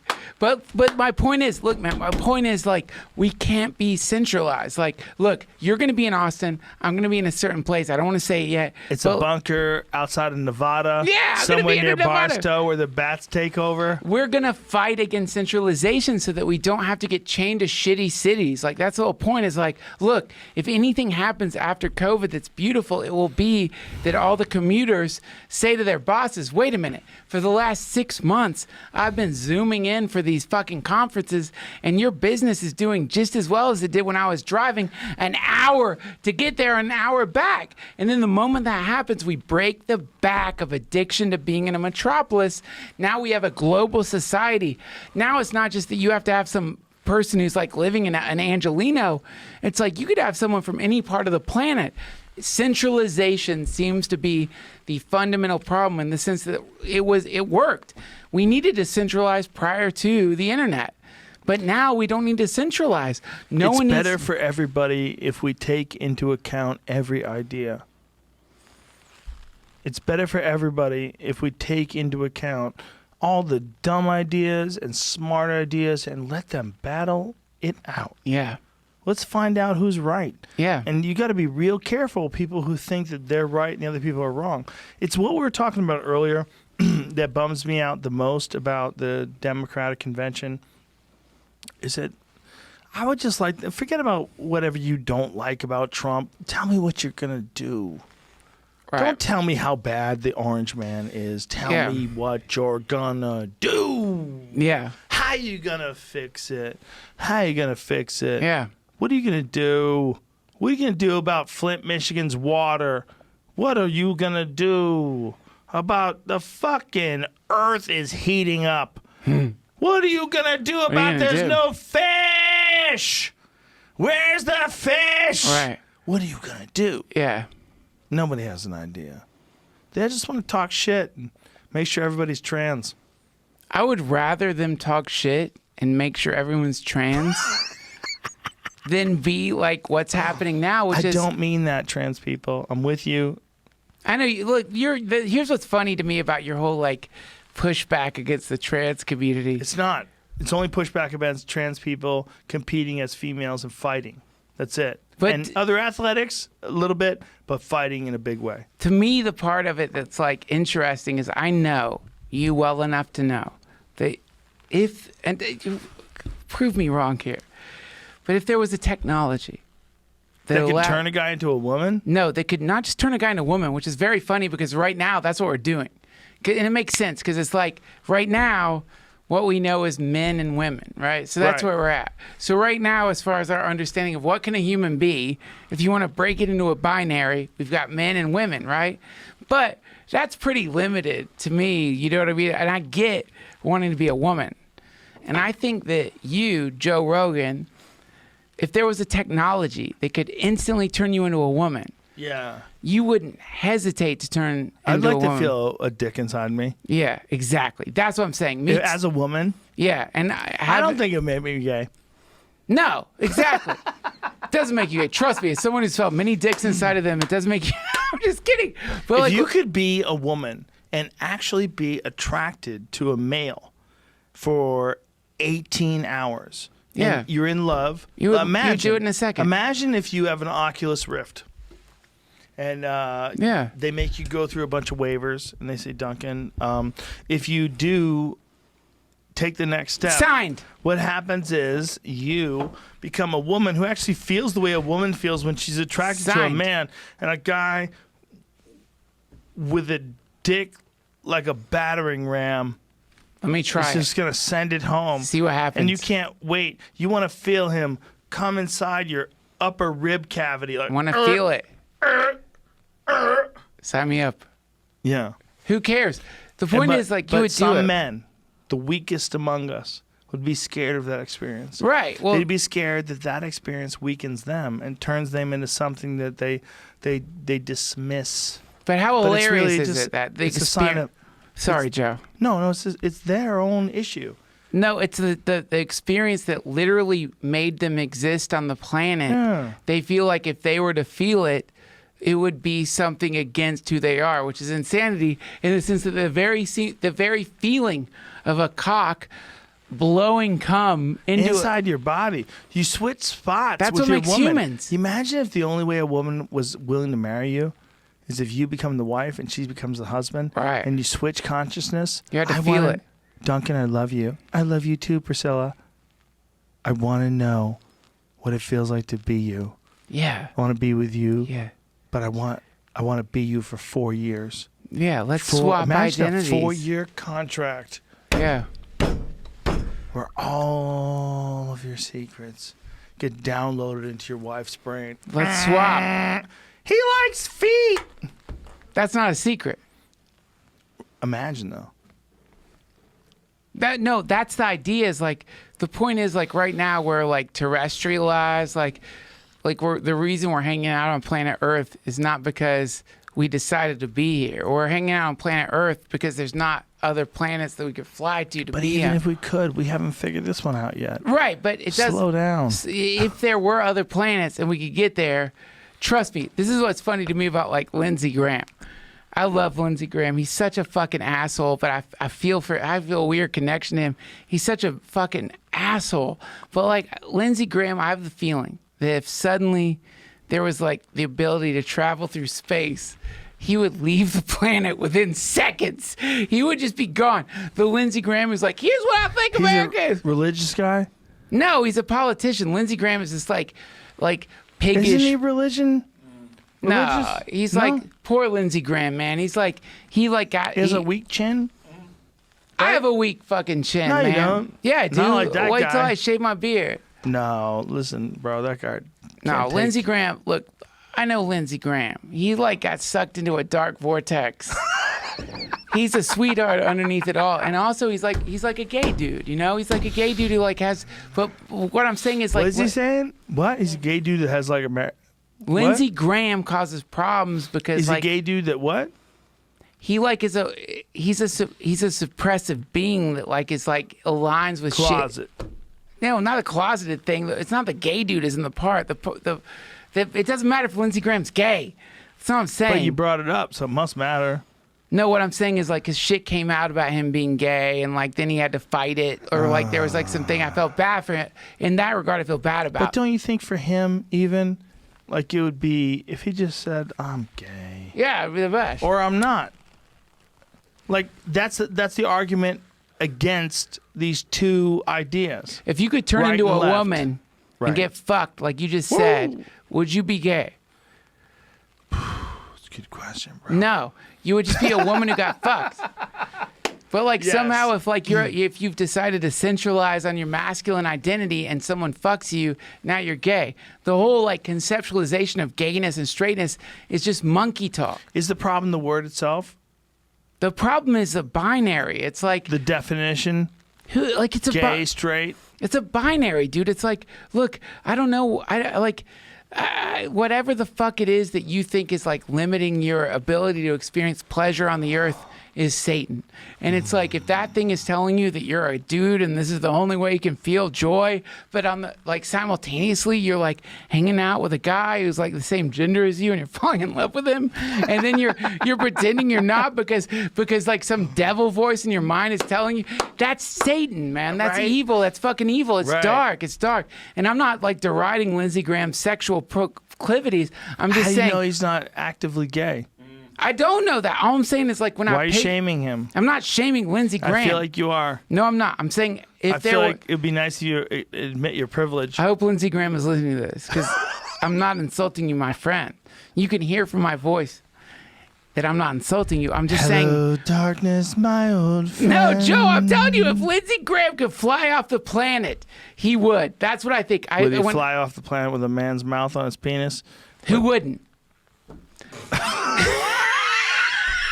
I would do that in a second. I don't care who it is. If that, I don't care if it was what fueled the spaceship or didn't. That would be amazing. Why wouldn't you do that? How awesome would Imagine that if it was the mountain from Game of Thrones. That guy's blowing you as you fly through space. Whoa. How- And your orgasm extends to eternity.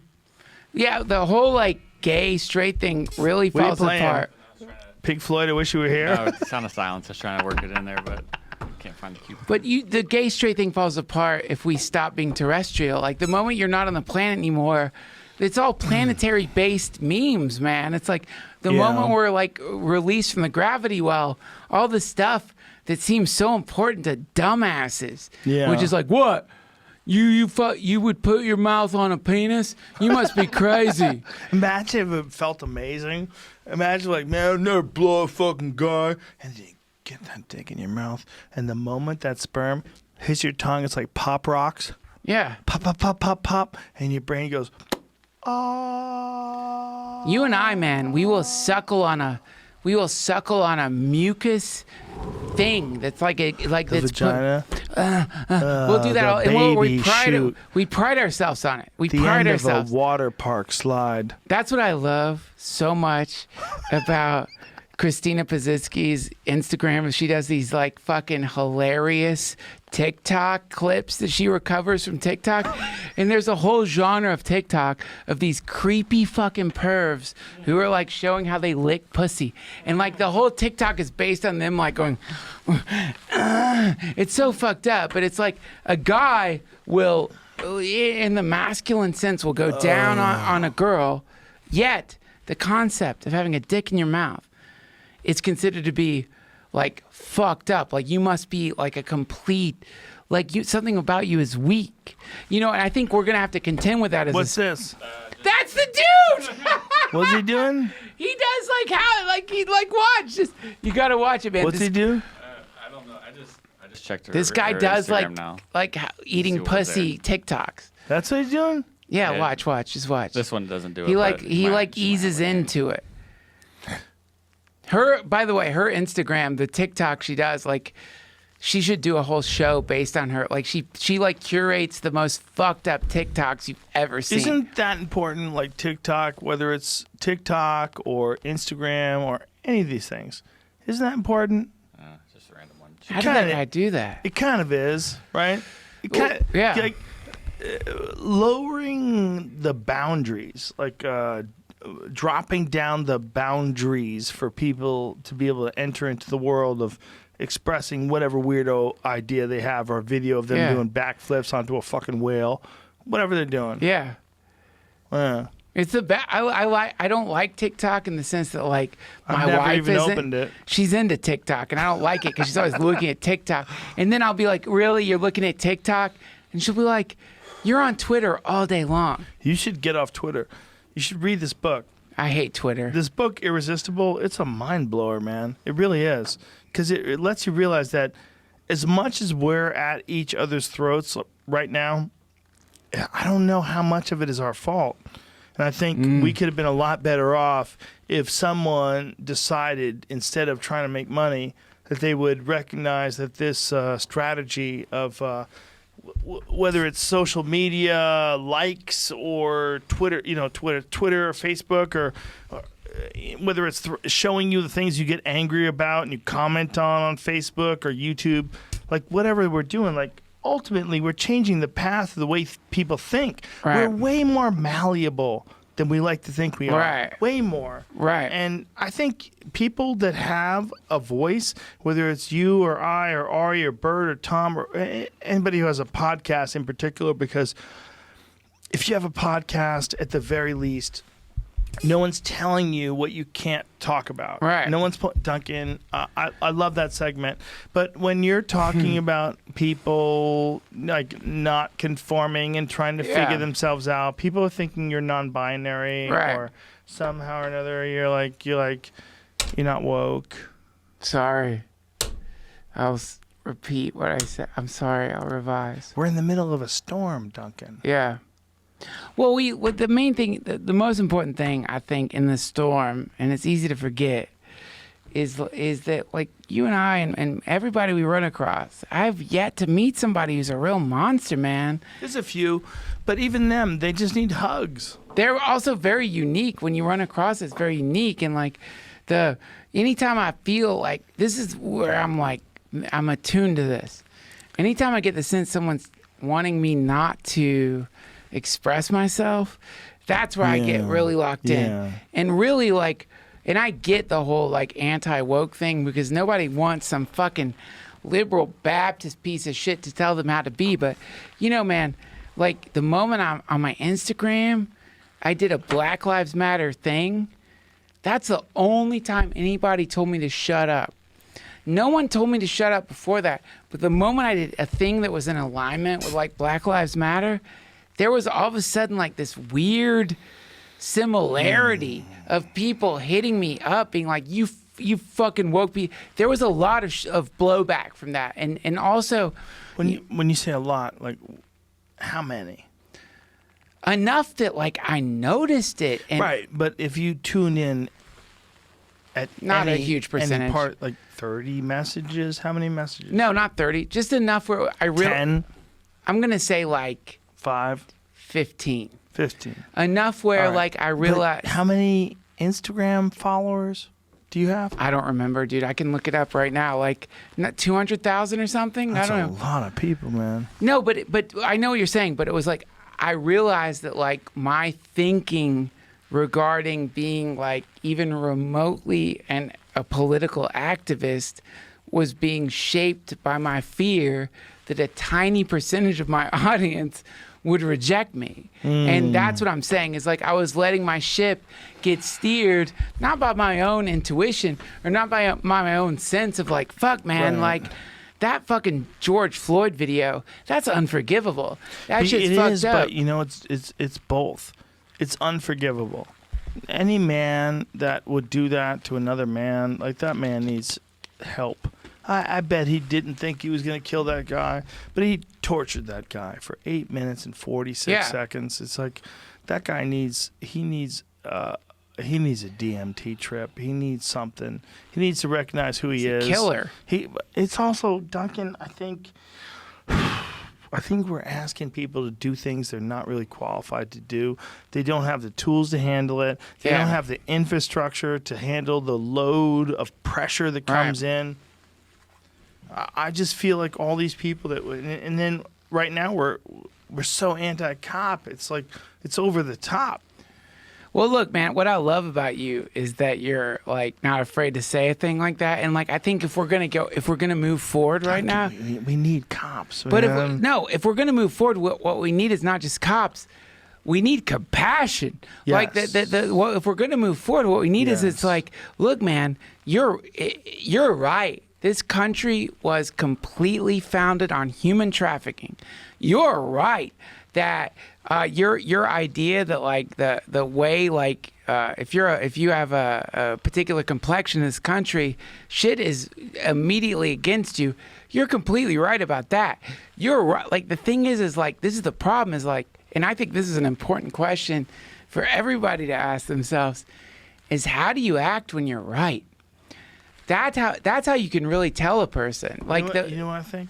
Honestly, I think we are looking for change the way we see change in ourselves. Like we see a potential for change in ourselves. We see something wrong. We go, I got to correct that. And then we think that society can do that too. But society is like a battleship. Yeah. It's like a 500-meter long steel structure that has to... Yeah. Planes land on it. That's it. It's got that's it. Yeah, that's it. That's it. That's a good description. It's got to turn. Yeah, it's that's so, it. so That's hard. it. And then people are like, fuck you.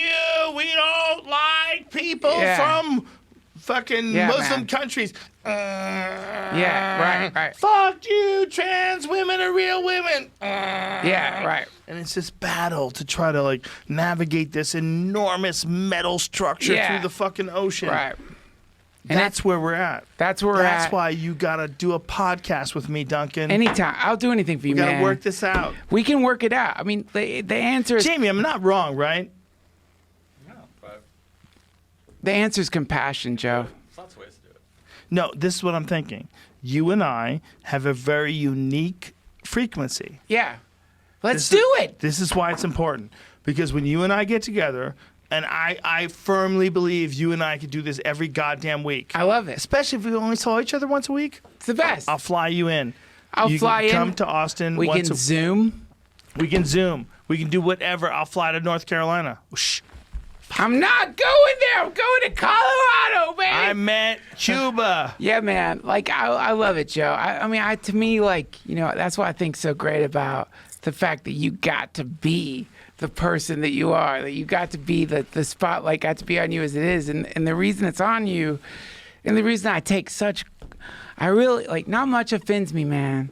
But when people start attacking you, I have to fight against my offense because I know you. And so when people are fucking at arms against you, I feel really depressed because I know you. And you are one of the most progressive people I've ever met. And so when people start falling upon you because you have like fucking nerds like Ben Shapiro on, which by the way, you shouldn't have that guy on anymore. Why? He's a dork. Come on. But come on, those conversations are important. I think what's beautiful about what you're doing is you're open. I would not open up by the way, Ben Shapiro, underneath it all, I know that you and I would probably have fun. But I know that right now where you're at in your incarnation, you're a fucking dork. And you know what I mean? Like, he's a dork. He's a dork. But what's so confusing? He's a nice guy. But that's what's confusing about him is because you like him a lot. You look at you look at him and you're like, he's all like beating up what's her face about the thing and that embarrassing thing. What? the music video. He's like, and they were wet ass doing pussy. fornication. Did you see me and Ali Makovsky talking about wet ass pussy? Oh God! Like that thing Shapiro's do. It's so embarrassing, Joe. And I like get it. that dude is like an embarrassment. But what I don't think what people admit when they look at Ben Shapiro is like there's a piece of you that's like I'd have fun with him. Like it'd be fun to drink with him. He's probably cool. But he's like right now I don't think he drinks, but he's a nice guy. he's a whatever it is. He's he a is. good person. I'm not bullshitting. Look again. I think our job right now is not to alienate. We have to like involve. And That's why I have him on. that's why I know you're doing it, Joe. I'm telling you right now, Ben Shapiro is a nice man. He's a nice man. I see him, I hug He him might every be- time I see him, and I don't hug him to be fake. I hug him because I genuinely love that guy. I think He's a nice guy. Look, I think some of the stuff he's propagating in his like philosophies is like legitimately deranged. Bro, he's but wearing an outfit.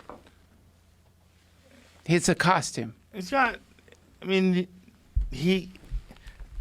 Ben Shapiro could never take off the yarmulke, shave his head, tattoo his chest with an eagle, Right. wear a bikini.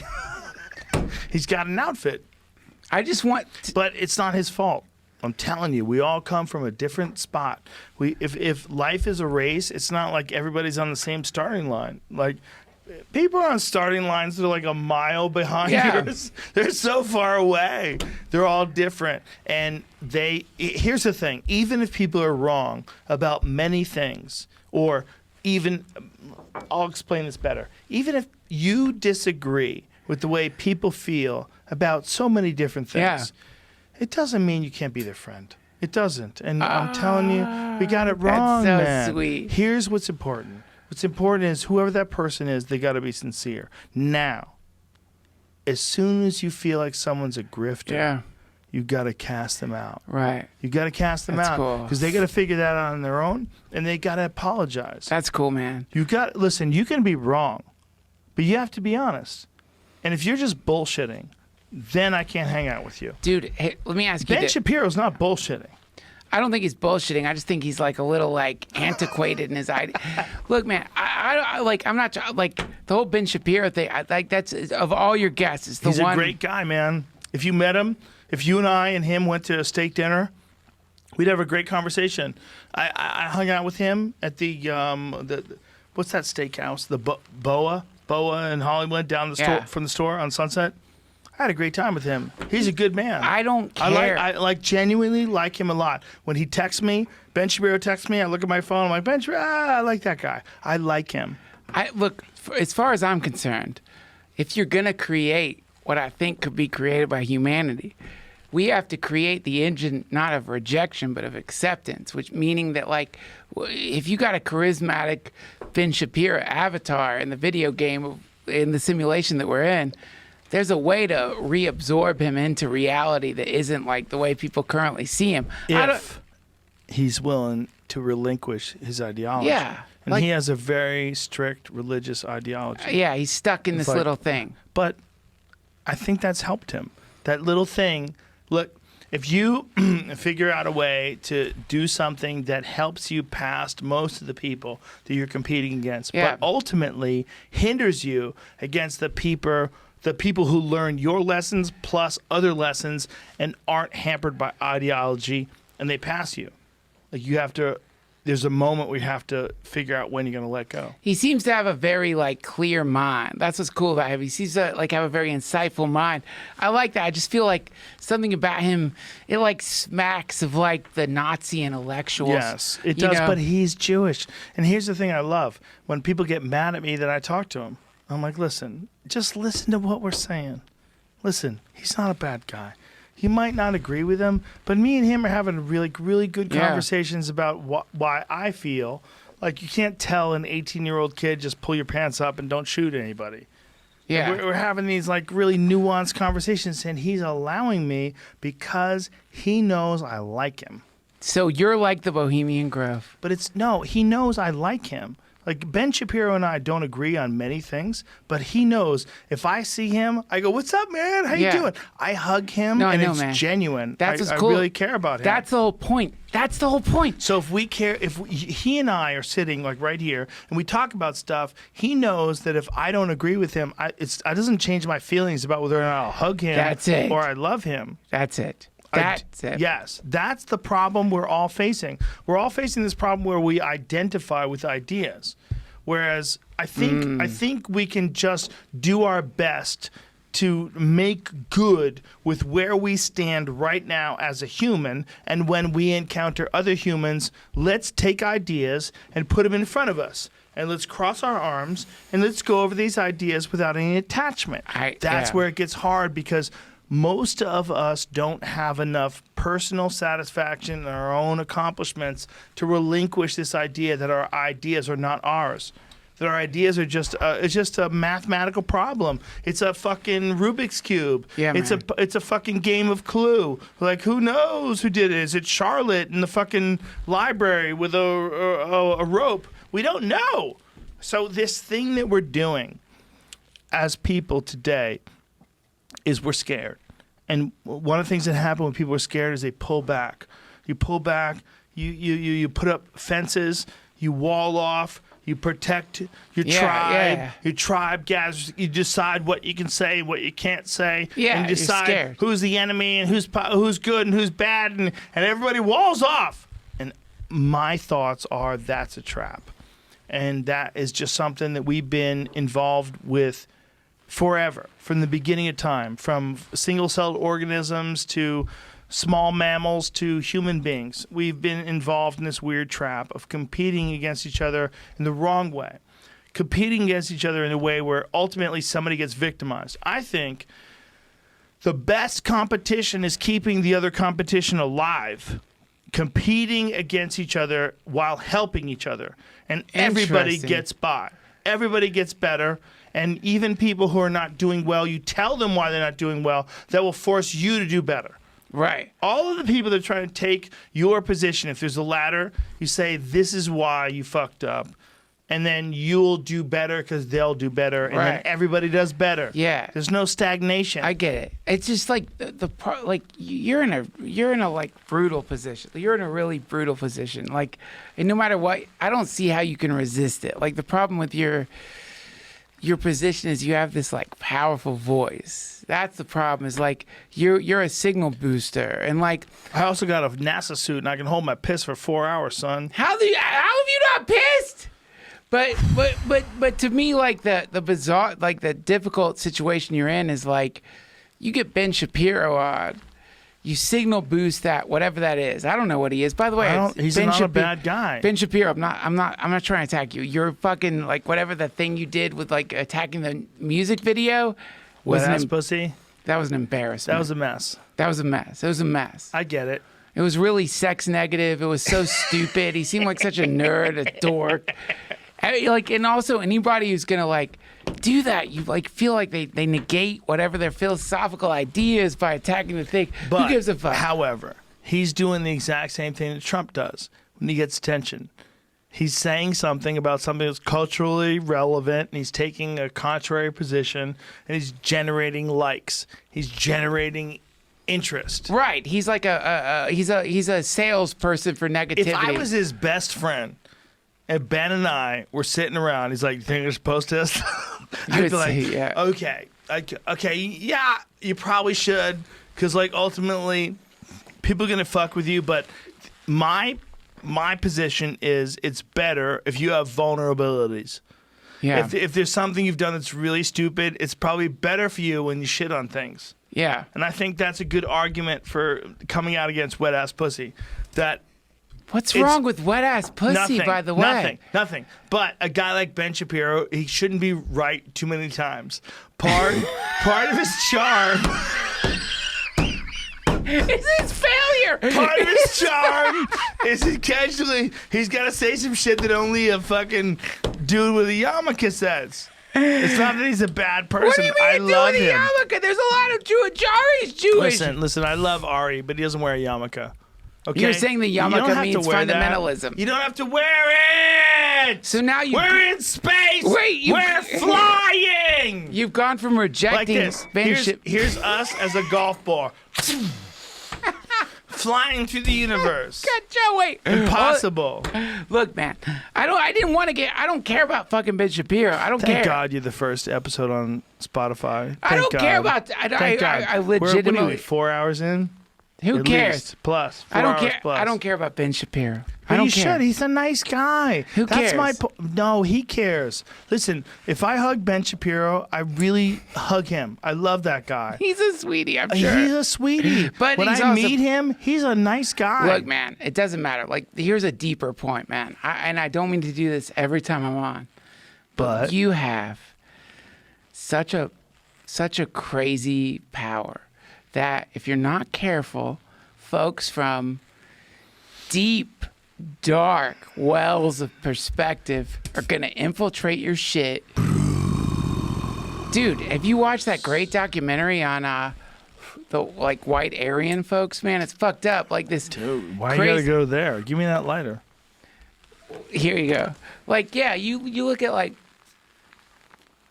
these people are very organized, man. It's like they're organized, is what I'm saying. And like, and again, I'm not saying Ben Shapiro is this person. He wears a yarmulke. He's Jewish. What? I don't know much about him. I don't care. I don't care. Listen to me. Listen to me. All those people that are organized, they can come hang out with us. Give me a hug. You don't want to give them a hug. Relax. Why? Just relax. All those people are just people, man. Like a white supremacist? They're lost. They imagine if you gave a white supremacist 5-MeO DMT and let them sit on a couch, like one of them brown suede couches. They'd take 3 big hits, and then as the first one, as they're exhaling, Yeah. Yeah. Yeah. Yeah. and they get sucked into the center of the universe, and they realize there is no center because there is no boundaries. It's all connected. That's You're in a crazy. soup. You're in Yeah. an infinite soup of ideas and biology and thoughts and prayers and love and Yeah. hope and happiness and jealousy and anal sex, and it's all together. Yeah. With cartoons and pop music and cheeseburgers. Yeah. Just a bunch of different experiences all fucking stitched together in some You're sort saying of there's a redemptive macrame. possibility. And then the aliens land. Yeah. Look, man, this is the way I see it. I don't know, man. Who gives a fuck? Like, really, it's like, you know, the reality of it is like we are in a very bizarre period in time, which is that you and I, we became friends on the phone having these same conversations, and now you say a thing that flies in the face of the particular like default reality of our time, and you start trending on Twitter. You know, like that's like some of our like the way I know you right now is like you trending on Twitter where I'm like, what the fuck happened? But the joke's on them because I don't read Twitter. You don't go on Twitter at all. I don't read it. I post things. Like today I posted Ali Letterman made some masks. It's just So I weird. post her masks. Joe, it's just weird because it's like you're like a But it's not me. It's what they think I am. It's who they decide I am. yeah, but you have to watch out because people are gonna like try to exploit you. That's the main thing is like people recognizing what you are, who have political agendas, will infiltrate your shit and then start blowing out their radioactivity into the world, right? That's a fear. Like radium, like face rot and shit. Yeah, exactly. Like they'll get in there, and then like all of a sudden, like you accidentally start exhaling shit that's like that you don't agree. I know you don't agree with like Ben Shapiro. Listen, it's not that I don't agree with Ben Shapiro, and I definitely don't on many things, and he and I talked about it. It's that I don't want to abandon him.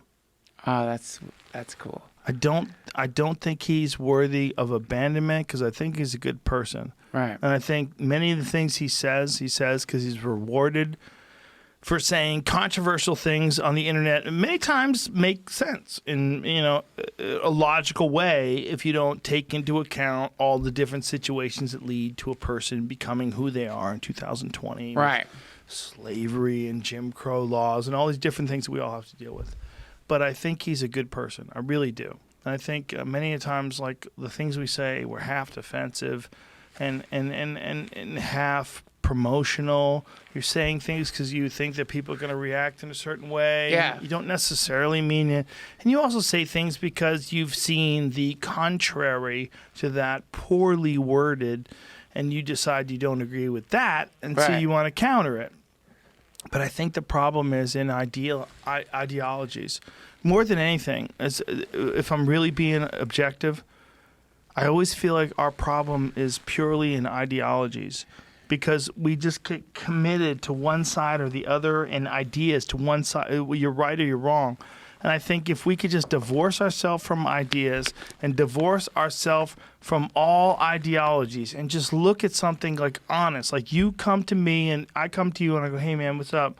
I go, what are your intentions? My intention is to live a harmonious life with my neighbors. And I said, mine as well. Yeah. Okay, good, beautiful. And you hug each other and you go, what do we have to do about taxes?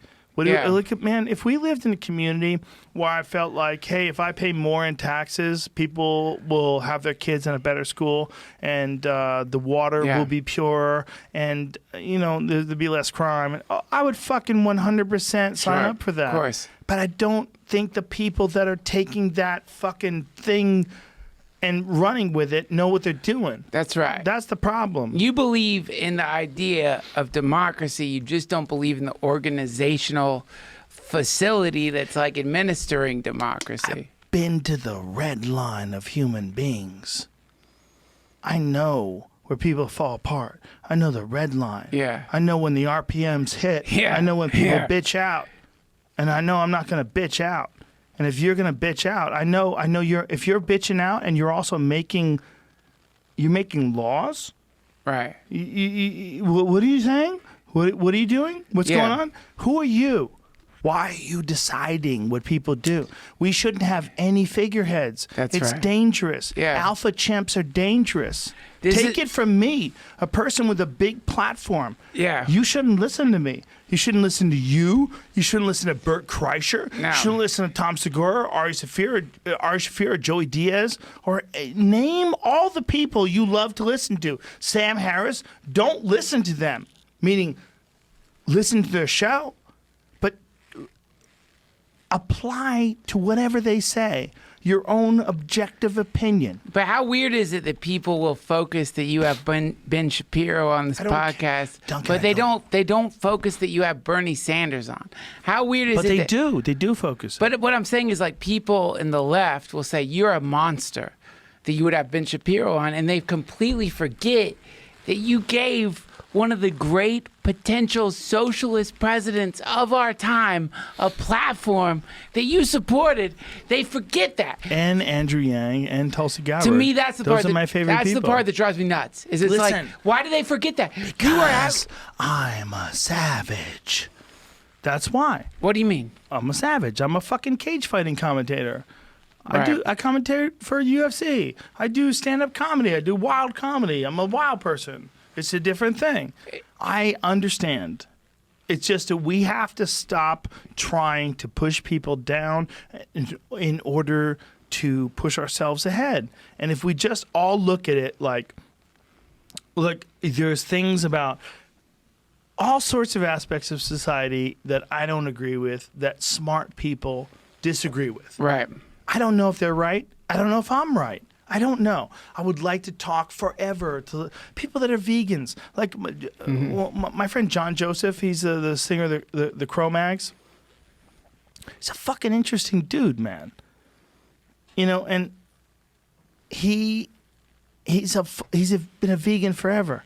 And he's like a super fucking strong guy. Like mentally, physically, does triathlons.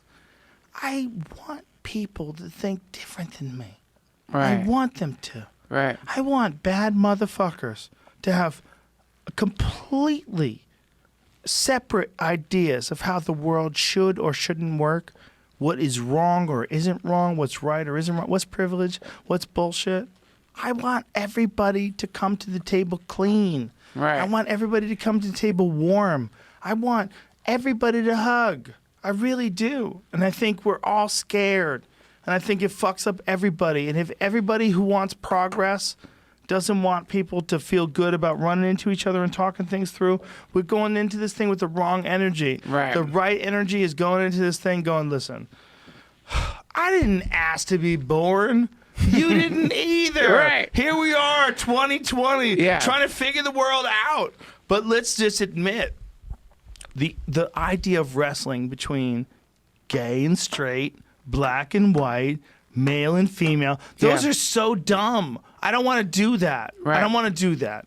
I want to talk to honest and dishonest. I want to talk to secure Yeah. and insecure. That's cool. I want to talk to loving and hateful. Yeah. I want to hug people that need it. I want to figure out a way where we can get through this in a better state than we were 5 years ago, Yeah, 10 right. years ago. Let's get through this with food and water and realize we didn't need a fucking Amex Platinum card. Right. I don't want a fucking. I don't want it. I don't want Google Home. You're gonna be president. No, I don't want to be president. No, it doesn't I don't matter. want any president. That's what I want. I want no president. They're gonna run this in your anti-campaign, but you're gonna. I could see it happening, man. We should postpone the election and try to find a better way to do this. No, do the fucking election. Get Biden in there. Get a non-lunatic What in we there. need is romantic tension between a 24-year-old, like super liberal, super attractive woman, Yeah. and like a 32-year-old Navy SEAL who's also married, and no one cheats on anybody, but they have the sexual tension and they keep it together. And they work their way through veganism. What the fuck?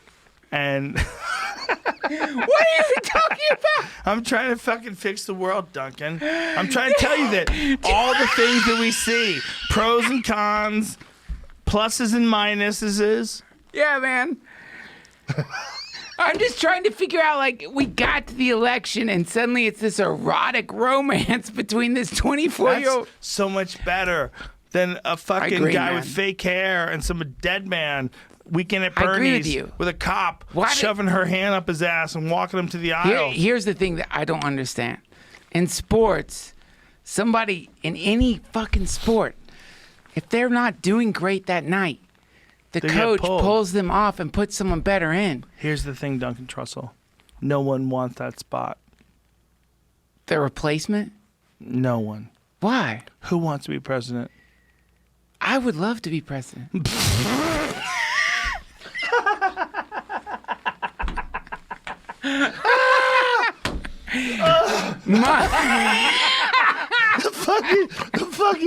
The fucking look at your face.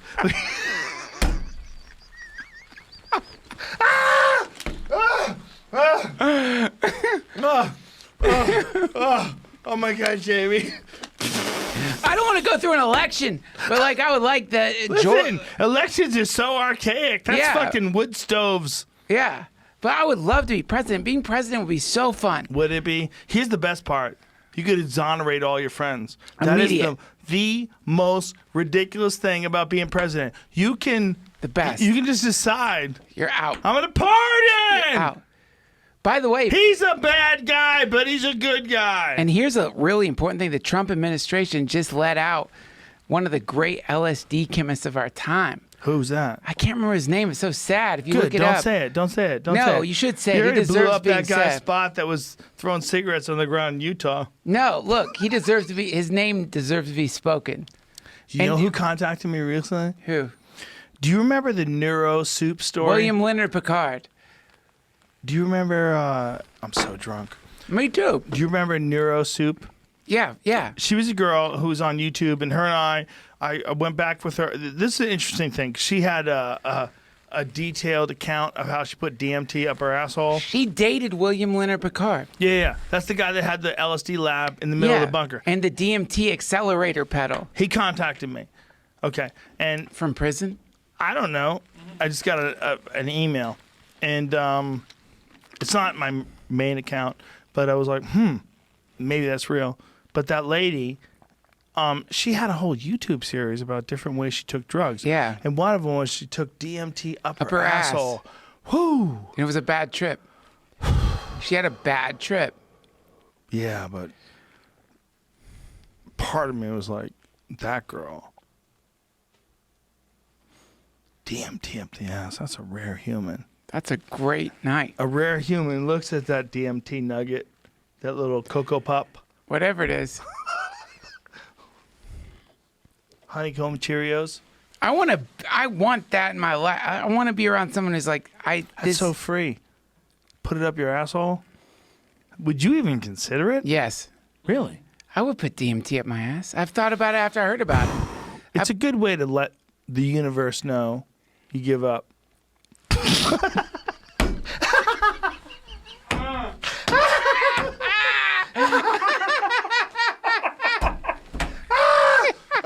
It's the end. It's the video game. It's the part of the video game where you're like Dude, done. Come move to Texas, please. I'm gonna. North look, Carolina's bullshit. Wherever the fuck you're moving Why to. do we have to be localized, You Joe? don't want to live in Tennessee. I want Hey! to. No, look. We don't have Listen, to be locked into any If place. I bought you a house, We don't have to be locked into a place, Joe. I Okay. appreciate you. And by the way, I know you. I And want to fix things. I know that you buy houses for your friends. I want to fix things. So sweet that you would say that. But look, we don't have to be spatially disconnected. I think we can fix things, Duncan. We can. You're already. Look, man, you're already fixing things. I think you can help me. I will help you in any way I I'm better can. with you. I'm better with you than without you. Listen, man, I'm better with you than without you. But Like, that's real. That's real. It's true. You and I both talked about this, not just on podcasts, I think, but even like on We're friends. just phone calls. But that when we do podcasts, I feel like you bring me to a place that I don't really get without you. yeah, we're friends. I really feel like that because I've known you so long. Like I remember when you had this breakup and we lived together and you called me up and like, I don't know what to do. I'm like, fuck, man, come live with me. Yeah. I was so happy. I was one of the comics that you evolved, and also like in that moment where I was living with you, it wasn't like some kind of like National Lampoon Vacation thing. You were like really serious with me, and you were not serious all the time. But we had a few like really serious talks, and in Yeah. those serious talks, you like helped me realize that like I had to stop being so flippant with my life. And it was really good, and you weren't fucking around. It was cool, and it was very sweet. And I'll never forget it, man. And Well, you know what I wanted to say to you? This was when you see someone who is at a bump in the road, many things can happen, right? Yeah. And for you, I wanted you to know that like you can most certainly get upset along the way at different, or you can be almost immune to Yeah. all the bumps in the road. Yeah. It's really how you decide.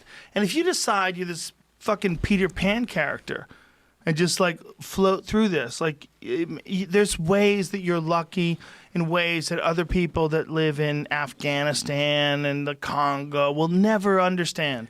you They'll weren't never letting understand. me. No, man, you weren't letting me do that. But you and I, when we were hanging out together, I remember the moment you called me, there wasn't even a half a second between you saying, I was like, yay, Duncan's going to live with me. That's sweet. Yay. That's sweet, man. And I wanted you to get in the tank. And I got, all that's great, man. I love it. And like, I'm not trying to, like, your perception of it may even be different from mine, but like, one thing that happened, I have a few memories of that incredible gift that you gave me. One of the memories is riding up to your house.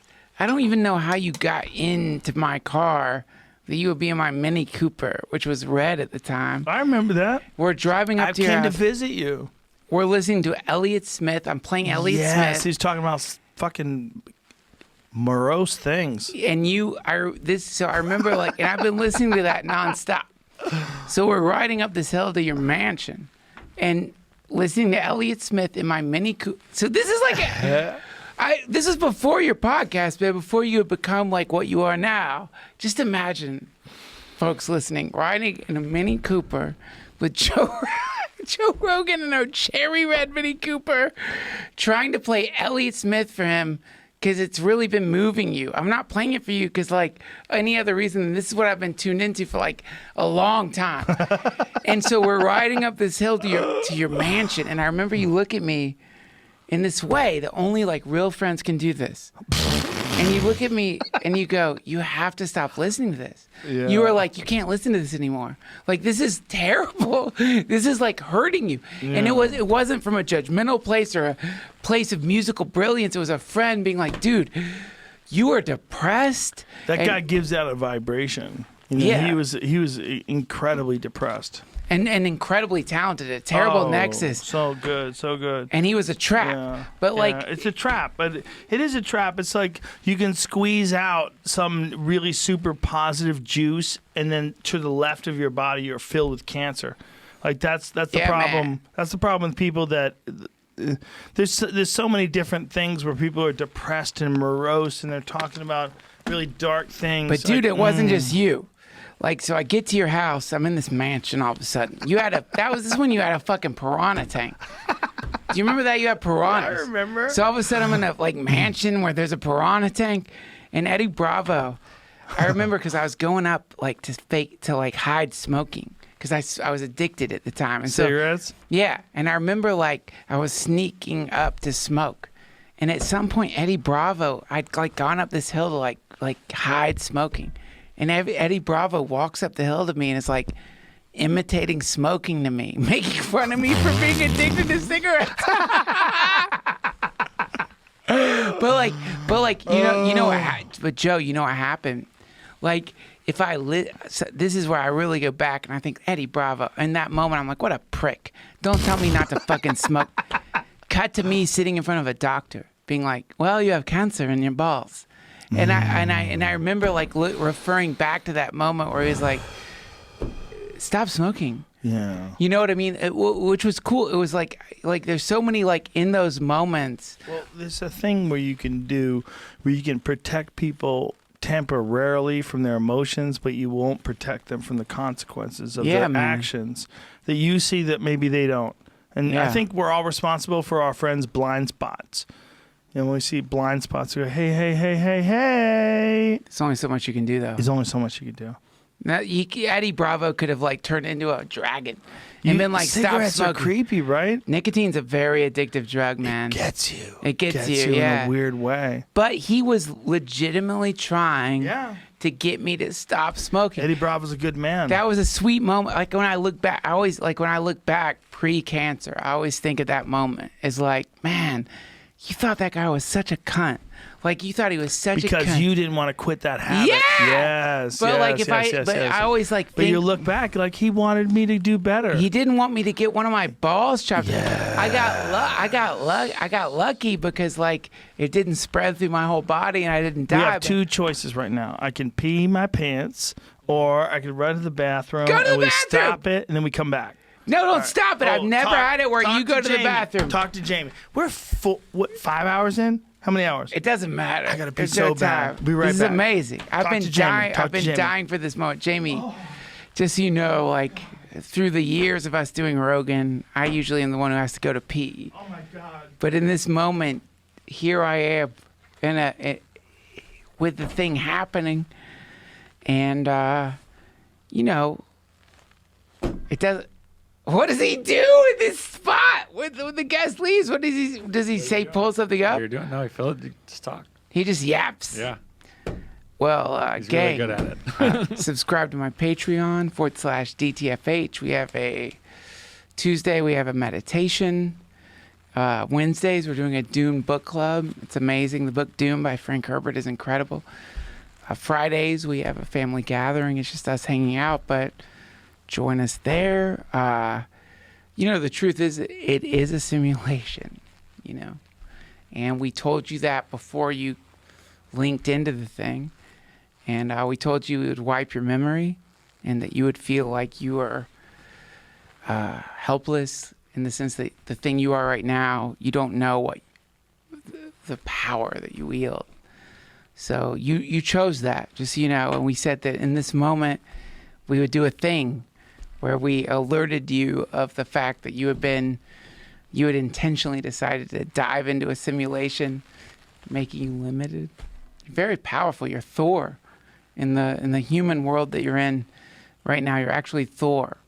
You're a powerful Norse god that has gotten sucked into a very temporary like magic spell that isn't even that powerful compared to the powers in the world you come from. But right now you have become convinced that you are a limited identity in the mortal realm, which you requested, by the way. You said, I want to be an insurance agent, real estate agent, school teacher, psychologist, fireman, cop. I wanted to be a pilot, somebody who was a flight attendant, someone who worked in a museum, teacher, somebody who was a historian, a failed writer, a failed comedian. And you became this temporary thing, but the truth is you're a god and you're confused. Joe, welcome back. Oh my God, I peed so hard. It was amazing. I don't want to do it. I just want everyone to know, if you're like, no one should have this amount of influence. No one should be able to say things that affect politics and social ideas. You're right. I agree with you. Right. I didn't want to do this. Right. This is a weird thing. Yeah. But I'm doing my best. What are you going to do? Stop? I'm not stopping, Duncan. You going to retire? Because, like, no matter what you do. It's like jiu-jitsu. You can't go for a choke just right away. You can't just dive on the choke. Yeah. You got to slowly cook the person. Slowly. Work through positions. What's the choke here? Rear naked. You get the mount, you let them buck you off, you get half guard, you hold on, you escape, side control, you try to mount again, they turn over, you get their back, hooks in, squeeze. Jesus Takes time. Christ. Takes time. But all things take time. Don't you worry, though, like that, like, what if, like, and again, like, we've been going on so many hours now, so now at this point I'm just pulling. How much time has this podcast gone on? 4 minutes and 40 seconds. But don't you worry. 4 hours and 40 minutes. Joe, don't you worry, though. Spotify's first episode. We're right. I was right. I knew it. You knew it. I'm like, Duncan I didn't has to be number one. Do you know you had to be number one? When you invited me on, I tried not to think about it because I was so flattered by it. You have to be. I felt darkly flattered, and then I went on your like subreddit. I saw Don't read that. the votes for Those who are would crazy people. I saw the votes for who would be on the number one thing. I wasn't even listed, Joe. Those people are fools. No, they're not. I actually listen to me. They're fools. I know what I'm doing. Look at this fucking knife, yes. dude. Tuckamore Custom Knives. Shout out. But like, not to like. I do feel like a kind of. Those people are fools. They're wrong. Listen, I feel like you have helped me in many steps of the way because you and I, as friends, we came from different backgrounds, but we're both very compassionate and very interested in exploring alternative ideas. Yeah. Both of us, and you and I have had so many conversations where you've said something to me, and I've went, damn, maybe, huh? And I've had to reconsider the way I was focusing in on something, and because I respect you, and this is something I've said of Ari as well, and Joey, and even Eddie Bravo, and Jamie, and all the people that I'm around. If you say something to me, I consider it like I'm thinking of it in a different way. Like if you say, I don't think that's a good idea because of this, I go, okay. Tell me why. Right. And I'll let it go. I don't want to cling on to that early idea, man. And I think that's half our problem. That's half our problem. You know, I've always felt like a weird sense of guilt about Eddie Bravo, man. Because, like, Eddie Bravo... Want me to do that?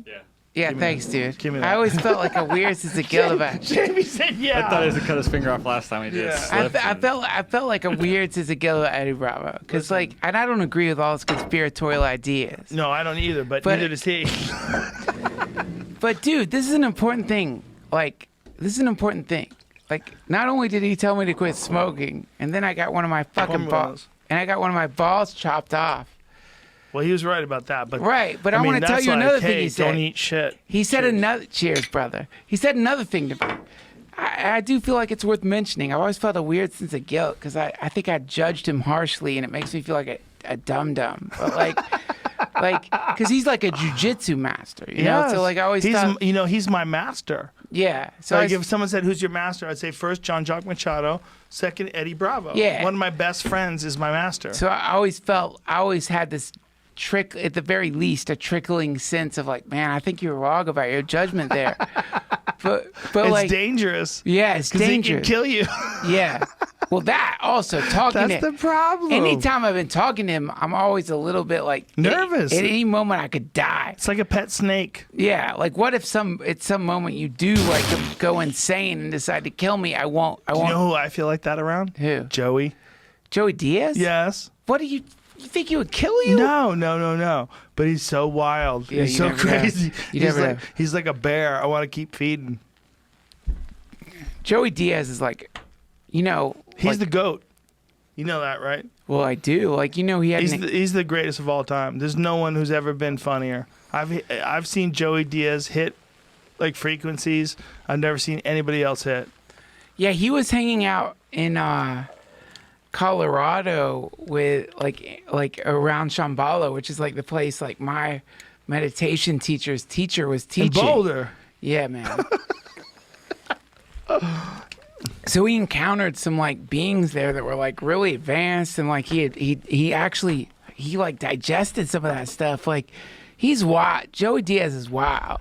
Remember, like, to me, like, the thing that, like, you know, one of the aspects of this particular moment in the Kali Yuga that's so fucked up. This is Kali Yuga, right? Yeah, It has to be. Well, Kali Yuga, like a lot of people get. Explain. So Kali Yuga, it's the age we're in right now. Explain the Yugas. So the Yugas are like vast spans of time, and we're considered to be in the Kali Yuga. Now, But this is like something that was actually predicted yeah, several years ago. yeah, like thousands of years Right, ago. but So in terms of like people recognizing this right now is Kali the Yuga. Kali Yuga, Yeah. there's like, you know, differences in what part of the Kali Yuga we're in, but there's no difference in that we're in the Kali Yuga. So Explain the Yugas. I'm sorry. the Yugas are a period of time that one of the ways to like that they get represented is like imagine a dove flying through the sky with a silk scarf in the beak, and the tip of the scarf brushes against the peak of the Himalayas. So the amount of time it takes for one of those peaks to get pushed down to a valley, that could be considered a yuga. It's like it's actually a in Hinduism, it's a period of time, and people argue about that length of It's time. negotiable. It's negotiable, but there's certain symptoms for each yuga, and so the Kali Yuga, the symptoms are you can't remember very well. Your memory's all fucked up. You're impetuous. You're fast in your decisions. You're easily addicted. You know, if you look back at the history of Hinduism, the Vedas were originally sung. So they were memorized, and people would sing them. They would sing them, and they weren't written down. Writing is considered a degradation. Yeah. It was written down because they heard it, and then they like, it was written down later down the line. The idea was you didn't need to write anything down because you would memorize it. I mean, I remember when I was a kid in high school, my friend Brian Cattrall going through all the numbers he'd memorized. And it was so many. He had so many phone numbers memorized because we didn't have phones. So you had to memorize numbers or write them down in a little pad. So what we consider to be technology is really a crutch to make up for our idiocy in the age of the Kali Yuga, which is what we're in right now. And a lot of people get confused because they think Kali means Kali, the goddess of destruction. How many Yugas? I think four, 3 or 4. What do you know? I don't know the answer. I only know the. Jamie's like, this is an 8-hour podcast. I don't even know how to look this up right now. You have to give him you overtime saying? pay. I've been trying to figure out not that I want to end this at all, but this being our first Spotify podcast, It kind of has to be 2. we have other things. I don't know how they're going to Yeah. deal with this file and whatnot. Well, Just so you know. We're right now at 5 hours into the podcast, right? How many hours? I did. Yeah, 5 hours. We should just make it 2.5 hour podcasts. I feel like I've been stopping Right? it. Shouldn't we? I don't know how to. I mean, I don't want it Listen, to end. Spotify, I know what I'm doing. This is why I brought Duncan on. I'm gonna miss you, man. That's the You're main not thing. gonna miss me. I'm gonna I be am gonna around miss you. you. Come on, No, dude. you know, coming you don't in wanna here live with in the South movers- Dakota. I'm sorry. I forgot. Didn't want us. South Dakota's- Dakota, my sweet home. I You know know. what? Fuck Arizona. Sorry. I'm going to South Sorry, Dakota, and I can't sorry. wait. But dude, it's rough to come in here and see people pack. Because look, man, here's the main thing. It's like we're not packing. on the storm. Yeah, dude, but it's not. We're not packing ourselves up because of some like Hunter S. Thompson thing. We're packing ourselves up because the country we were born into has fallen into the throes of a really dark period induced by a once in 100-year pandemic. That's what I'm saying. But why do you want to live in a place where none of us are living? Why not think about this? I know why I don't want to live in Austin. I know that. Why? What? Why? Well, because I'll tell you why, Joe. If you really want to know the real dark reason, because you announced it. You know what I mean? Had you not announced it, it might be a different story. But you Listen, and it was- Elon Musk, It was Elon's gonna get out anyway. yeah, but Elon's coming to Austin. Yeah, You're coming we're to talking Austin. about it. I know. So welcome, like Austin Tom is Segura. that's Silicon Valley. So No. yeah, dude. Yeah, I'm sorry, but that is what you have created by I'm not your sure. I You do. know, Matthew McConaughey has a great idea. What? He wants to make a primer for people moving to Austin, where he say, "Hey, don't turn what you escaped from into the place you're going to." Oh shit, that's brilliant. Yeah, don't turn the place you're escaping to exactly like where you fled. Yeah, man. Yeah, I Brilliant, get it. Brilliant, and he's right. Austin's And this gonna. is yeah. what we were talking about earlier. We were talking about defunding the police and defunding ICE and it's like all this nonsense that people are like, let's just like figure out a way to be nice to each other. Yeah, man. I agree, and I don't think that's based on any locality. Now, No. the Austin thing, I like offline. I'll tell you my decision because Offline? I did think about it, Joe. I thought about What it. turned you off to it? Well, you know, my feeling is it's I'm stammering because it's like telling you why I would reveal where I'm headed, and I don't mean to be like all magical about that, but like the main thing. Listen, let me say, where you are headed is a great choice. Thank you, brother. I've been. and you I fit in get there it. like a pea in the pod. I might wind up being there. You might, I'm ready to baby! keep moving. 'Cause that is this what I is the feel. thing I think about the Spotify deal and just the idea of what a podcast is moving forward. I want you to be involved. It's why I Yeah. wanted you to be number one. And Thank you, Joe. legitimately, you and I have some of my favorite conversations. brother. My, Yeah, I man. love you, man. I love you too. We've been friends for a long fucking time. Yeah, man. I'll be involved with anything you're involved in. Let's do it. And I meant that. And by the way, Let's not have to, fun. not to go back to Eddie Bravo apologetics, but I didn't finish my point back then, and I think it's an important point to make. He said to me something that was so fucking weird when he said it, and this was on top of him taking on a missionary stance with my inhalation of tobacco smoke. So by then I was already like over. a little defensive. I was defensive, and Yeah. I was like, I was too dumb Mm-hmm. at that time to like recognize, like, shit, man, this guy's got a fucking like, he's a jujitsu master. So what he's saying is not coming from like a place of someone who like hasn't like worked really hard at a particular. Right. He's saying just don't kill your body. Yeah.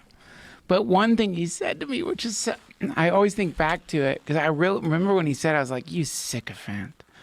And what he said to me was exactly what's happening to you right now. What did he say? He said, you have no idea what's going to happen to him. He's going to be like, he's going to be so huge. And I remember him saying it. This was Fear Factor. It was not like a safe assessment, man. It was like when he said it to me, it felt culty. It felt fucked up. It felt crazy. Right. And it was, I remember him saying it to me and like being like, man, I didn't say it because I was afraid of him.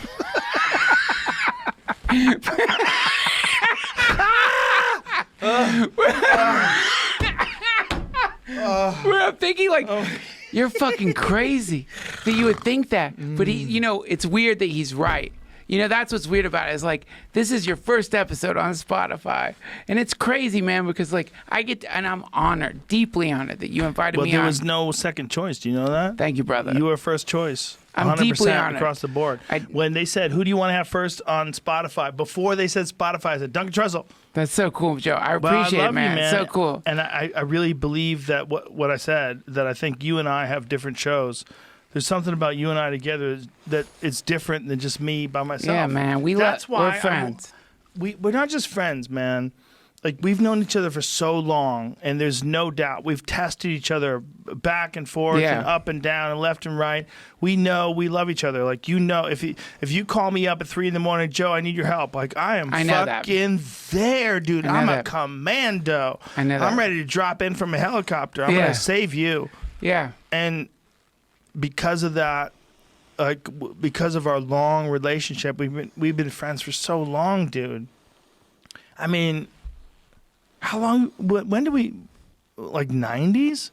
When did you start working at the store? 90s, dude. We've been friends since the 90s. The 90s, so more than 20 years. Yeah, we've gone. You have seen me go from being the talent court of the Comedy Store to being someone supporting themselves off of their comedy, man. Like you've seen me go from like you were friends with me when I was like when I was like no one would have like ever gambled on anything happening with me other than Philly. Not no one, just no one stupid. I saw it right away when the moment I first saw you do Little Hobo. Yeah, dude, I saw you do Little Hobo in the OR, and I'm like, oh my god. Yeah, man. But you keep doing that. That to me, like that's the thing is like, you keep doing that. Like that's the reason that you deserve what you have. You really do. Like. All the haters, all the people who are like... I get the haters. So cruel to you. It's like, it doesn't work. The trick is, it's like, I get it. If you're not, like someone explained it to me, they're like, when you look at people that are doing really well, especially if they all socialize with each other, it becomes like a walled garden. And it feels like it's alienated. It feels like you're isolated, you're locked out. And it makes you feel bad. It makes you feel shitty. Yeah. And that's the problem. That's but the problem you didn't with do that. People. Dude, you hated me. You just so you know, like when we first met. You. No, you didn't hate me, but you were irritated by me.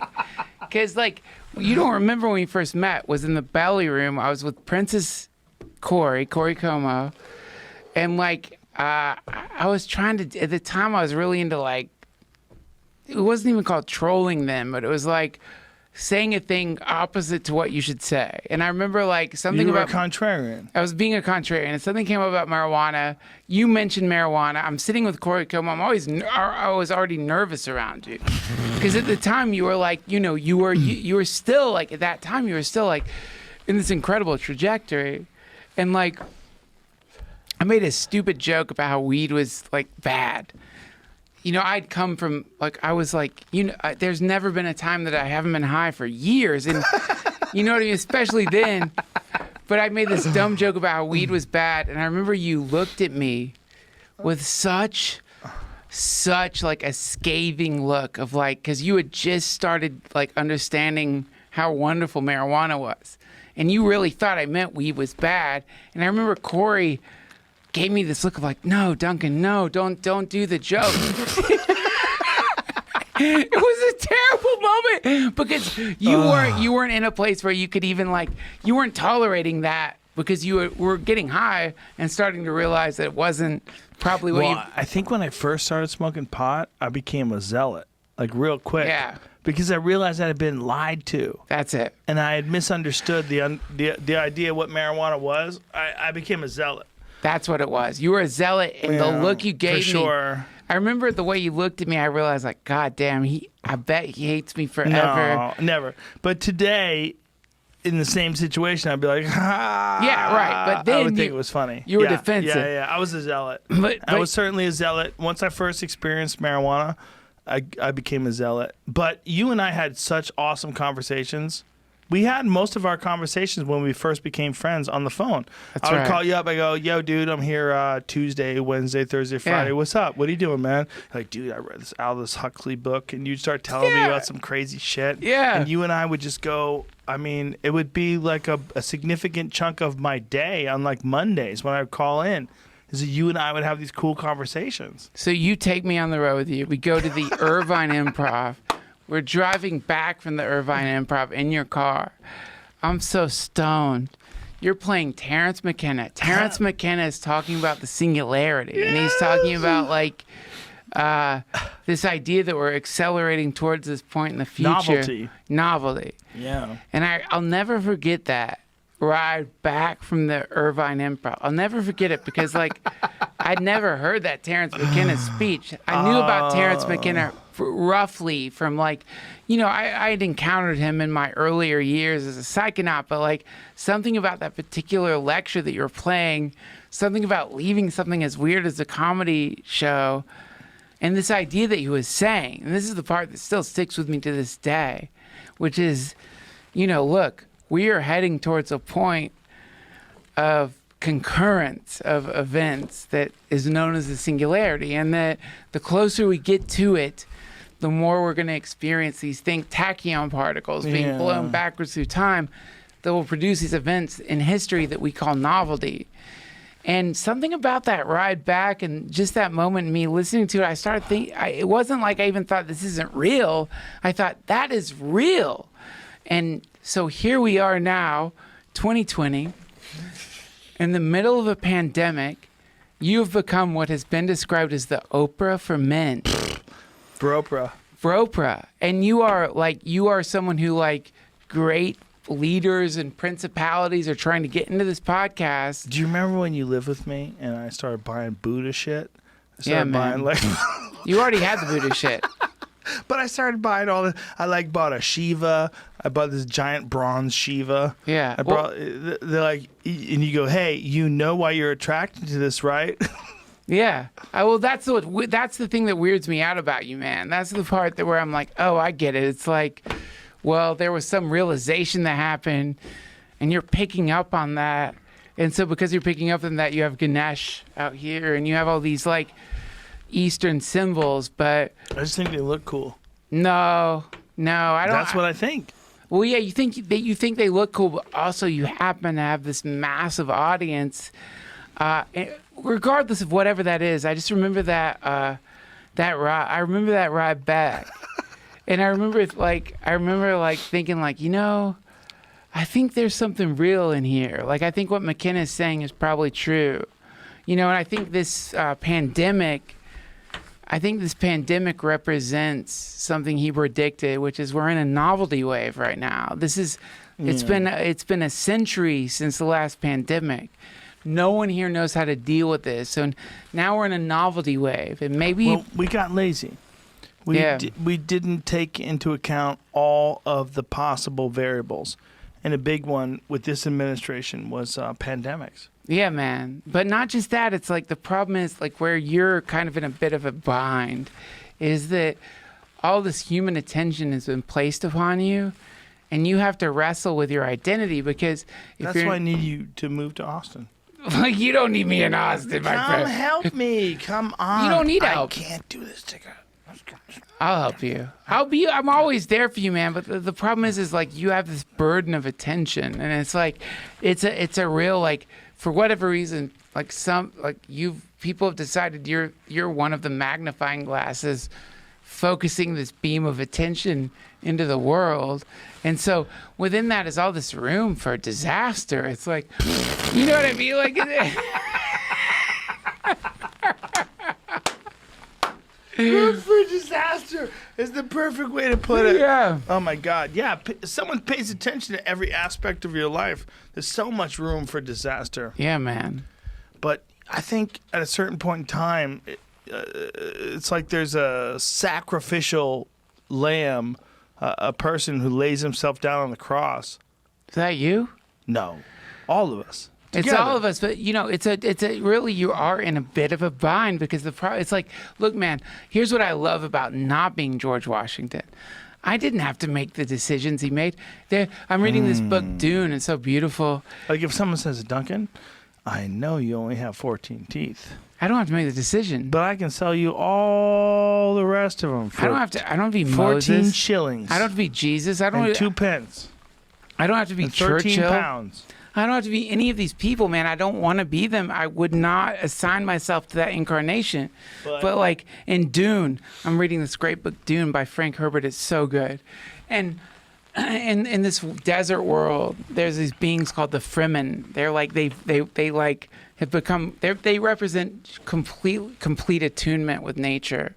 And so at this wonderful point in the book, this imperial like galactic a representative of this imperialism is like sitting in a like canyon with all his wounded men. They're almost done. And the Fremen, one of these tribal beings is saying to them, you have to make a water decision.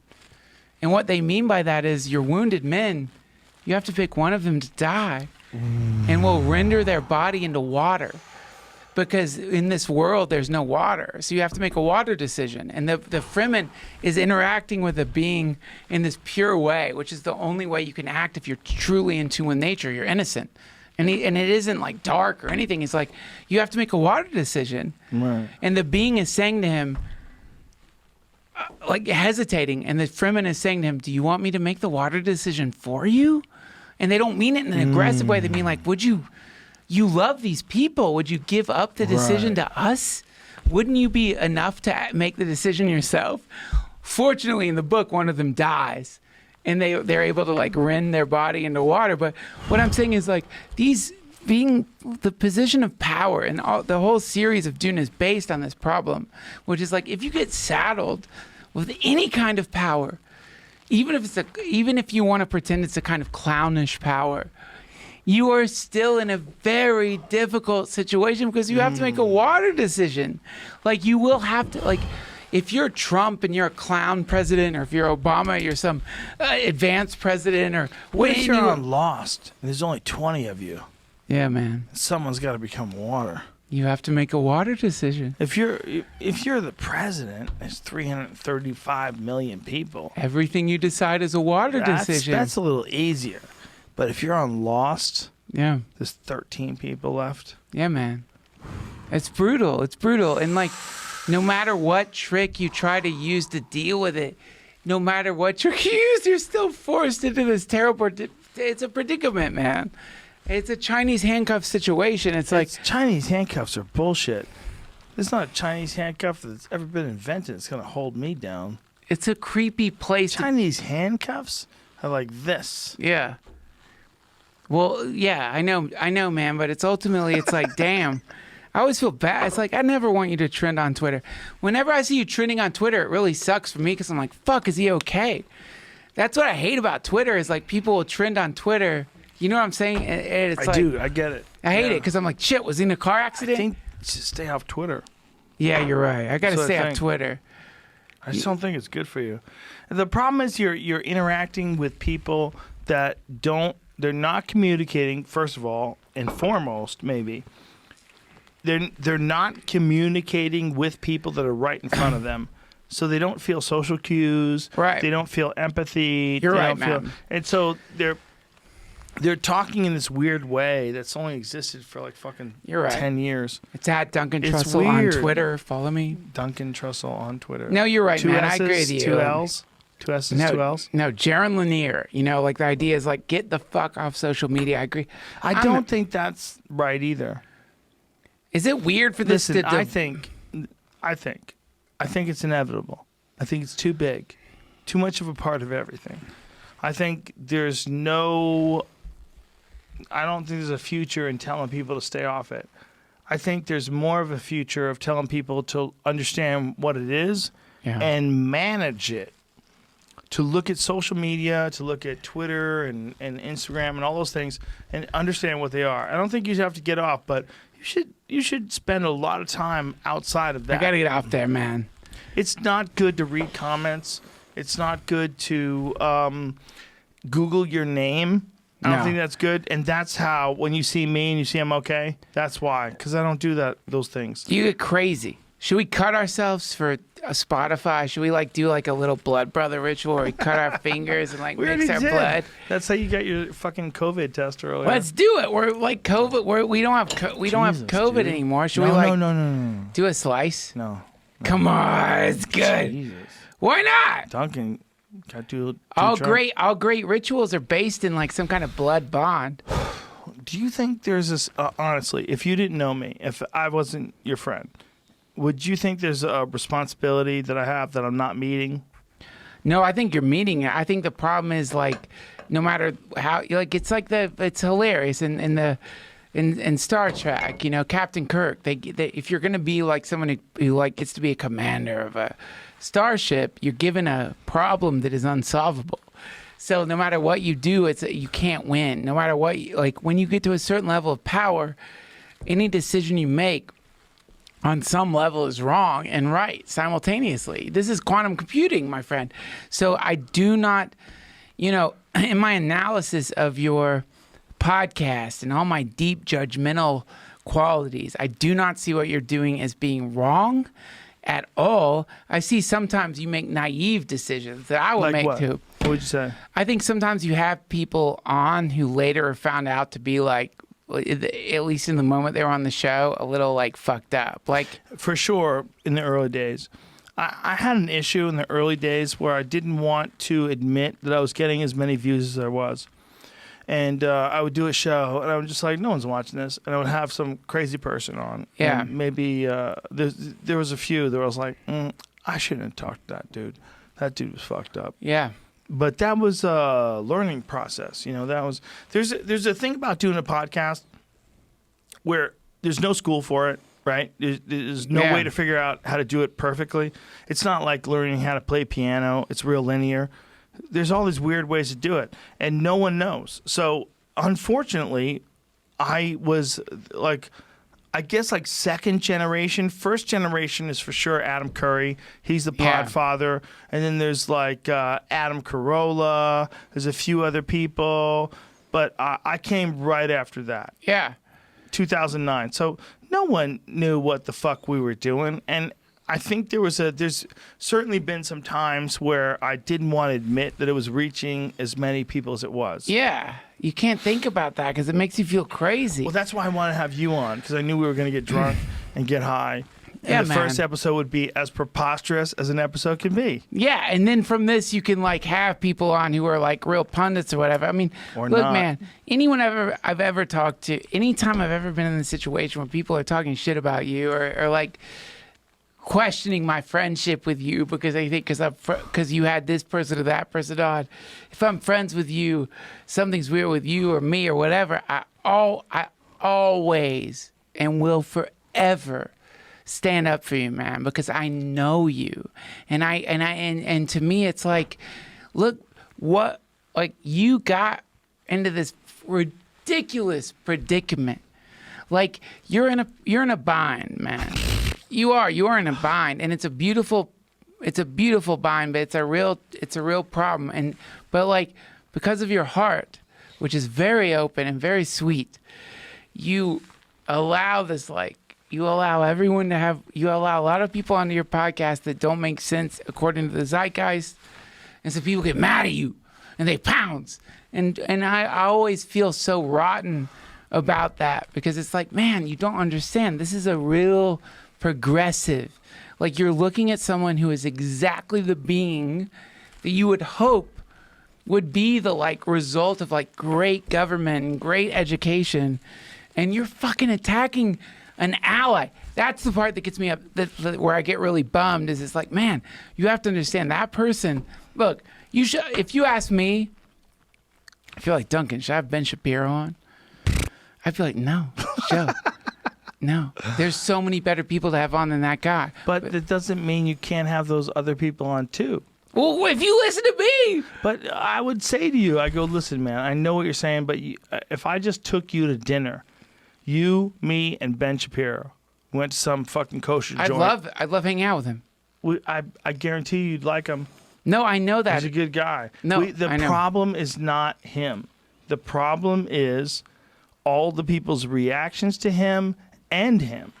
Right. There's two things going on. There's two things. The things that he said and the reactions. Yeah, man. And the fact that he's kind of weaponized their reactions. Yeah, look, He's a good guy. Look, to me, it's like I would be so bored if you only have people on the show that I agreed with. It would be such a shitty show. But I do have a rule where I won't have anybody on anymore unless I feel that they enter into those arguments with good faith. Yeah, man, I know that. And I feel like Ben Shapiro, he enters into all discussions with good faith. He's not an insulting guy. He and I have had interesting conversations about gay marriage, interesting conversations about all sorts of aspects of society, racial relations, Black Lives Matters. And he and I have talked about it in a very respectful way, even though we disagree. Yeah. There's been no insults. There's been no shittiness. And I think that's the problem with putting a guy like that on some sort of a standard traditional talk show. You have him on and some social justice warrior, and they argue with each other, and you got a host, and you break every 7 minutes to go to commercial. Yeah. You don't find out what he's about. He's not a bad guy, man. And he gets shaped as much by those 7-minute segments where you're battling it out with someone trying to get sound bites as you and I do by 3-minute spots at the Comedy Store trying to pass open mic night. Based on this podcast, you would imagine that I have a chip on my shoulder about Ben Shapiro, which I really don't. I don't think you do. I don't think you and do. the reason I brought up Eddie Bravo is only because, I think, what you're doing is really sweet and good. And I think your heart is in the same place it was when I met you a while ago, which is pretty bizarre. Like they would somehow maintain a thing that's integral. You know, I've met, you meet people out here who go through rough patches and they're not who they portrayed themselves as initially.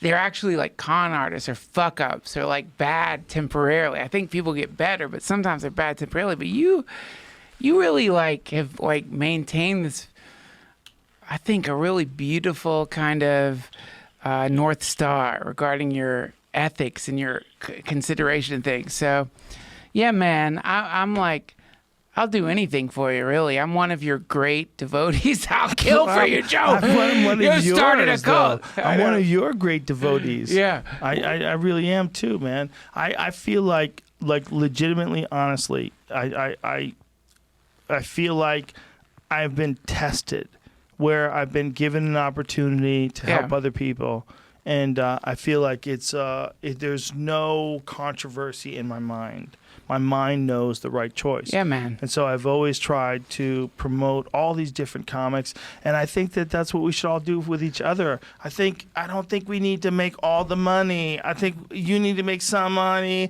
I need to make some money. What do we need, man? We need barbecues and fucking margaritas. But I've never seen you be selfish. System. I'm not a selfish person. I've seen a lot of people be selfish. I've never seen you be like, this is the thing, I don't care. But here's how I'm selfish. I'm selfish and then I'm not selfish. Because I know that being selfish is negative to you. Oh, right. It's bad for you. It's dangerous. It's sloppy. It's weak. It's some bitch-ass shit. So I'm never selfish. Right. Because I'm selfish. Because I don't want myself to be a bitch. You discovered a thing. I figured it out when I was jealous. I figured it out when I was younger. I remember watching comics who were better than me when I was like 21, and I was thinking like, God, fuck these guys. How did he come up with that joke? And then I don't remember when it happened, but it was early, like 21, 22. I remember catching it and going, oh, I caught a bad pattern. Like I got this pattern where I'm jealous. Yeah. Instead of or I could be the way I was before I ever got into comedy, which is inspired. Yeah. Instead, I was jealous. Right. And so it made me realize, like, oh, I've got a bad pattern that I'm chasing this bad pattern. Do you remember that time, Joe, that we drank a bowl of blood in front of that Moloch statue? It was chicken blood. Yeah, we were it was dying delicious. anyway. Whatever. Look, I feel like it's like I do. Is this the longest podcast ever? Look, it doesn't matter. What are we at? We're done. I gotta pee again. Let's I wrap have to it pee up. again Let's soon wrap too. it up. But what are we at? 5.5 hours. It's over. We I did think it. Kevin Smith was 5 hours. Ah, we won, Joe. Thank God. You think you should do this in 2 podcasts? I think we should. Whatever you want to do with it, I don't care. Right? Listen, Spotify, don't get greedy. We gave you a 6-hour bless opening you, podcast. Spotify. 5.5 Thank you. hours. Thanks, my friends. It gets better. There's going to be actual scientists on the show if you keep listening. I will talk Duncan Trussell into doing regular podcasts. No problem. Either through Zoom You already or did it. Skype. Anything. I have thoughts. I have ideas. I want to help. I would have this conversation if we were recording. That's the funny thing. I've only been. I feel like I've been extending it. Yes. Just because I want to keep talking. I know. Me too, man. We'll We're see gonna you. help. All right. Hare Krishna. My friends. Jamie, I'm sorry we kept Big you. kiss. We should have done the blood ritual. I would have cut myself. We fucked up.